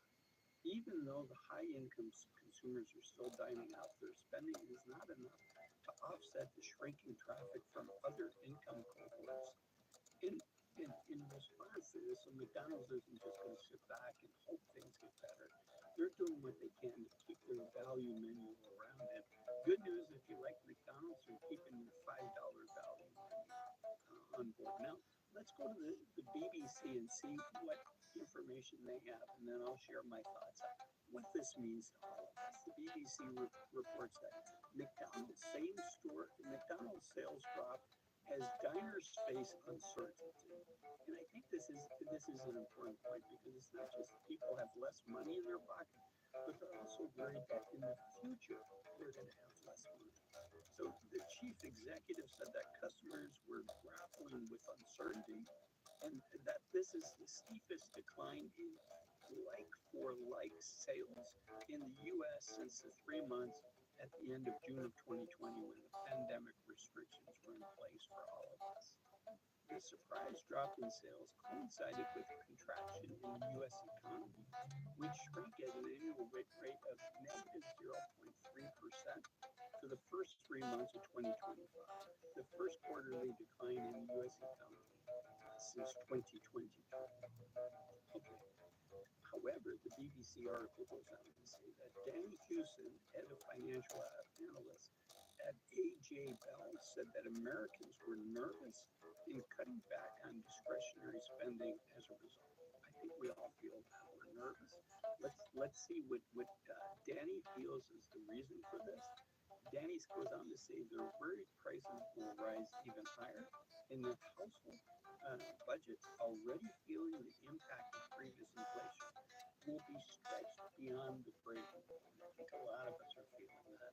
The quote I wanted from this talks about they're worried about their job security. And when we're worried about our job security, we tend to rein in our horns a little bit, rein in our spending, and focus on saving more money and preparing potentially for a storm. Which leads me to, what does all this mean? Okay, yes, McDonald's is going through a hard time, but the important thing is how is the consumer doing now? In the United States, almost 70% of all spending is spent by the consumer. And so when the consumer pulls back, when the consumer is worried about the economy, it can have a ripple effect. It can have. What's up, y'all? I'm thrilled to be a part of culture's biggest night, the BET Awards. Big ups to Bevel for helping me get ready tonight. You know I gotta be on point. Y'all have set me up with all the right product. I'm clean. I'm going impact, and things can spiral down, I guess is the thing.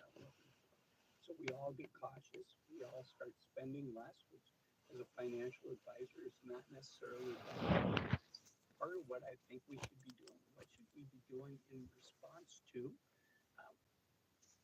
the potential of a recession, which I think is becoming more likely with each passing day. In fact, JP Morgan and several other folks have raised significantly their odds of a recession. And I think many of us feel this way also. So if we think we might have to weather a storm, what do? If you're still working, I think it definitely makes sense to have an emergency or rainy day fund, preferably at least 3 to 6 months. And unfortunately, the older we are, if you're in your late 40s, your early 50s, your 60s, we need to have an even bigger rainy day fund, emergency fund, because part of the purpose of that is to give us the bandwidth so that in runway, so that we can find the right next job for us as opposed to having pressure to find the very next one. I should point, I'm on a train. I'm here in Sweden with my wife. Her great-grandparents came from Sweden, and we're actually on the way to the little town where her great-grandparents live, where they immigrated to the United States.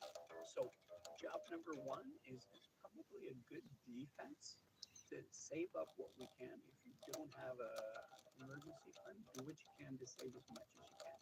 Job number two is a good offense, and that is ask yourself, if you were to become unfortunate and get laid off, how job ready are you for your next job? And if you feel there may be a gap, and for many of us, the world moves pretty quickly. And for many of us, there is a gap, and there's soon, in my opinion, going to be a new requirement, which is for all of us to be at least AI fluent and be able to use artificial intelligence as a tool to let us continue to do things better, faster, and cheaper. I think companies are going to be looking for that. So So one skill, if you don't have it yet, is to think about becoming more AI proficient. There are some low-cost courses available to do that. There's free YouTube videos.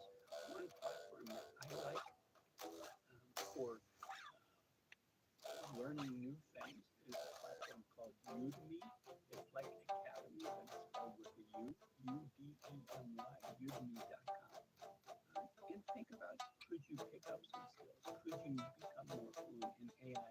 Or whatever skill there is there a way at your current company that you could gain additional skills so you're less likely to be on that layoff list? And if you are unfortunate and get on that list, you become more employable. What is that skill for you?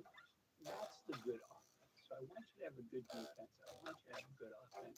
And if you found this helpful, I want you to think about watching this next video of mine that the YouTube algorithm says this is the next video of mine specifically for you to watch next.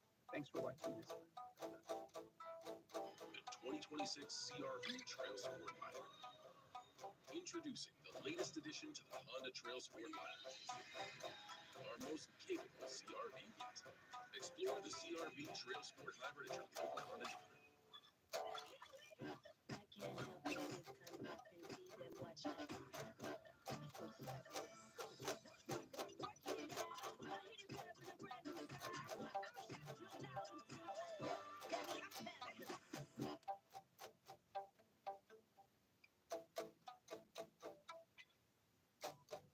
Is it possible to make something in America and be competitive in the marketplace? This video documents an experiment that lasted over 4 years. The goal was simple: to manufacture a product here in America. The challenge is that almost every single market force pushes manufacturing to make things overseas. What happens if you ignore those pressures and you just make something here anyways? This channel is supported by the patrons of Smarter Every Day. Their financial contributions are what allowed me to do this experiment, and I think it's very important. The global economic forces that have shaped the world since World War II are changing, and I believe people in your community who understand how to manufacture things are going to be even more critical in the coming years. My home is here in America, but this video's lessons doesn't just apply to America, it's wherever you live. If you can manufacture things locally, then that ensures your self-reliance, your stability, and ultimately, your freedom. Let's explore this topic and go get smarter every day.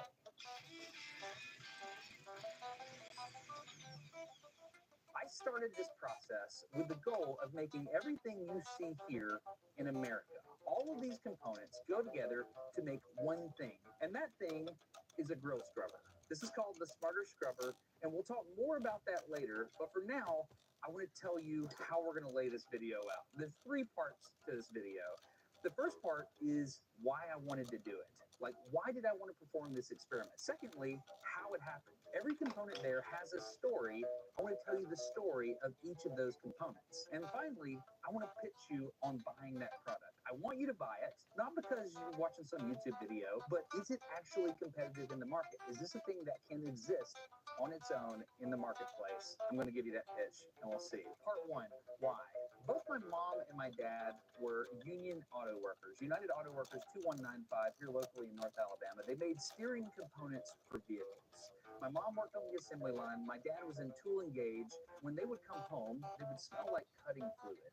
And that smelled like work to me. It smelled like productivity. They made things.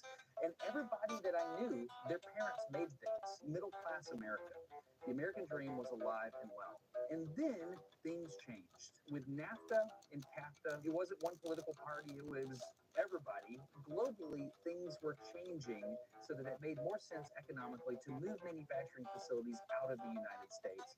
And that's exactly what happened. This is more than Destin is upset because NAFTA took mommy and daddy's job.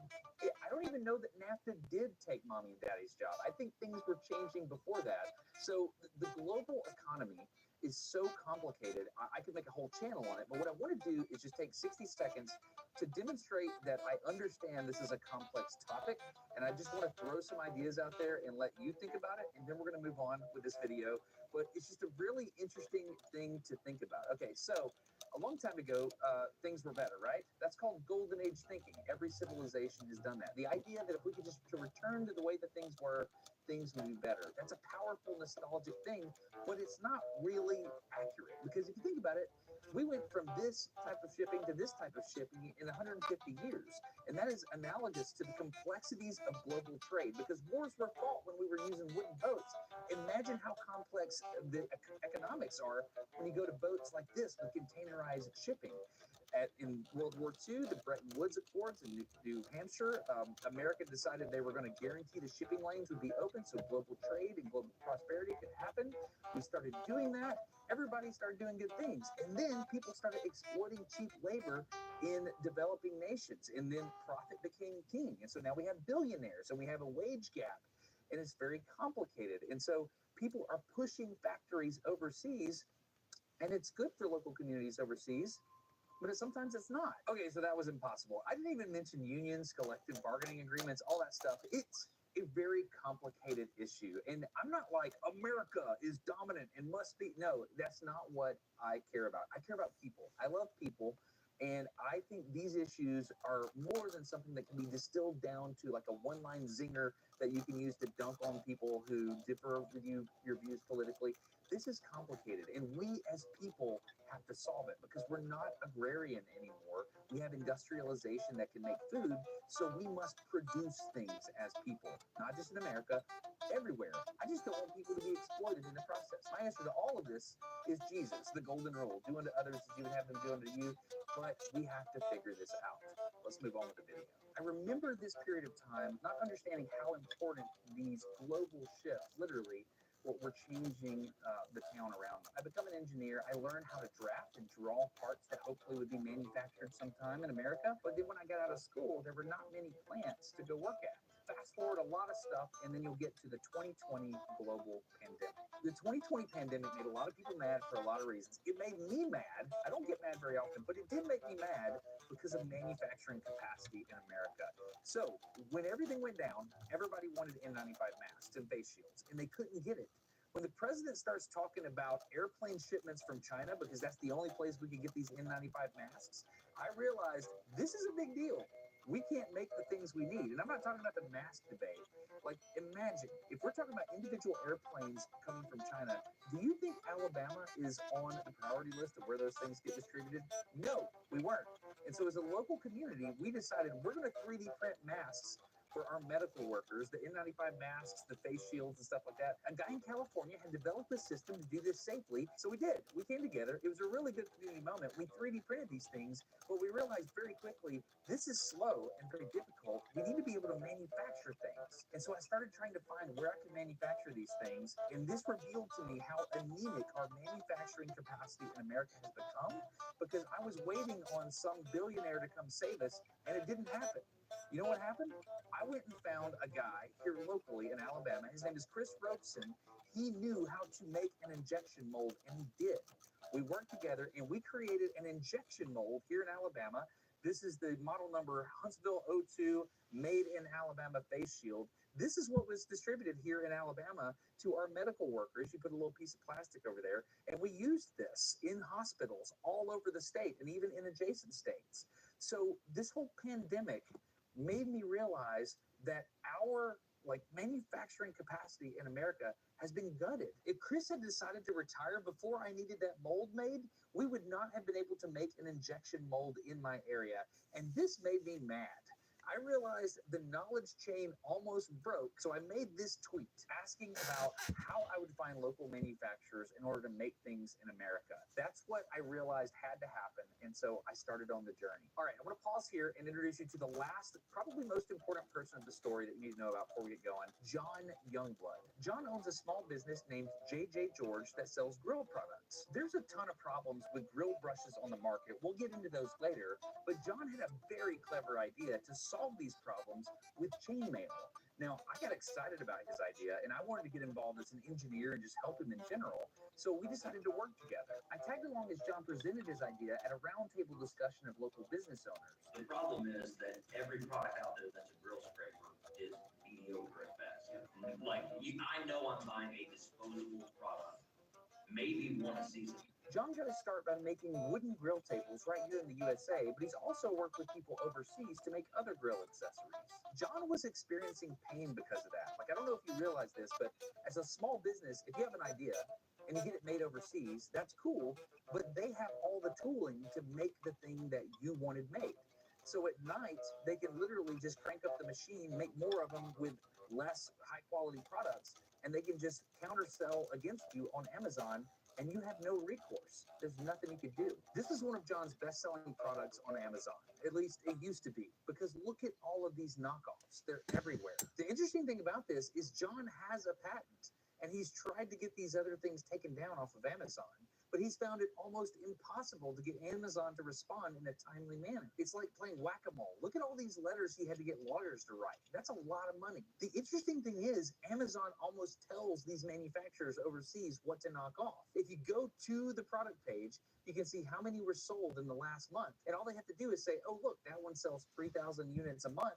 That's clearly what I want to pirate. So these product pirates go and they'll take a really good product like his grill porch and they'll just knock it off. And parts of it are exactly the same. Other parts of it are a little different because they want to make it cheaper. Like, for example, on John's unit, there is a removable screw that allows you to take the tube off in the event that a dirt dauber gets in there or something.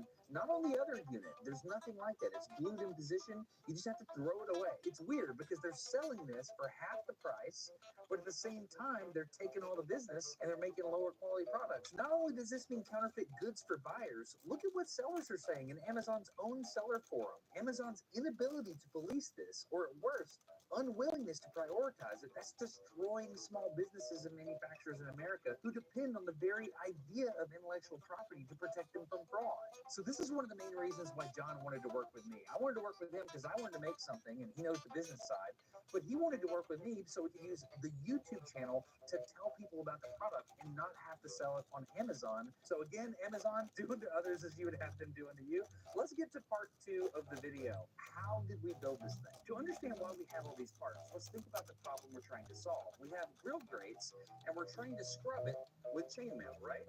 So in order to do that, we need the chainmail to kind of be compliant around those bars. So we want to apply downward pressure. To do that, we need something squishy behind the chainmail that when we push it down, it wraps those chainmail links around those grates. So I figured out that in order to attach the chainmail and the rubbery part to a handle, we're going to have a problem because the squishy part would break. So what we need is some type of adapter that can go between the squishy and the rigid handle, and then that way you can move the whole thing and it would all work as one. So that's how we did all this, and I've learned from the pandemic that the key to making things fast is injection molding. I covered injection molding in the MVP disc golf disc video. You have 2 parts of a metal mold, and you clamp them together so that they have a cavity in the center, the shape of the part you want. You then inject molten plastic into that void and let it solidify, and then you open the mold and you kick out the part. That's injection molding. So I started the design process, and for an engineer, you just start in CAD and you start drawing stuff. So I started making things and started figuring out how to get a rubbery backing, and I ended up with a really nice history of all the designs right here. So it's kind of fun to look at. I knew that I had to design it so that it could be molded and made and then ultimately assembled. I'm a little embarrassed showing you all this stuff. And some of the earlier designs, I had like these little posts because I had to hold the chainmail around the rubber. My thought was to hold the chainmail with these posts, but the posts started breaking off. So I was making more problems than I was solving in the early days. But pretty quickly, I figured out that I was going to need multiple components. I needed something on bottom that I would adapt a squishy to. I also needed a top cover, and I needed to be able to assemble those. Now, mechanical engineers know from reading books by Toyota folks that it's better to click things together than bolt them together if you can. It makes the manufacturing process fast. So this is the early days of how I started trying to figure that out. I said, well, maybe if I have these 2 parts and I have a slot and I could put them together like this and I could push them and they just click together, then that would be my assembly process. And so these posts ultimately were foolish. And so I ended up with something that looked like this. So I had a rubbery component that I molded with a 3D printed mold that I made. I really enjoyed that process, but ultimately it's too complicated for making the squishy component of this. I did finalize the rigid components. I had the cover, I had the adapter, and they clicked together. After I finished kind of the design, I decided I wanted to be able to take this scrubber head off and hold it with my hand. And so I measured my fingers and I put these little grooves on there so I could hold it and really get in and scrub really hard. At this point, I got serious about the squishy part. I knew that overmolding took too long, so I moved away from that geometry so things could like pour through there, and I went to a pad design. So this was my adapter. I said, you know, what if I had a little pad that goes underneath that was just compliant, and the chainmail itself would keep it in place. So I started designing these little rigid pads, and then my 3D printer, which is a Formlabs Form 3, I had different materials. One was called elastic.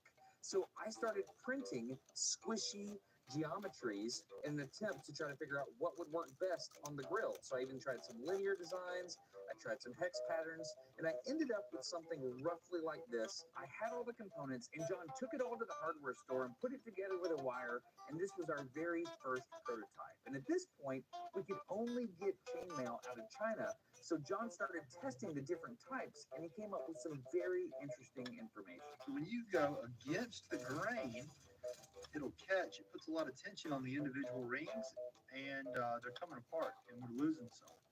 So but that's a good thing. This is a good thing because we haven't ordered thousands of these pieces of chainmail yet, and we can get a welded version. It's going to cost us a little more money, but we can get a welded version that is going to be stronger, and it's going to make our product better. The supply chain for chain is a big deal to me right now. So John's test revealed that we could not use the most common thing that's on the market, which is this type of chainmail with a radial pattern with a central ring in the middle. We found that that doesn't adapt well to the grate. So we want this rectangular pattern, and John did a lot of testing, and he arrived at not a square like this, but if we got an octagonal pattern of the rectangular grid, this will do what we need. It's really fun to play with, by the way. So this is what we need, and we can only find it in China. That goes against the thesis statement for what we're trying to do. So we worked and worked, and we eventually found a supplier in the US that can make it. However, they can't make the quantities that we need for a price that makes sense. So what we did is we created a contract where we could buy all that we could afford at the rate they have, and we're getting about 2,000 units a month of this stuff right here, and it's incredibly expensive. It is so expensive that is by far the most expensive part of the whole thing. But we realized these quantities that we're able to get aren't enough. And so we have supplemented that with an Indian supplier. We said, hey, we don't want to do this in China, but we contacted our Indian supplier. We said, we need a stash of chainmail that is the quantities we need in the event that we sell any kind of numbers of the scrubbers. So we ended up buying some Indian chainmail that would augment the quantities that we could get from the American supplier, because that's all they could produce. And that's where we're at. So yeah, that's where we're at on chainmail. 1 inch long stainless steel quarter 20 bolt.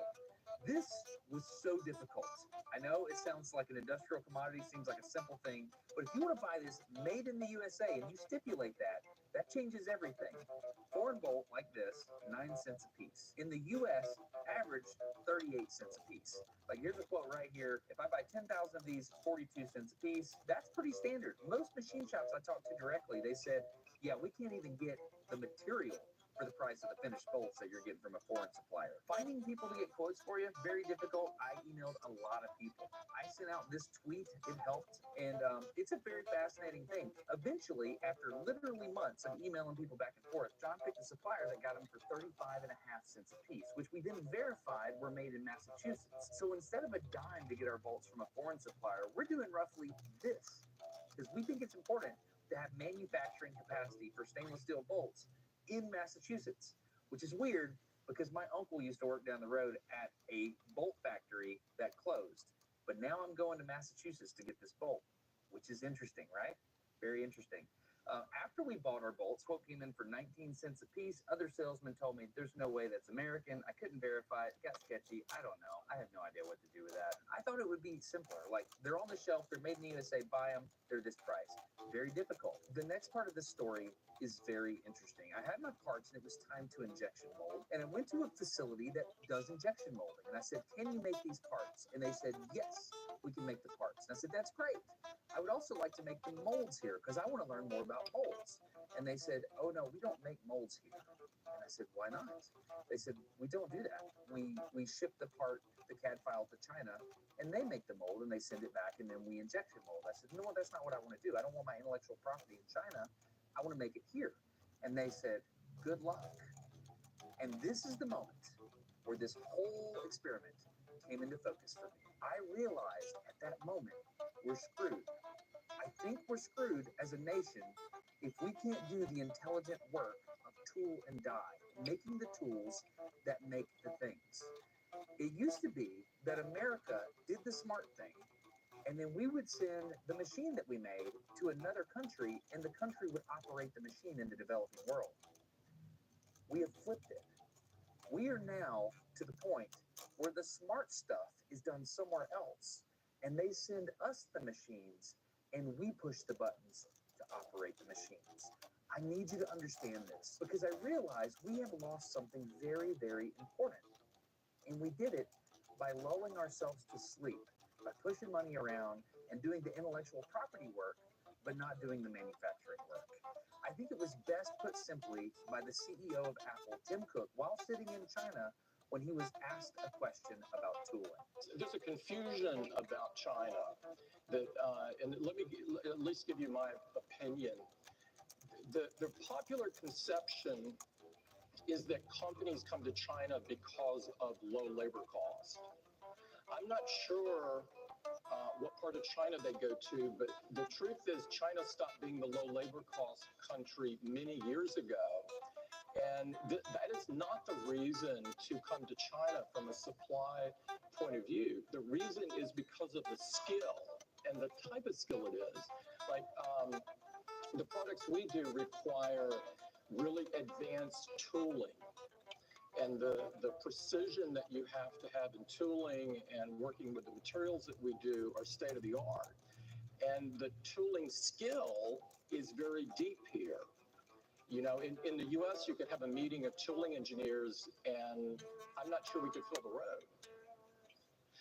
In China, you could fill multiple football fields. So Tim Cook said that in 2017 at the Fortune Global Forum. Now, there's two ways of looking at this. One way is, well, Tim Cook is of course going to say that. He's incentivized because his business is tied up in China. He's not going to cross the Communist Party because he needs his stuff to be made there. The other way to look at it is, well, maybe that's right. Maybe the tooling and advancement is, you know, somewhere way beyond what Americans can do. So here's what I want to do. I know a man that is specifically like unique in the world that can answer this question. He's a friend of mine named Jeremy Fielding. He has a YouTube channel. He's an engineer. He speaks Chinese. He spent a significant amount of time exploring these topics in China, and he's right there beside you. Let's just ask him. All right, Jeremy. What do you think about what Tim Cook said about labor and about the tooling industry in China? Well, it'd be hard for me to comment on tooling specifically, but I do think that we do have a common misconception, including myself before I went, that in China, that their product is inferior. I mean, the quality of manufacturing is surprisingly good.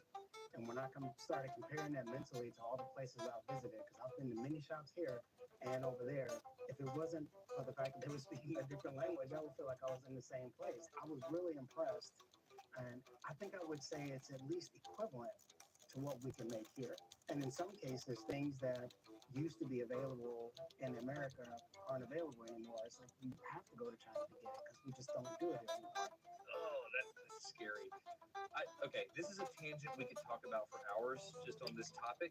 I just want to encourage you to go watch Jeremy's channel because it's awesome. You do engineering videos, and there's also content there about your time in China, right? Yeah, absolutely. How do I say thank you in Chinese? How do I say thank you? So that gives you a peek into the world of Chinese manufacturing, but on the American side, it's very different. We talked about this when I was a guest on a podcast called Search Engine. Shruti and PJ invited me on to talk about what it was like to try to find a mold maker to make this thing. This was a light bulb moment for me in the conversation. The problem is not just that we've forgotten a lot about how to make things in America, it's that we're also forgetting how to make the things that make the things. We go deep into the topic of the tool and die trades in America. It's fascinating. Check that out. I called Chris Robeson, the guy that made the mold during the pandemic, and I asked for help. And not only did he agree to help me, he decided to mentor me. The first thing I did is send him my CAD files of the drawings, and he told me everything that was wrong about them. I had to redesign things because there were things I didn't understand about injection molding. For example, you don't want some areas to be too thick. You want draft angles, all these things. Chris walked me through the process and taught me the proper way to design an object for injection molding. There were 3 parts to my prototype, so Chris designed 3 molds, and we wanted to try a new technique. So this isn't a thing that you can do for thousands of parts, but for a few dozen parts, you can 3D print the mold cavities with Formlabs Rigid 10K solution. So that's what we did.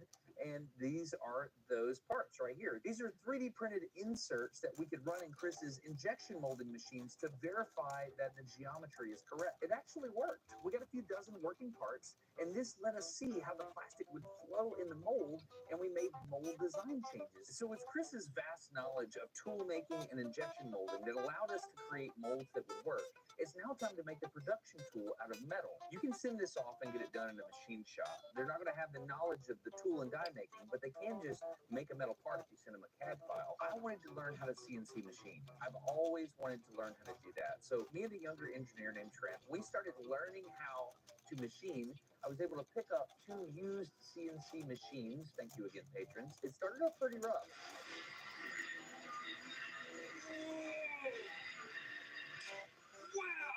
But then we figured it out. This process was incredibly enjoyable.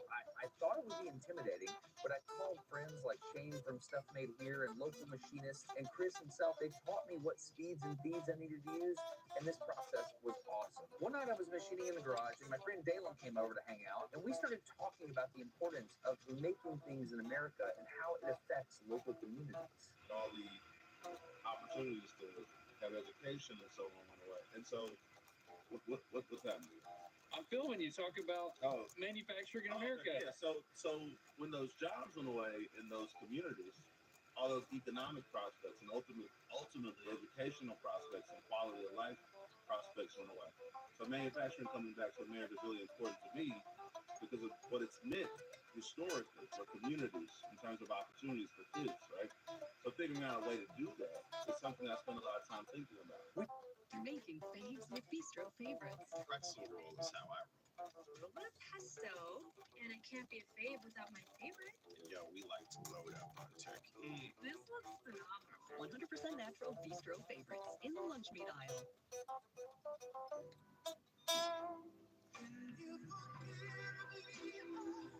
Use the #1 trusted bag to help keep the food you love fresher longer. For the love of food, Ziploc.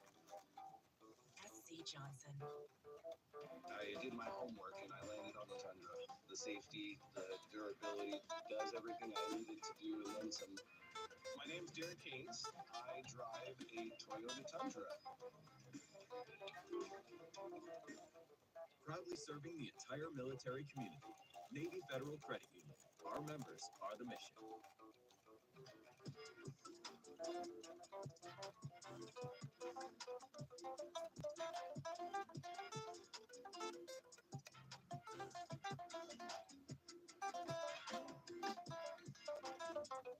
We took all the metal parts to Chris and the guy that works with him named Jeremy, and they assembled the molds, and they explained that there's a couple of things that weren't quite right. They then took the time to fix it, and then they put them all together. And this is what was interesting to me. I realized that a machinist is not enough to be an injection mold designer and maker. They're 2 different things. You have one set of skills that feeds into the other, but ultimately that tool and die creation is its own thing. But here we are. We have these beautiful molds, and we're ready to make parts. It felt so good to watch parts pop out of these injection molding machines, knowing how much work went into the molds. It was awesome. Out of the 3 injection molded parts, it was the squishy part that I was most concerned about. Now, this is made out of a thermoplastic polyurethane called Santoprene, and it's only heat resistant up to a few hundred degrees Fahrenheit. John did a test.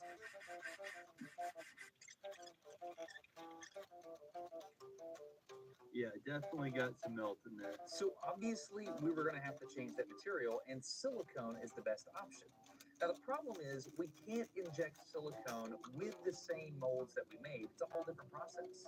Unfortunately, I couldn't find anybody in my area. They just weren't here. So I had to reach out to a guy in Virginia called Commonwealth Manufacturing. Kevin hooked us up. He made a 9-cavity mold so the silicone process could work. So by switching from the Santoprene to the food grade silicone, we bought ourselves another couple hundred degrees Fahrenheit. However, it's not meant to be used on a fiery furnace, blazing hot grill. It's meant to be used on a cold to warm grill. The handle has its own story, and there was a ton that went into this.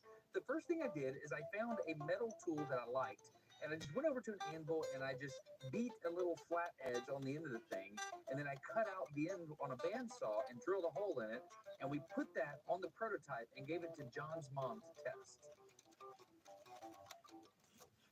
This is great.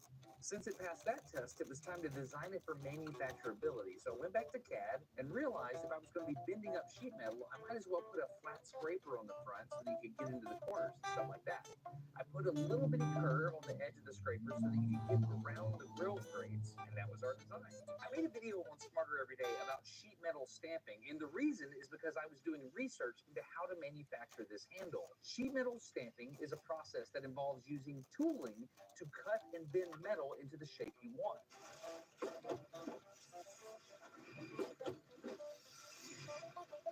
When we made that video at TNC Stamping, I spoke to a tool and die expert named Roger, who taught me some critical concepts about tool and die.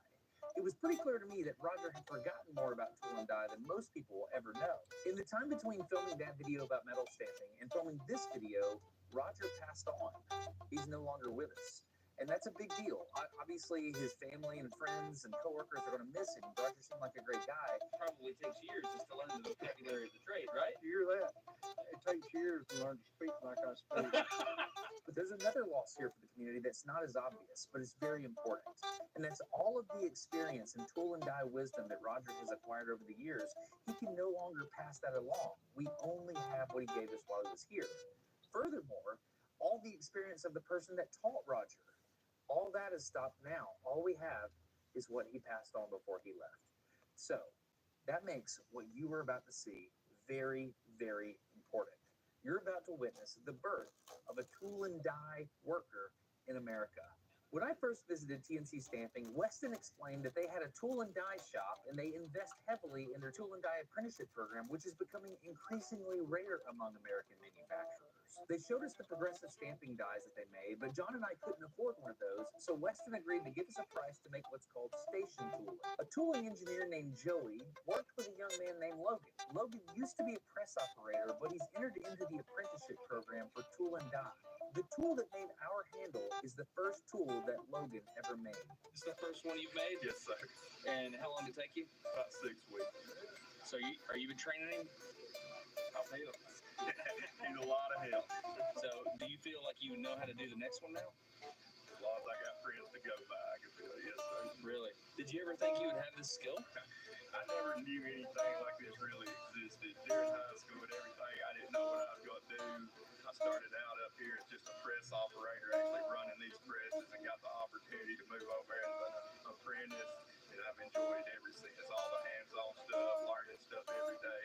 I've really enjoyed it ever since I've been over there. It is really fun to watch the tool Logan made in action. Flat blanks that have been cut out with a laser are loaded onto the tool where, as the press comes down, it gets bent into a specific shape along the way. It's called station tooling because the part is then moved from one station to the other, and progressively the different bends and shapes are put into the part. I think the side action that bends the handle around into a tube is my favorite.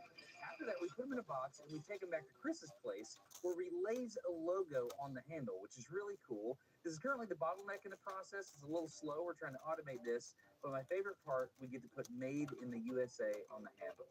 How cool. All of these parts down here go together to make the scrubber head, and the scrubber head is put together with a piece of stainless steel wire, which we have confirmed is made in Pennsylvania. Now, the rope, however, is harder to confirm the manufacturer's location. We haven't been able to verify it's made in the USA, which brings us to the knob. This is an off-the-shelf item that we ordered, and when we ordered it, we were told it was made in America. We have a problem, right? That's right. So we thought they were made in America, but when they got here, they're not. They're made in Costa Rica. So we've got to fix that. So Yeah. that's what we get. So the first 20,000 lucky customers are going to have their scrubbers with Costa Rican knobs. Yeah. It's probably going to be more than that because it's going to take me a while to figure out how to make a mold for this. Chris and I are already working on this mold, but we want to reach out to this new company that's got this new technology we think could be disruptive to the mold making industry. Nice to meet you, Ted. How are you doing, man? Good. How you doing?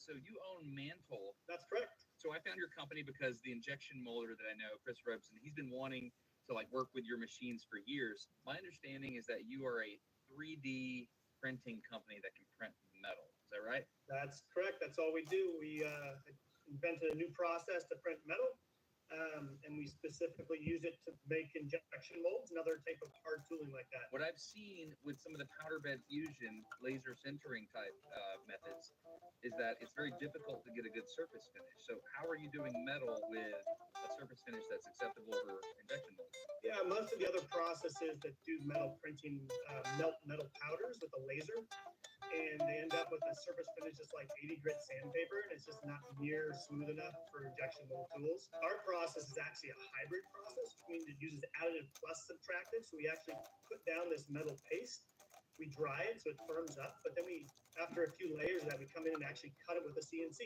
So we get a CNC-like finish out of this material, and then as a secondary step, we put them in a furnace and densify the metal into a solid metal part.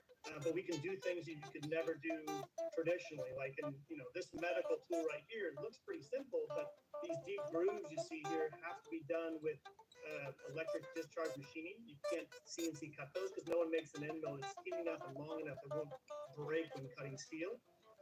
Our technology allows us to sort of shape, refine, or cut that material as we build up the part. And so we get a part that can get any of those really unique geometries you need for tools. So your technology is aimed at improving the tool and die industry. What are your thoughts on tool and die makers in general in the U.S.? I think we need more of them. I think the incentives to go into tool and die have gone downhill. So I saw a New York Times article that showed a graph that in the 80s, 90s, tool and die makers were above the average by about 20% in terms of income in the United States. That's dropped today to 15% below the standard income level. And so it's tough to justify going into tool and die. I think that's changing. I've noticed that people really like making things in America. I'm excited about it, and other people I talk to are excited about it. And your technologies like yours are very interesting. I think it's coming back. There's no question there's a huge demand for this, right? So I talk to companies every day that are like, I've got tool and die makers that they're about to retire.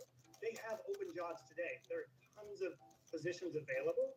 So I think that it's looking up for tool and die, especially when you combine it with new technology. I think the time to get into a thing is not when everybody else is doing it. It's before the wave happens. So if I was a young person, I would be looking into this right now. Let's just say that AI is taking software coding jobs left and right, but it's not taking tool and die jobs. Interesting. Yeah.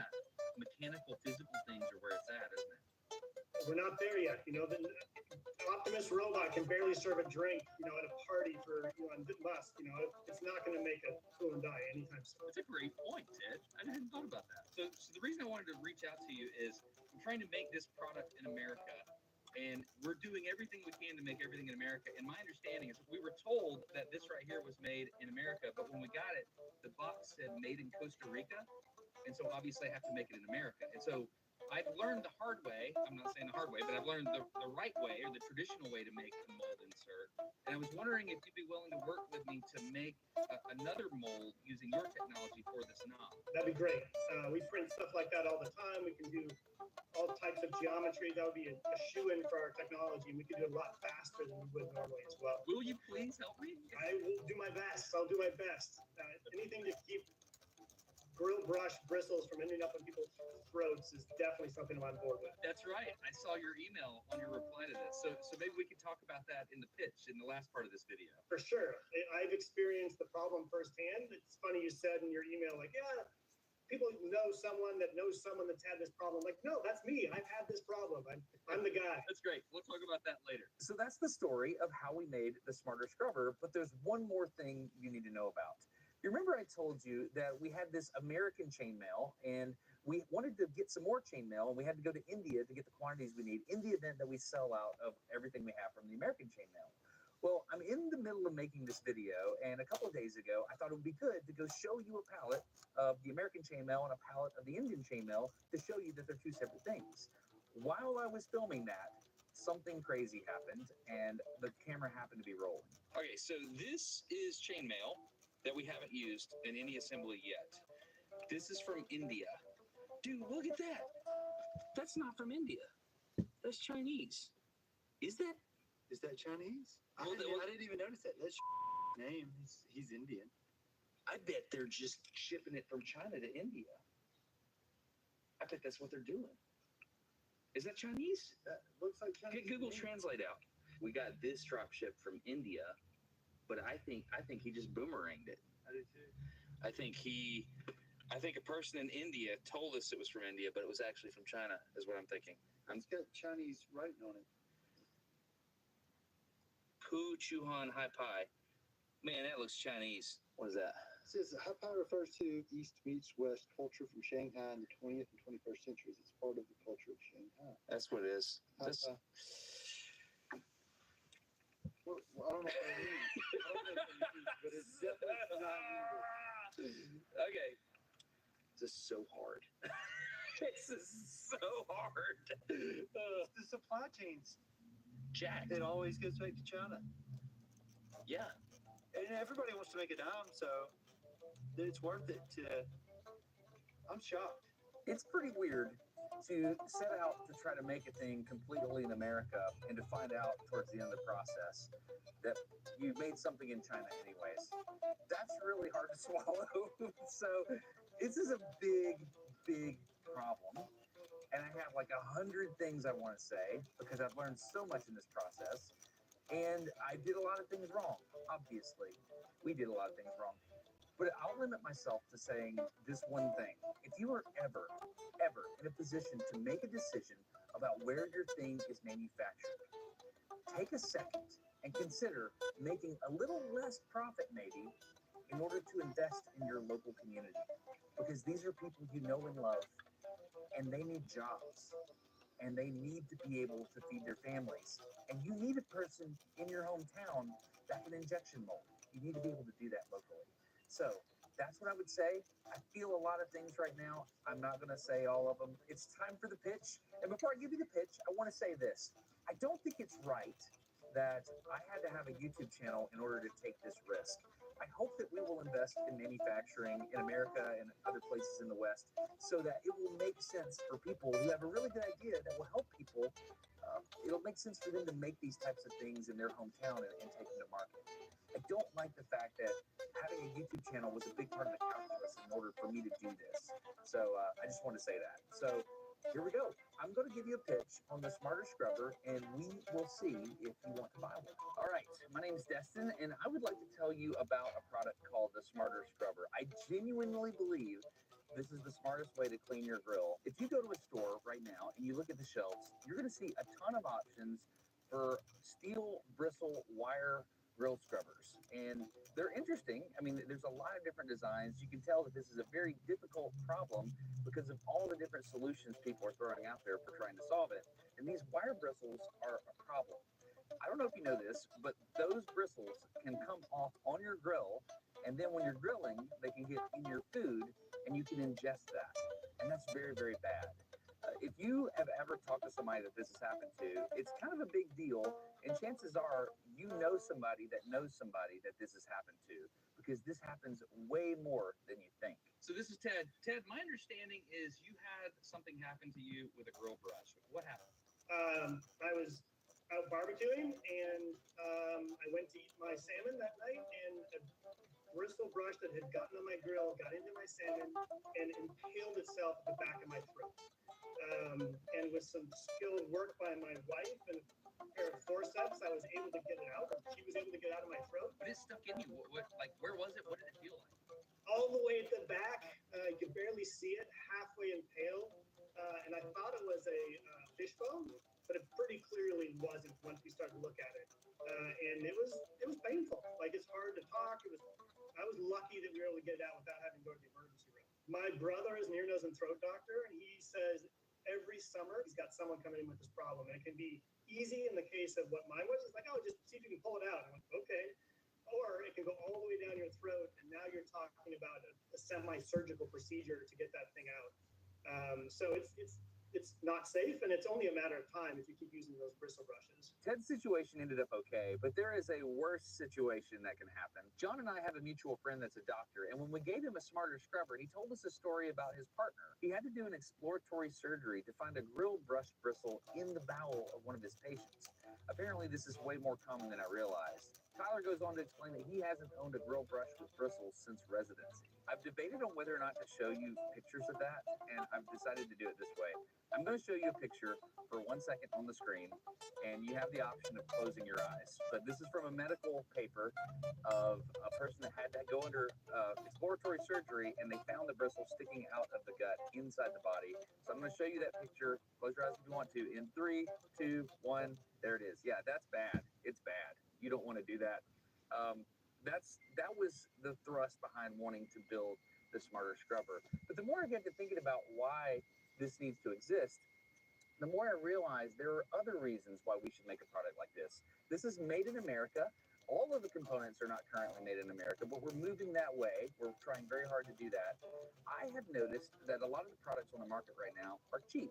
Like, they're made poorly. I understand why you would be tempted to buy the cheaper products because it feels like you're spending less money, right? Let's look at a graph and let me show you why even if the smarter scrubber is 4 times the cost of this, it's in your best interest.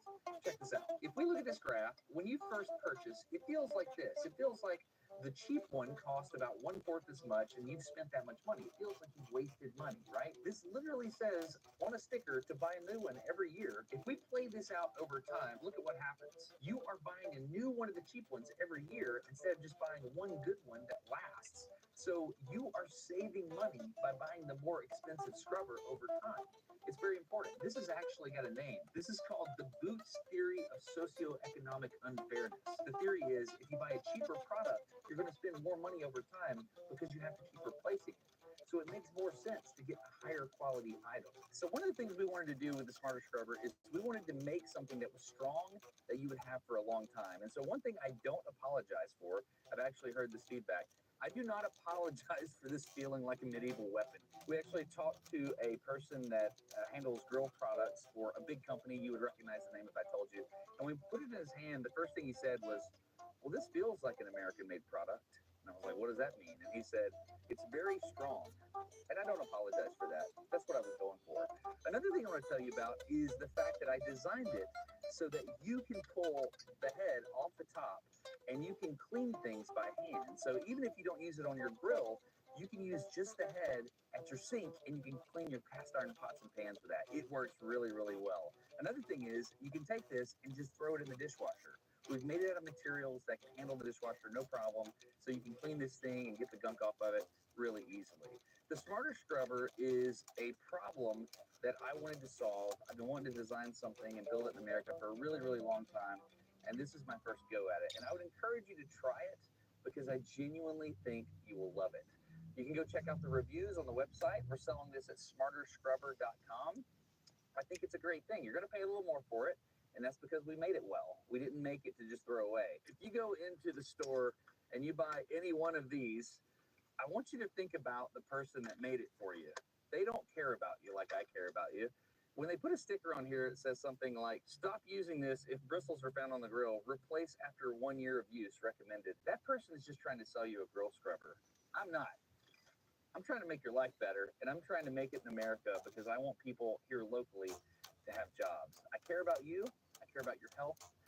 And I want you to try out the smarter scrubber to see if this is something that will work for you and your family. Ultimately, it's about playing the long game. You can buy nice or you can buy twice. I think if you buy this, it'll last for a really, really long time.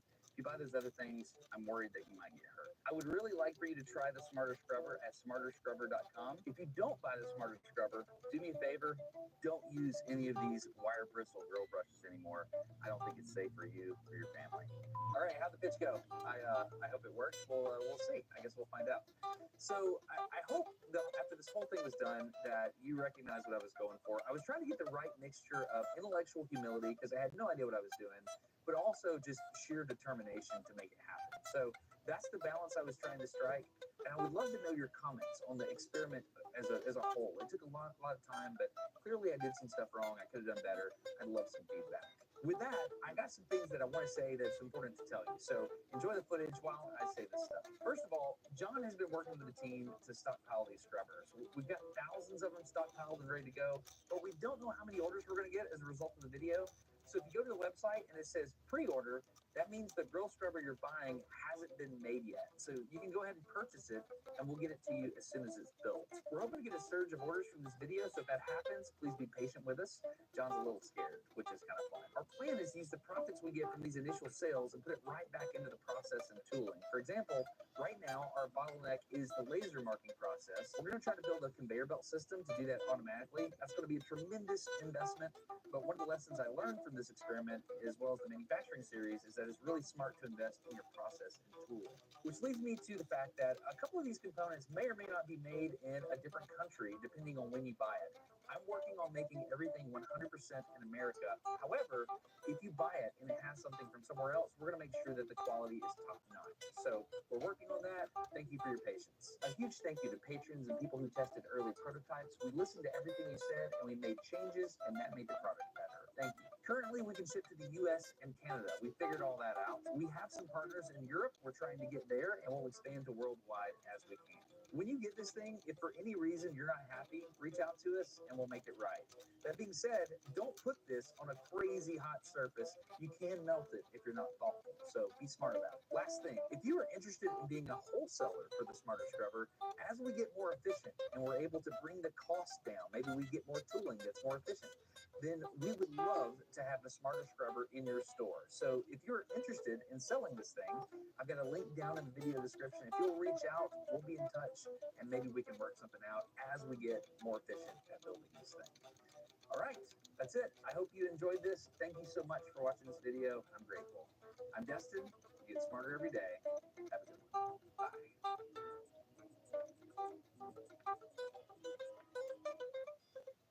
Ashley's Stars and Stripes sale is going on now. Create your stylish summer sanctuary for less with Hot Bite now just $6.99. And for a limited time, you can save up to $1,000 store-wide. Shop more Stars and Stripes deals in-store and online, only at Ashley. Chickens! Again! Gary, can we do something? The DJ said no requests. Can't be the bride who had the chicken dance wedding.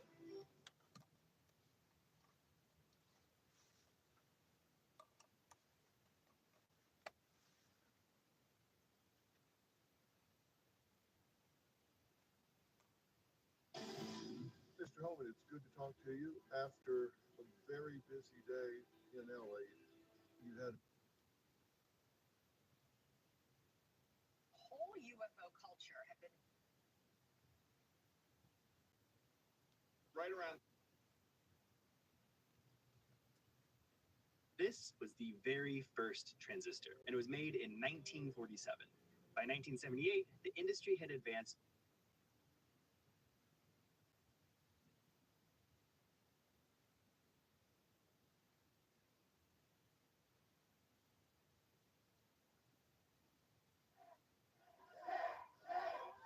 This morning,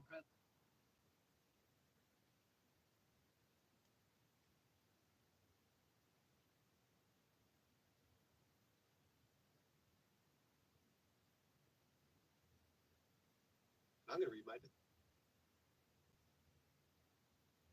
Do you?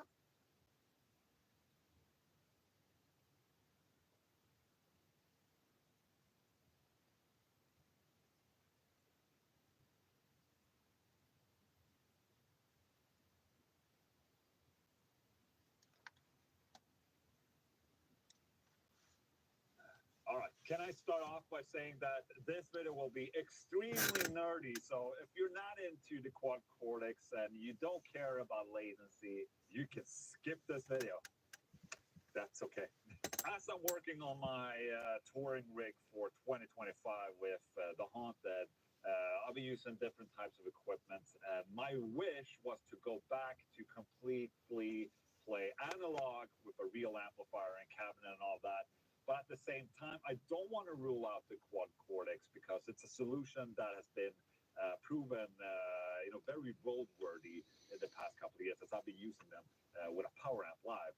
It sounds great, feels great, and pretty happy about it. But obviously, I want to go the analog route as well, just use an amplifier. And before I wanted to rule out the quad cortex, I want to do a couple of latency tests. If you take a look at my previous The Haunted main patch, which has a rhythm tone, a lead tone, and a clean tone, I basically built this without, not even thinking about what different blocks could add in terms of latency to the whole unit, or if adding another row or a different output and, the ins and outs will add delay to the signal. So I decided to make a preset from scratch right here. Actually, I made a preset called latency test for the simple purpose of testing the latency of the unit. And the unit itself, as it is, has a latency of 1.75 milliseconds, which is not a lot. But, as you start to add stuff to the quad cortex, the milliseconds and latency will add up. And as I'm talking about latencies up to 5 to 10 milliseconds, some people would say, like, you're not going to hear a difference, man. You're not going to feel a difference.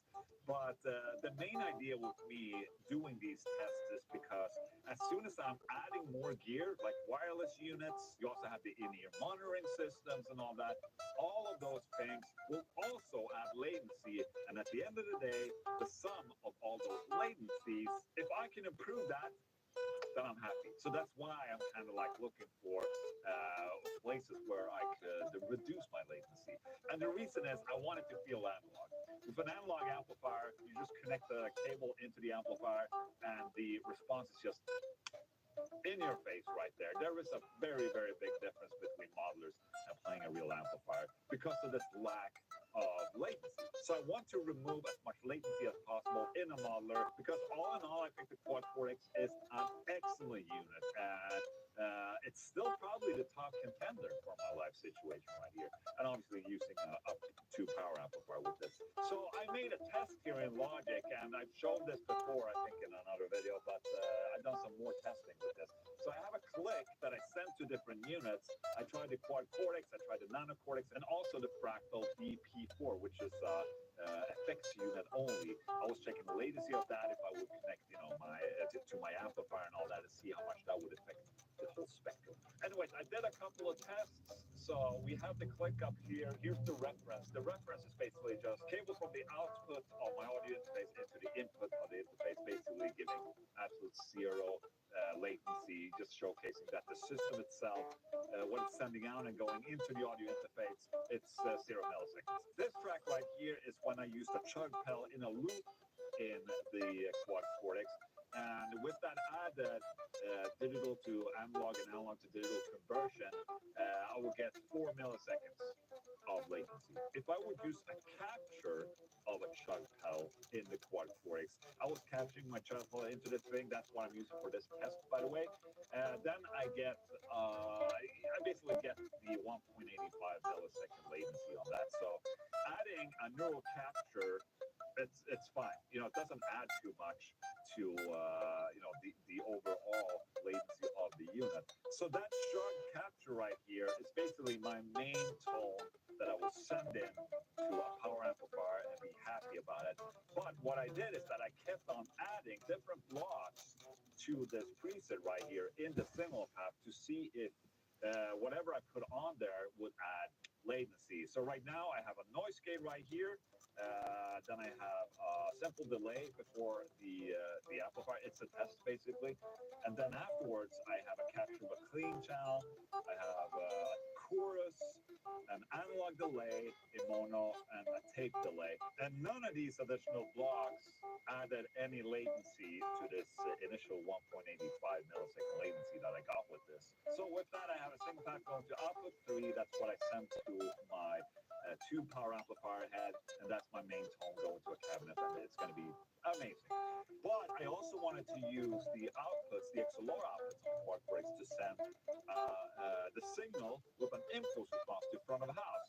So our front of house guy can have both a microphone cabinet and a direct signal from the quad cortex, and he can mix that up and use whatever. A mic'd up tone might sound very different from day to day, and depending on a venue or a festival or something like that. A direct tone going from the quad cortex will always be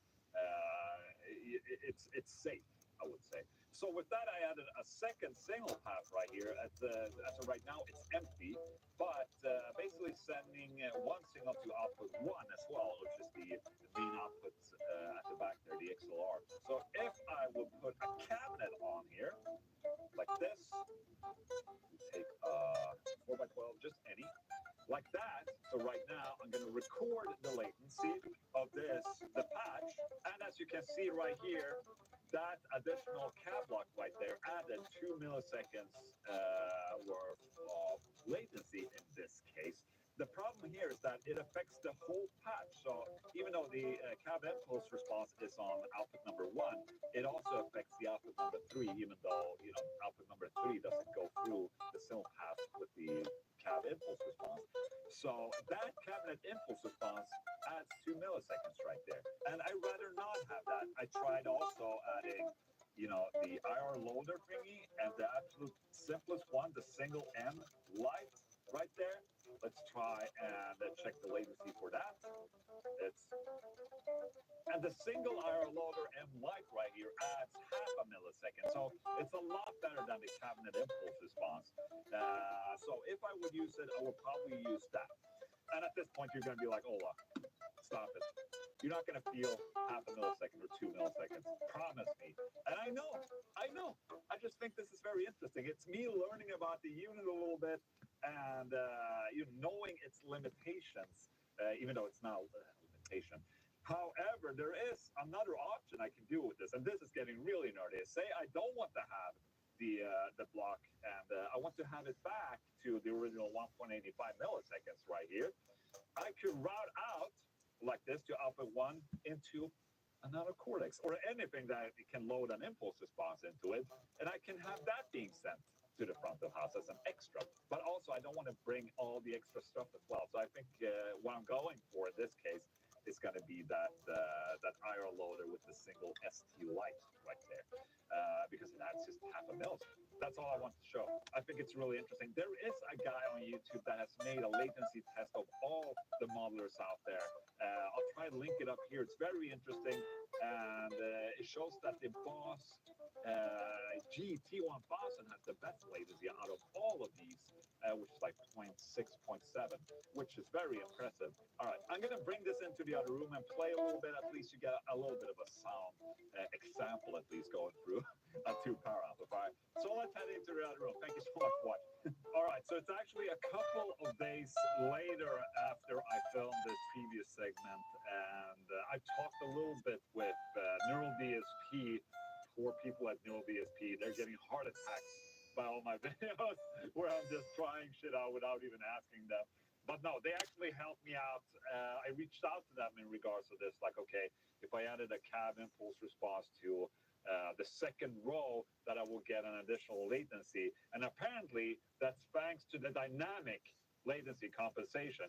And that basically means that the latency will stay the same even if you disengage blocks. And it's basically to help with phasing or anything. So you can shut that off.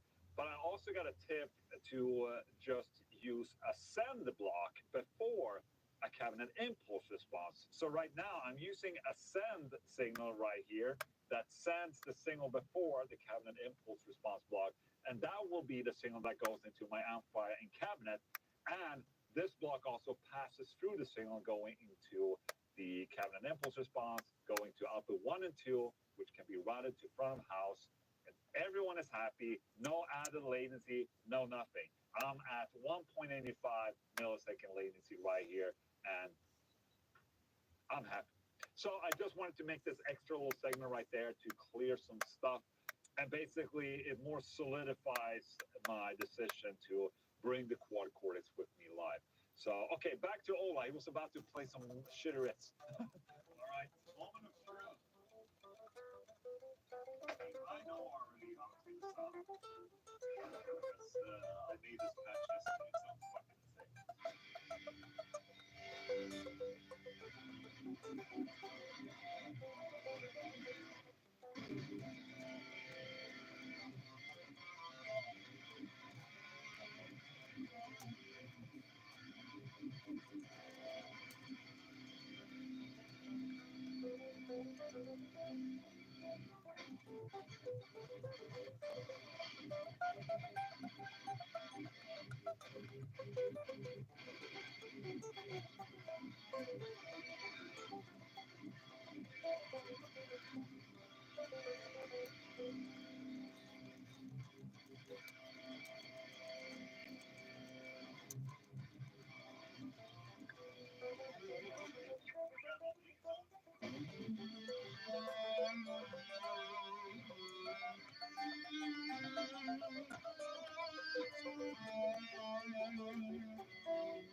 So there you go. A little something, at least, of this little break right there. Hell yeah.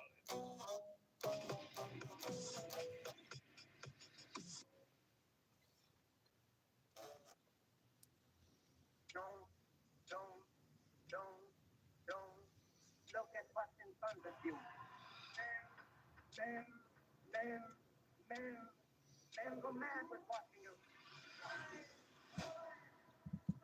Something different. Oh, my God, keep me from going noticing.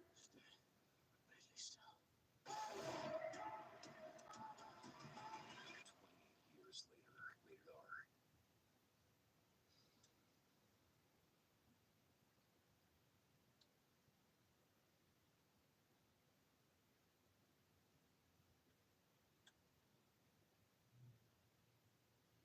All right, this is the video that like 2 different people asked for, so here it is. This is the long version of how I wired my house. So if you're here for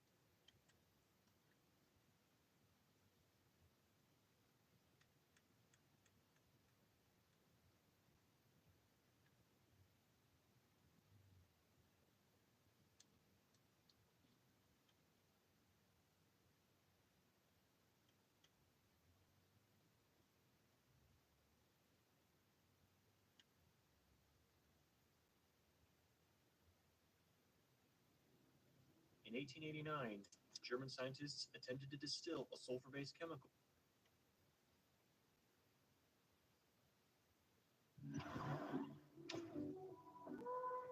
Right, so today was Apple's big software event for 2025, WWDC, and it was actually a really interesting one. I was kind of wondering how this would go, because in this landscape of AI, everyone's talking about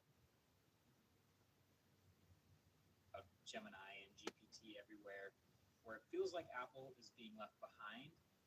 They could kind of go one of two ways. They could either double down on Apple Intelligence and just lean right in, like everything's fine, everything's going to plan, or they could shelf some of that stuff but show a whole bunch of other stuff and hope that that's good enough. So now we've seen the keynote, and I've gotten to try a lot of these software features and think about them a lot. And they definitely did the second thing. Don't get me wrong, there's much more other stuff than AI versus what like Google was doing earlier, but I do think that that other stuff was actually kind of a lot. And so maybe you can leave a comment below if you agree with me, after you subscribe, of course. But this is everything you need to know about WWDC 2025. So first of all, they always talk about all of their OSs, all their platforms this year, and they are now all unified in their version number, just to keep it simple. So instead of having iOS 19, iPadOS 19, tvOS 19, macOS 16, watchOS 12, and visionOS 3, they're now just doing version 26 for everything. Kind of same thing Samsung just did with their phones in 2020, having matched the year, even though it's a year ahead. Cool, easy. And everything is getting this fresh, glassy coat of paint over everything to be unified as well. So it's more obvious in some places, that I'll show you, and less noticeable in some others, but in general, they're calling this liquid glass, and they're treating basically every window, every dialog box, every icon, every sidebar that they possibly can as like a piece of physical glass that's mostly transparent to the things below it. Even the lock screen clock and some text and fonts are clear and transparent. So we might as well start here with iOS 26 because this is the biggest one. All of the icons are slightly updated. The lock screen clock is just this big, glassy, clear time that adapts to the size of what's behind it. Once you unlock the iPhone, overall, like zoomed out, it doesn't look that different. It's slightly different, but they also kept showing this clear home screen setup where all of the widgets and icons are all clear. This is a new option, and I don't know about this one. I mean, it is new, and you can do that if you want to, or never turn it on if you don't want to, but I just think that's it's a little much, and readability might be kind of tough. But beyond the liquid glass thing, there are also some new features. Like, they redesigned the camera app, really for the first time in a decade plus. It's now going to be super simplified to just photo and video buttons and the shutter. And then there's a whole bunch of hidden UI. So you have to swipe to reveal the additional modes. And those still work the way they did before. But then also the frames per second and resolution settings are also super hidden. You have to know to hit that little button up there in the corner to change to 30 or 60 FPS. Which is a really interesting choice there. I mean, especially on an iPhone where you kind of have to assume Apple knows which things people click most of the time. This kind of implies that nobody ever changes a lot of these things. The swipe up to reveal a lot of those settings, most people will never see. But hey, you're watching this video, so now you know that the live photos setting toggle is there under that swipe. So good for you. There's also a new FaceTime app with a new landing page to quickly hit up your main contacts. And then also the phone app is updated to bring voicemail and missed calls and contacts all into one unified place, kind of like that. And they've also matched or copied, you can say it however you want, matched or copied. They've matched two of my favorite Pixel features from the dialer, from the phone app, which is call screening and hold for me. Those are the Pixel feature names. So now in iOS 26, there's a feature that can automatically screen unknown numbers, and it'll answer the call for you and then transcribe whatever the person says before trying to ring you and showing you who's calling. Which is interesting because the Pixel would let me choose that for every single call manually. But then also the hold assist feature is a no-brainer. Just waits on hold for you while you do other things. And when it's time to come back, it rings you again. Both super useful. There's also a couple iMessage features, like you can do native polls inside of iMessage now. Typing indicators in group chats will show you which person is typing, which is sweet. And you can add pictures as backgrounds for each of your iMessage chats. None of this is groundbreaking or unheard of, but it is nice that they're finally adding it. And then I would say the most AI-focused thing here is translate. And I feel like storm of like a video idea brewing where I might have to make an entire essay about how this is the year of live translation. It's just happening all at once now.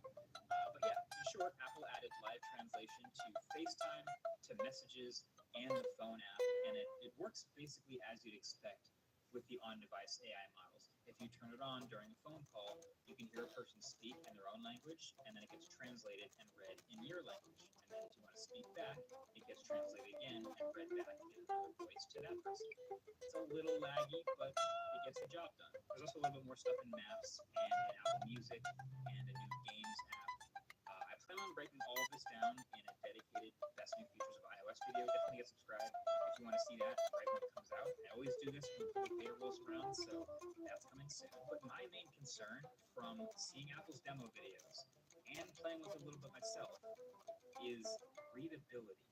This glass aesthetic, it looks cool sometimes, but it also is a little hard to read sometimes. Like, I get that the clear and glassy sheen is very modern and it looks like Vision OS and it's fresh, but also there's a reason that we add backgrounds to things in the video world a lot, even if it's subtle, because it's to provide more contrast to make things easier to see, just basic stuff. And there were so many bits of text, like notifications or menus or even UI elements, that just looked kind of harder to read. Now, the OS is supposed to adapt to it by giving light things dark backgrounds and dark things light backgrounds, but sometimes you'll have like a half light, half dark background, and that's where things get weird. So I'm curious how this is going to play out. Now, some of the other smaller updates, watchOS 26 also got a lot of these glassy UI elements, and it's noticeable. There's big touch areas and reflections and glassy buttons galore. And you can also definitely feel that fresh coat of paint. But beyond that, I really like the new wrist flick gesture, which is just that. So if you ever get a notification and you don't want to do anything with it, you know how it just kind of sits on the watch for a while? You can just flip it and it goes away.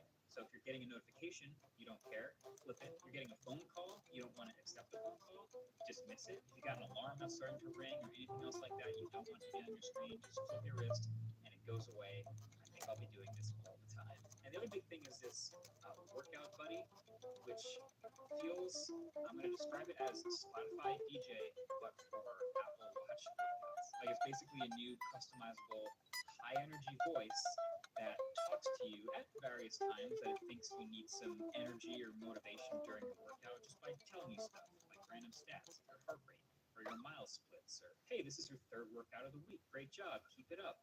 Stuff like that. Still no group fitness challenges though. I'm gonna just keep saying that every year, because every year I think they're gonna do it, and every year they don't do it. Still no group fitness challenges. Then there was tvOS 26. That also got new liquid glass, and I'll be honest with this one, I barely notice it here, but apparently the icons are shimmering a little differently, allegedly. But also just more content, obviously. Otherwise, not a huge upgrade there. But then there's macOS 26, which is also called Tahoe. And this one you notice. This one's got way more very clear elements. And some of it kind of can look cool.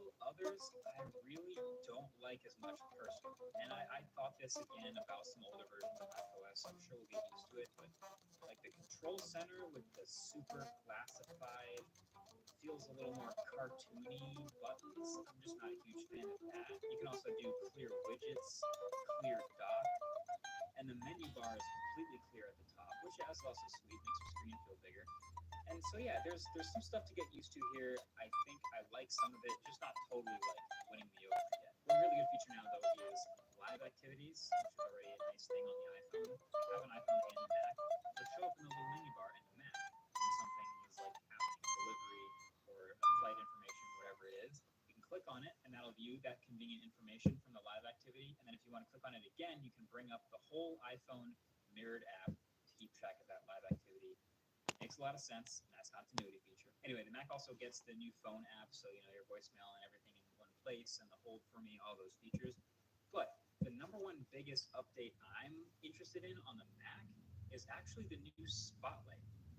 Now, some of you might not care about Spotlight, but some of you are productivity nerds like me because you're subscribed to a tech YouTube channel, and you might already know about this, but my favorite productivity app on the Mac, and it has been for years, every fresh new Mac I install it first, is called Raycast.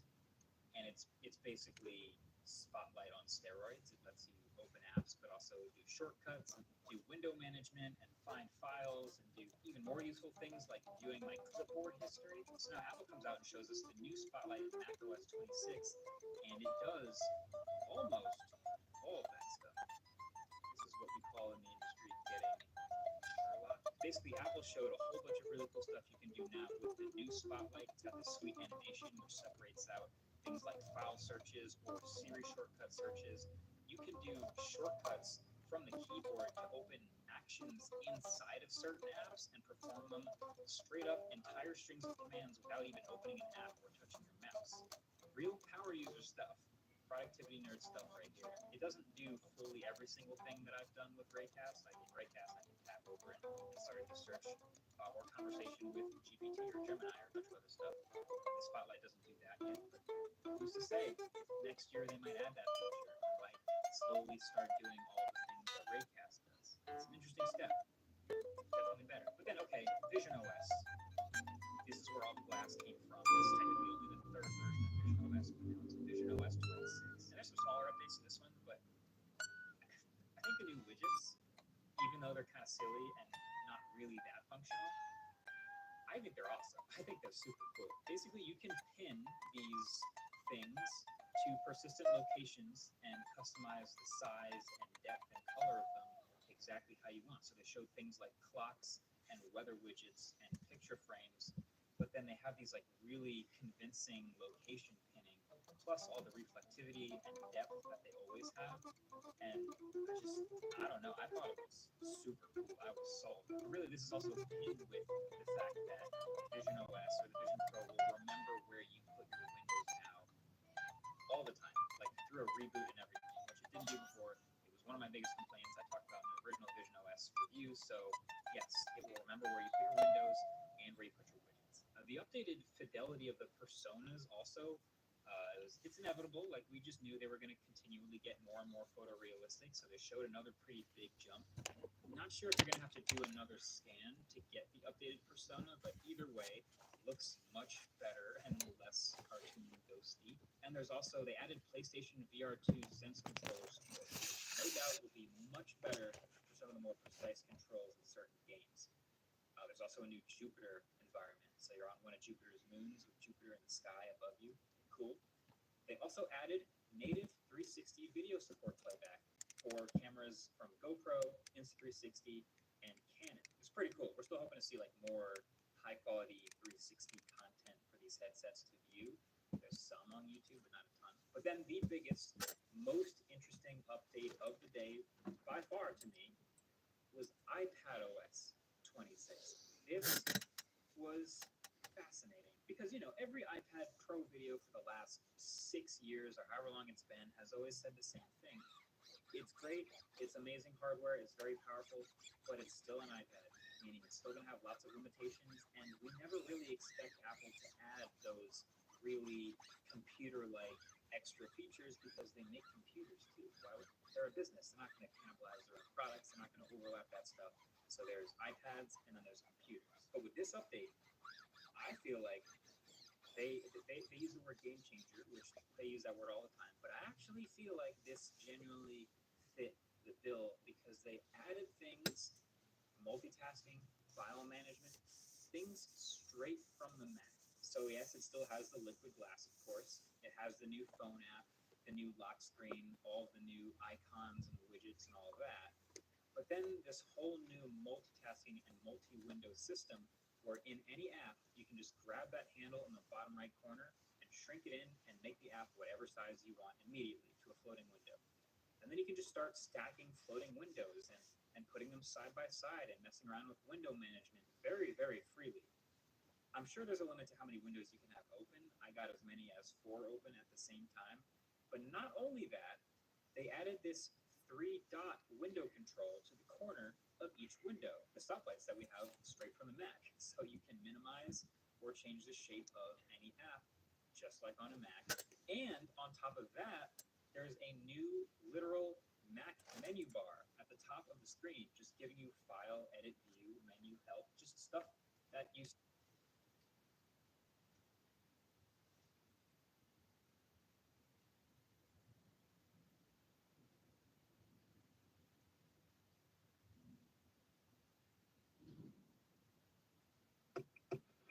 So the question I had asked on that one, right? Mr. President, in 2020, when you were talking about unrest in American cities, you said, quote,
and from local news to national.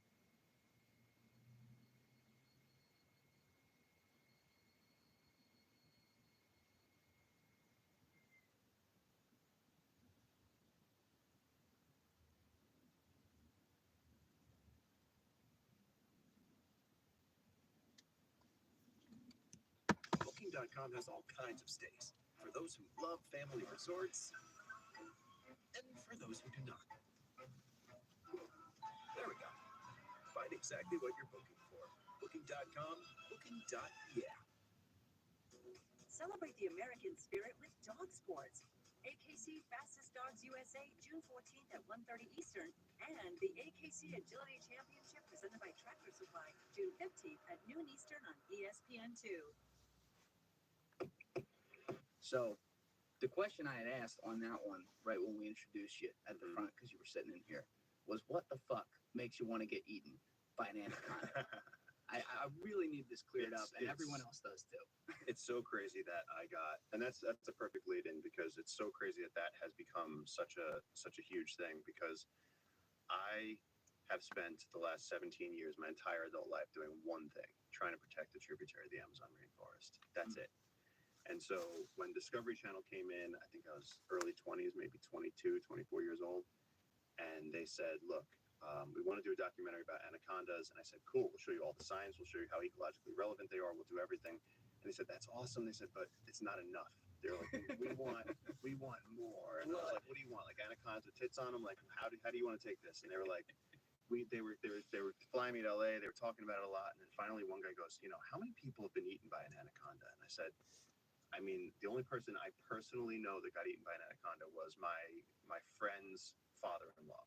Was he alive? No, he got eaten by an anaconda. I was going to say, I didn't know if he did it like you did. No. Only one person did what I did.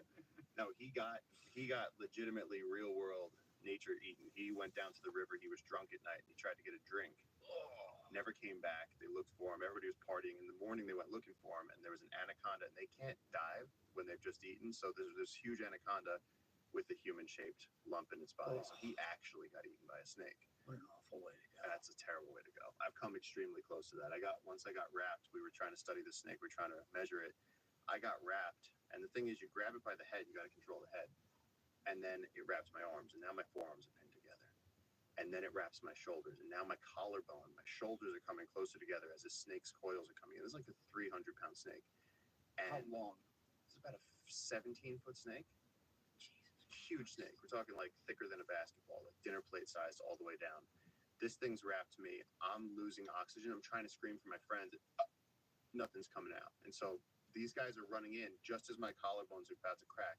They grab the tail, and the only way to unwrap it is to grab the tail. I still had the head, but I was completely out of control. If they didn't show up, that snake would have crushed every bone in my body and then gone back in the water. He wasn't trying to kill me, but he was going to remove the threat. I mean, as the researcher, I had to control the snake, and so he was viewing that as that I was attacking him. She was viewing it actually it was a female anaconda. The females, they have sexual dimorphism, so the females are significantly larger than the males of anacondas. Really, I didn't know anything about that. But this wasn't your idea. I didn't know that. This was their idea. Well, I was telling them all this shit, and then they came in and they went, well, what if you prove to everybody that it can be done? And I was like, what do we need to prove that it can be done? And they were like, how great would that be? And so then they started this conversation where they're like, look, if you get eaten by an anaconda, we'll give you a 2-hour special, multi-million-dollar budget. You could talk about all the nature tree hugger shit you want to talk about, but at the end, you got to do this stunt. And they go, it's just hiding the vegetables. He goes, you bring people in for the meat and the cheese. He goes, but just hide the research. He goes, we'll give them. And I said, okay. I said, fuck it, I'll do it. No, you went in there though. This is the crazy part about the strength of the anaconda. Yeah. Obviously, it's not like for people listening who haven't seen this. Maybe we'll see if I can put it in the corner of the screen if they're not going to demonetize it. But like, you're not going in there just like, hey, I'm here, eat me. You're going in there with like a full suit and everything. Yeah, like, what did they put you in? They put me in this crazy ass like Kevlar suit with a breathing apparatus and communication device, and so I had oxygen involved in case the snake actually ate me. The stupidity of this stunt cannot be overstated. This is a moronic idea that we knew there was a 1 in a million chance it was going to work, and it was mostly to bring in the viewers to teach them about the ecology of the Amazon. Because how do you make protecting trees sexy? How do you get the public to pay attention to the fact that we're destroying the natural world? So this was done out of pure frustration and insanity. I said, if this is what it takes to get those ratings, to get all those people to look, then I'll do it. Did you talk with, or did they have you talk with like experts who said, here's the percentage chance that even with our team all there to come in, here's the chance you don't make it out alive? Like, was there anything like that? Oh my God, yeah. They went through all of this stuff, and the thing is, with a snake, no snake wants to harm you. If you're dealing with if there was a king cobra in the room right now, really, we would be in no danger.